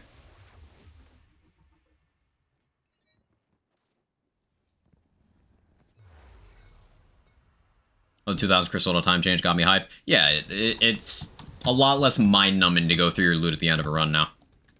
People are seemingly upset about the number without details, as happens with every single update to every single lands game. That's not new. Thinking of trying a companion build. Any recommendation? Spore Warden has a lot of companion damage in tree, and Blightcaller's Bog Totem action skill and Spirit Swarm Capstone, those are companions. Now, the Spirit Swarm won't get the companion damage, but it counts as having a companion out for anything that cares about that.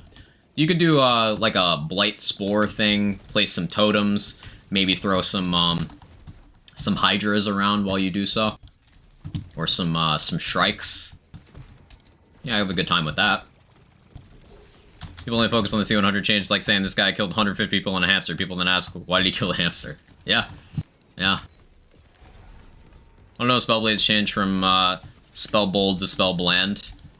I mean, it wasn't so much Spell Bold as thing that undermined the entire concept of melee damage boosts and should have been, you know, put in a grave on day one of the game. But yeah, I haven't personally tested. Also getting more loot now, since we're getting 18 for 2k and we got 4 for 500. It's a decent increase. Yes, it is.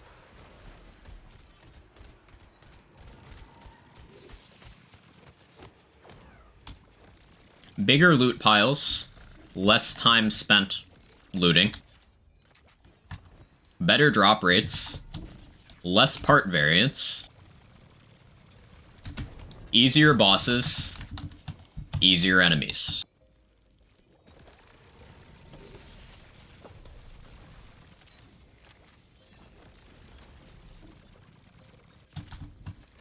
Honestly, the hamster had it coming. Yeah, you don't know what that hamster did.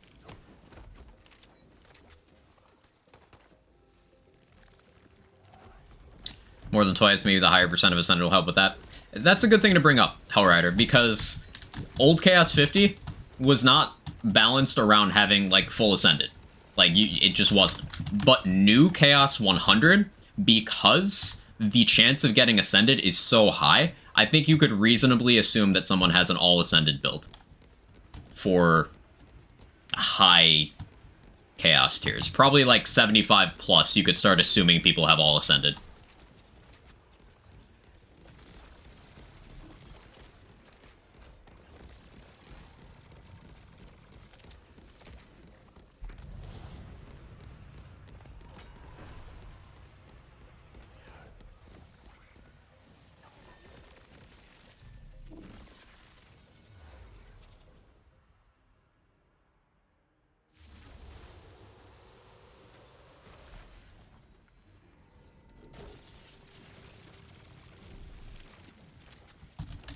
Not the Welchers.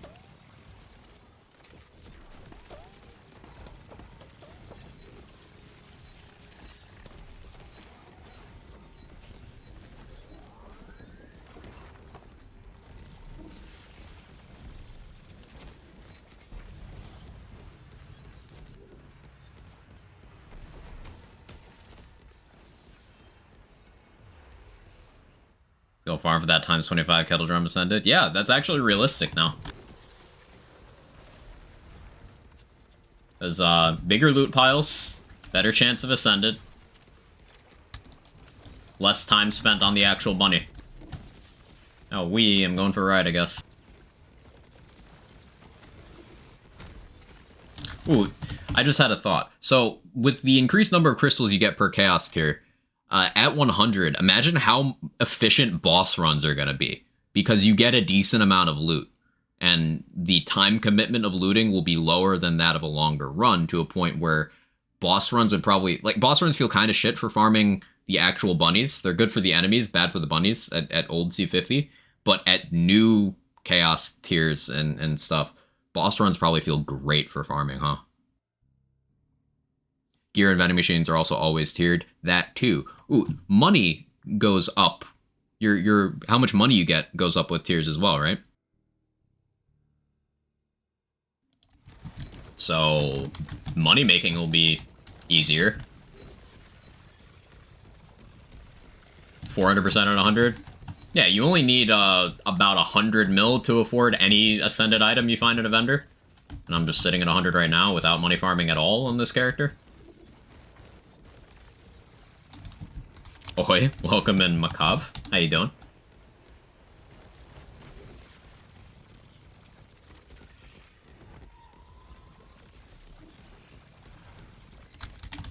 Imagine they give us the all mimic featured again at C100.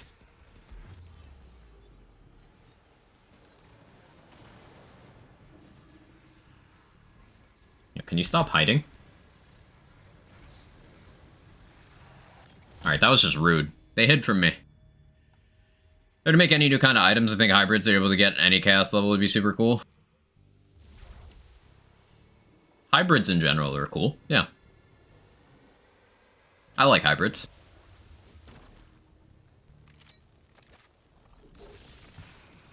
I didn't get a pop-up about losing money. Did they remove that? Do you not lose money on death in the chamber at all anymore?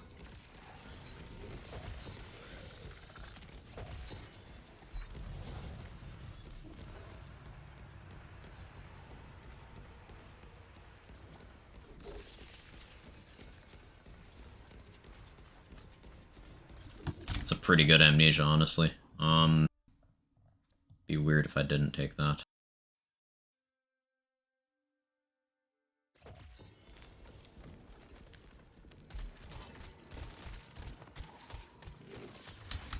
But hybrids don't have a unique loot beam. They're clearly not content. Oh my god. It's so exhausting that people legitimately would rather have a fucking loot beam color than a balanced game. Like, wear some 3D goggles. I don't give a shit. It's not my problem.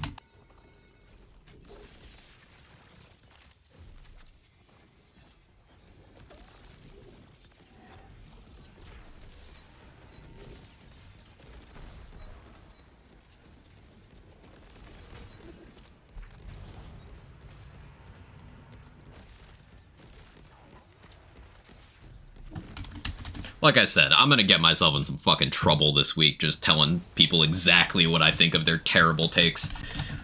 It's not gonna be good.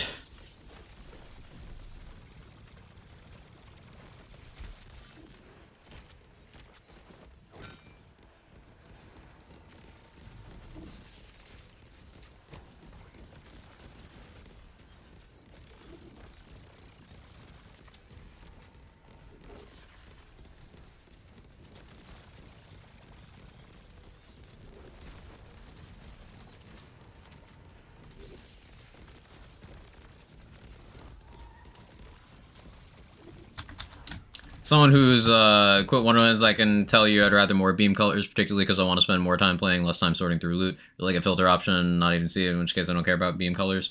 Okay, so I'm assuming you didn't read today's patch notes, Deuces? Also, hi, how you doing?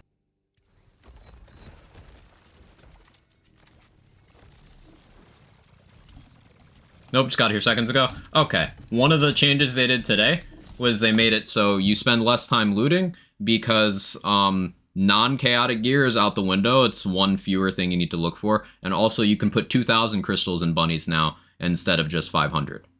And it spits out an even better split of loot than it did. So more loot and like better quality and less time looting. So exactly what you asked for. Yeah, they did it. Literally the exact thing, they did it.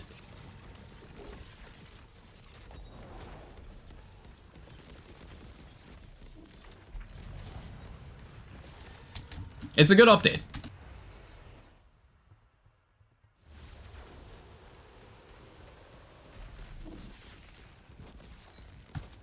Senior White Rider gameplay reminds me of leveling up a White Rider ability. You say Spell Shot Claw is the way to go for highest gun DPS. I would say Spell Shot Blight Caller would be highest gun DPS for a White Rider.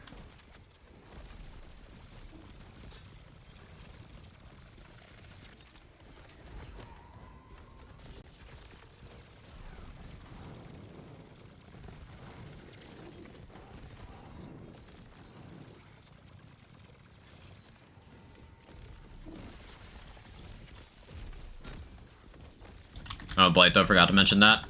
Then it'd probably be Spell Burr. Or Spell Claw. One of those.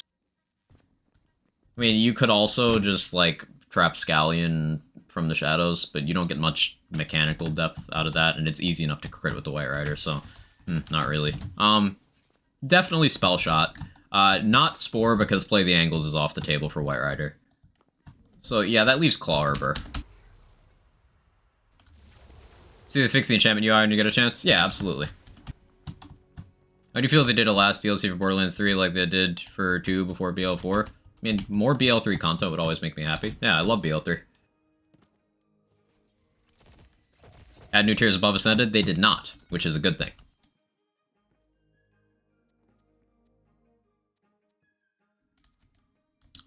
So the heavier bunny pull that I mentioned, if you haven't seen it yet. Yeah, 59.59, and we're gonna put 2,000 in.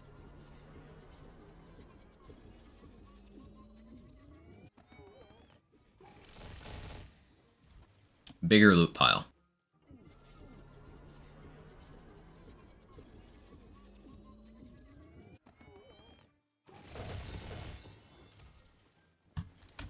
And there are no non-chaotic items anymore. Don't have to deal with those. Good stuff. Hang on, that's a good plate mail. Skills are bad, but passes are good.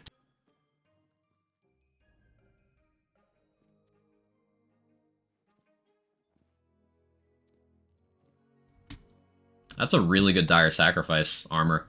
Because it rolled ward capacity. 2 Ascension. That's really good.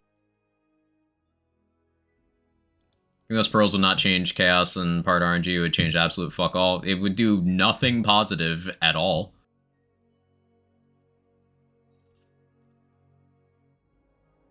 But, okay.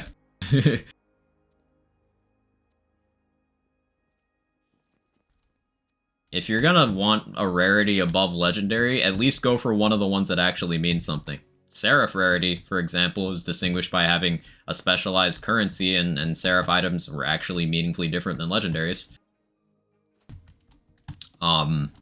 Glitch rarity from TPS was also an acceptable, higher rarity. You could give the hybrids from BL1 their own rarity. Any of those would work. Pearlescent and Effervescent were dog shit game design.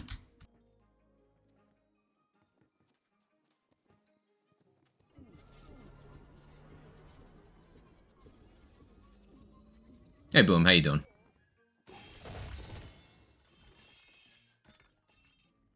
It's an Ascended Salt and Battery. Why do you have Amp?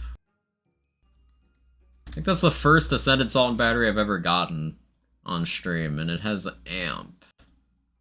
Like, I don't need this Tidebreaker. I don't need that Throwable Hole either.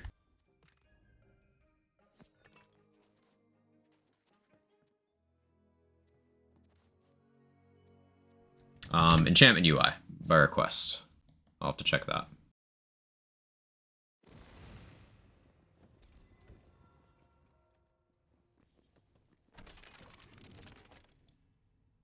So are we checking if it snaps back up to the top? Still does that.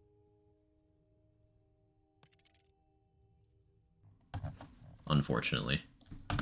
People mentioned the bank. We can see if we can scroll the bank quickly. Still slow.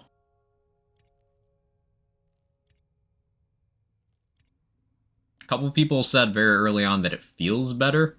I'm not seeing it myself, but I suppose you guys would know it in your own game if your bank loads faster. I rarely look at mine, so wouldn't know.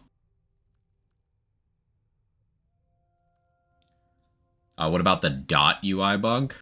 I haven't seen that today at all, actually. I'll have to keep an eye out. Just gonna stay right here and enjoy all the mutual hype. Understandable. I want that Spellmade. That Spellmade looks fun.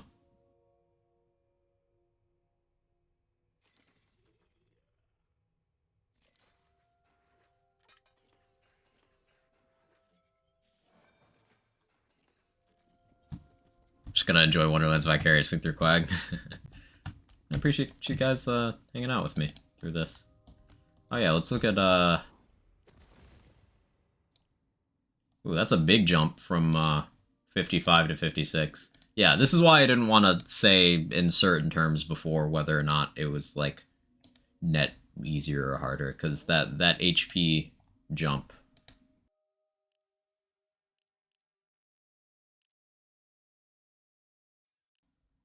Yeah, alright, it's looking good. I thought that they would, I know it's not actually that different, but I thought that they would have, like, smaller ones in between, considering how many there are, but they didn't do what I thought they did, so that's good. For times 2 skip up to 100, there is a times 5 up to 50. Boom.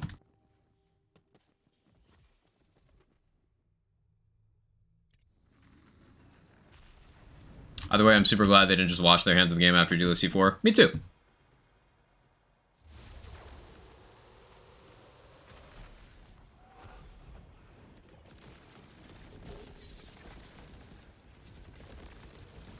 Cool thing about the franchise news, I'm less excited for BL4 than I am for Wonderlands game on the same engine.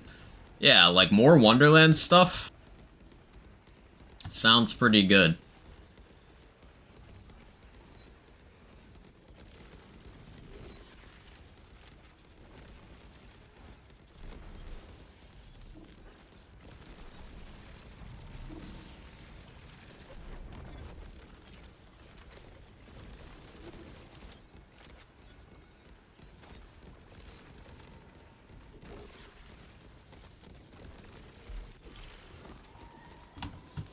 Could at least start getting comfy at C50, hopefully get to the C100 within the year. Remember, you don't have to.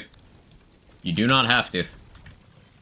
It's worth noting, enemy damage is the same at new 100 as old 50. but the health is a lot higher. Like, I've not gotten to the point where I'm at the health values of old C50 yet.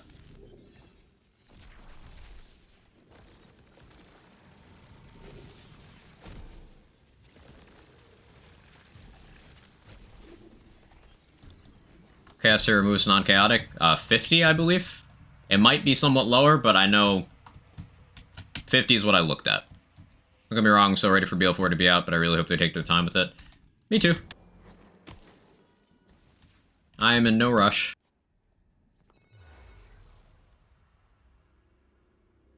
Food equals good? Absolutely. No, but in seriousness, there's some seriously good discussions. I'm missing a lot of stuff going on. Just want to rewatch again tonight. Yeah, I do have a VODs channel where I upload the entirety of all of my streams. So they outlast Twitch deleting VODs after a couple months. So you can catch all the conversation there.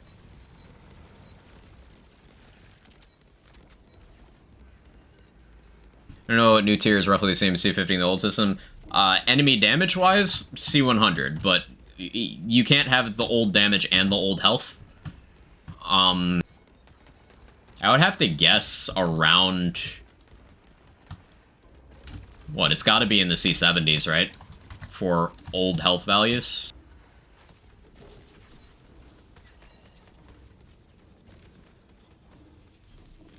And that would make the most sense, because that's an equivalent number of runs to get to as old C50 was from Fresh.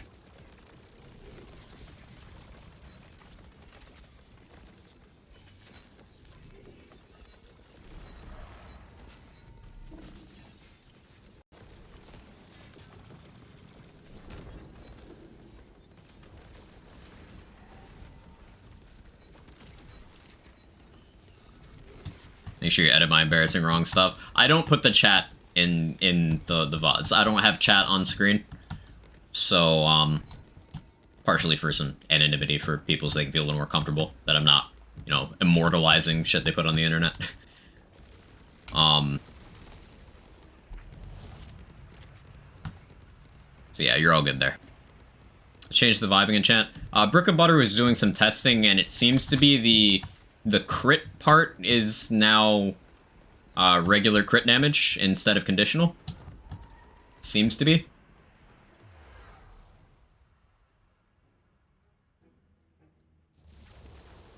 Glad they didn't up the enemy's damage. I wouldn't have minded an increased enemy damage considering they nerfed boss damage again.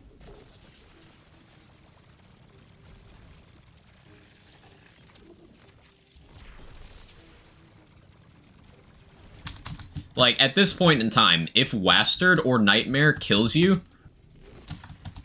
you need to focus on walking rather than fighting. That's what those fights teach you now. Because they do not do any meaningful amount of damage with any of their attacks anymore.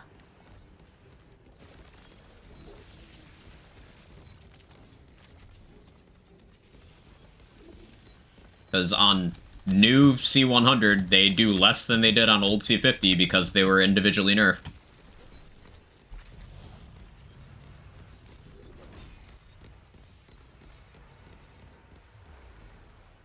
Wording that change is confusing. It sounds like they intend to be conditional anyway. I guess see what Butter's testing concludes. Yeah. Wonder it's such a good game, like good MMO you come back to and rock and has that feel. BL1, 2, 3 didn't have that for me. Really. For me, BL3 is a game that I'm always comfy in. BL3 feels like my home base game-wise, you know? There's a couple games I feel that way about. Hades, Borderlands 3. As of late, Cyberpunk has been that for me, honestly.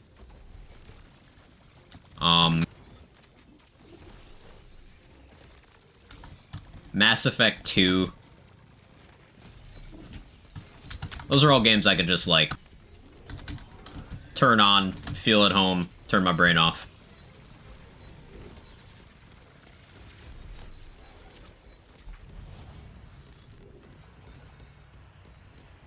Hi, Butter. There you are.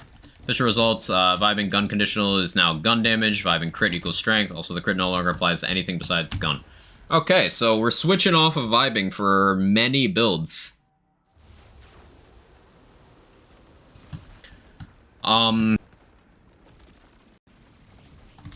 This doesn't affect that many.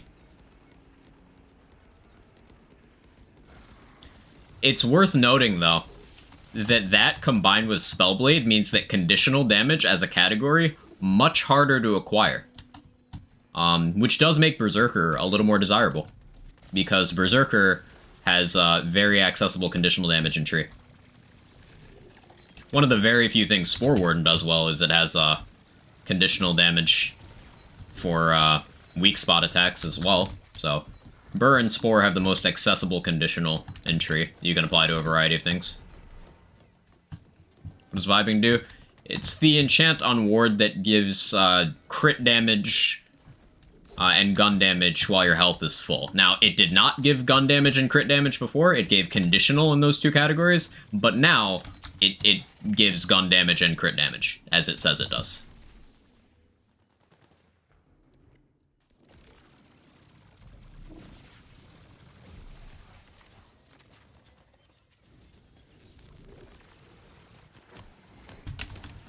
If you squint really hard, if you were running like 10 out of 5 the old ways,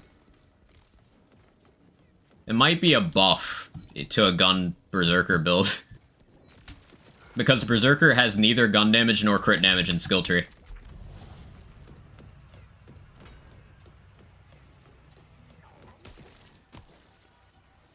But that's a maybe.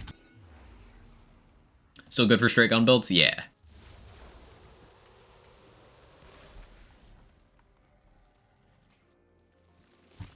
Don't have any interesting effects with Banshee projectiles. What are we referring to?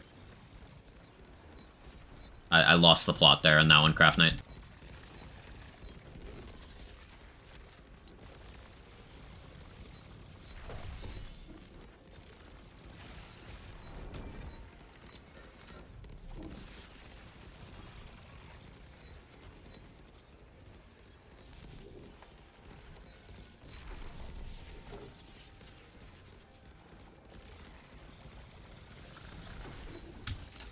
Banshee melee that send out weapon damage projectiles. Could Vibing help that? I mean, it used to, but now it doesn't. The change made it so it doesn't now. It used to, but now it doesn't.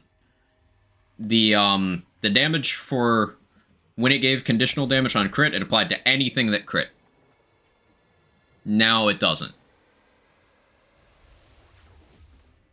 It is a gun build enchant now. And at that, gun builds that keep their health full, which is not all gun builds. It's only guns? Yes.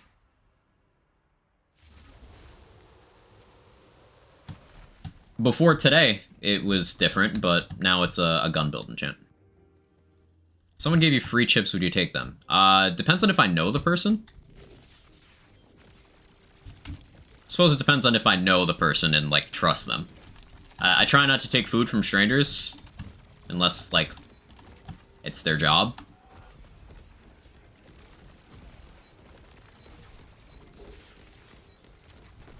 Yeah, and are they UK or US chips? Or, like, poker chips? Mugly, so I'm not worried. I mean, that might mean people want to, like, kill you or something. I don't know. You never know what people are thinking.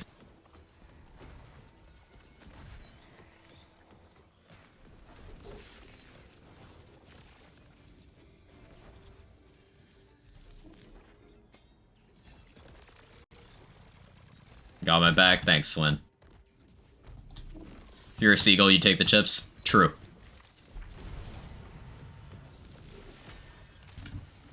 Let's say UK chips. That sounds delicious. I'd be very tempted. It is lunchtime. Sounds pretty good.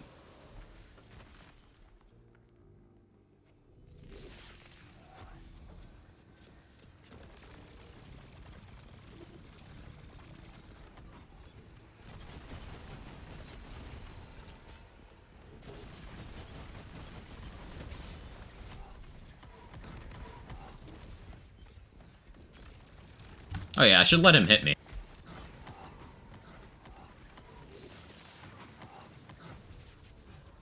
Hit me. Yeah, I only went down because of my dot, and I have 1500 health. Actually, maybe I shouldn't have done that then. Spawn ads. I assumed there'd be an ad up somewhere. There wasn't. Yeah, that wasn't my best idea. You take them with their UK chips and in a sealed bag. If I also knew the person, I would still have a vetting process. Like I said lunch, but Brooklyn Nine-Nine's ruined me. I can only hear lunchtime. Okay, now you hit me. Yeah, you see, one of them barely took a third of my shields, and most of them missed with me standing still. Like, he misses half of them while you're just chilling.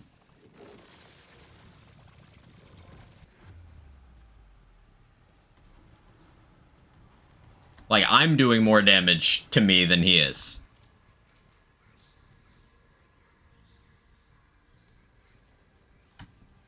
Alright, I'll actually kill him this time. But yeah, like, Wastard isn't killing me. My armor is killing me. The tiny burn from selective amnesia that can be mitigated by having one passive source of healing anywhere, that does more damage than Wastard. Cool. Also, yeah, the objective just changes to kill if you die to Wastard. It's hilarious. You look where it says complete the encounter, it just says kill.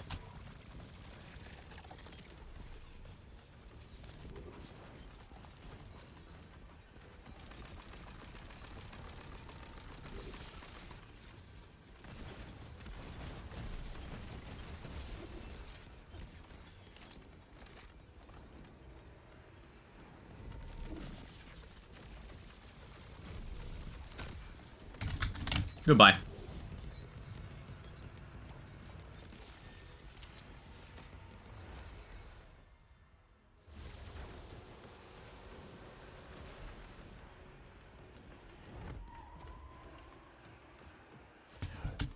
Broker peace. I mean kill.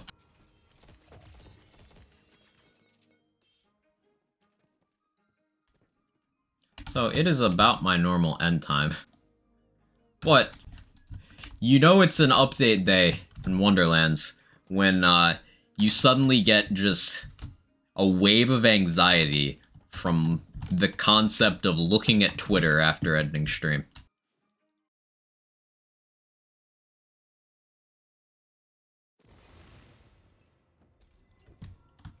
This fan base is a festering shithole sometimes, I swear.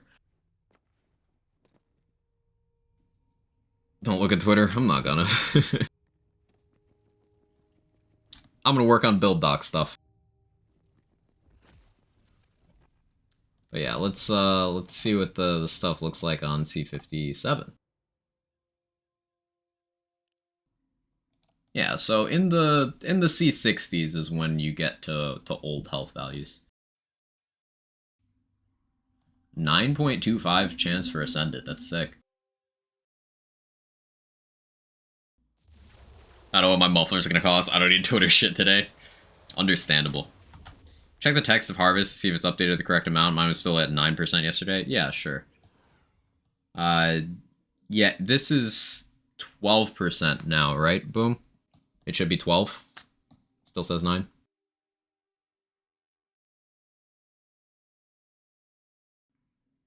Or is it 10%? What is the actual value? Spellblade's no longer global? Blessed. Beautiful. 15? Oh, yeah. I was talking about this with Stone Swan yesterday. Literally yesterday. I can't believe I forgot about this. 15. Yeah. Okay.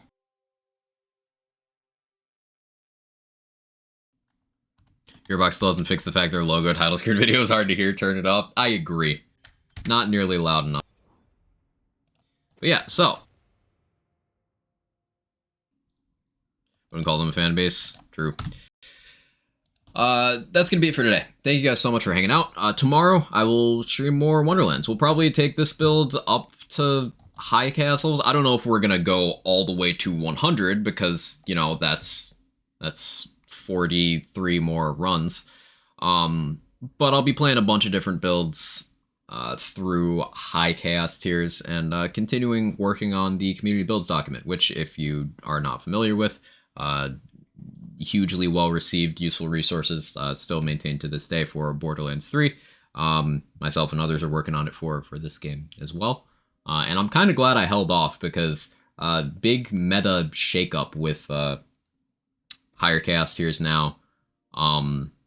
Spellblade being changed, Mosquito being changed. Maybe can justify using Mosquito without it being monstrously overpowered nowadays. But good stuff, good stuff. Let me find somewhere for us to go. Hopefully somewhere where people are behaving.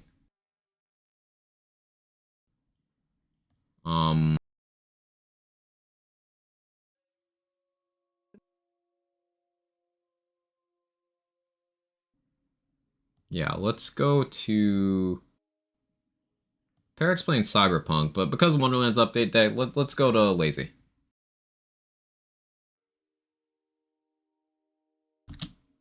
Well, let's do some Quag Chads for the raid.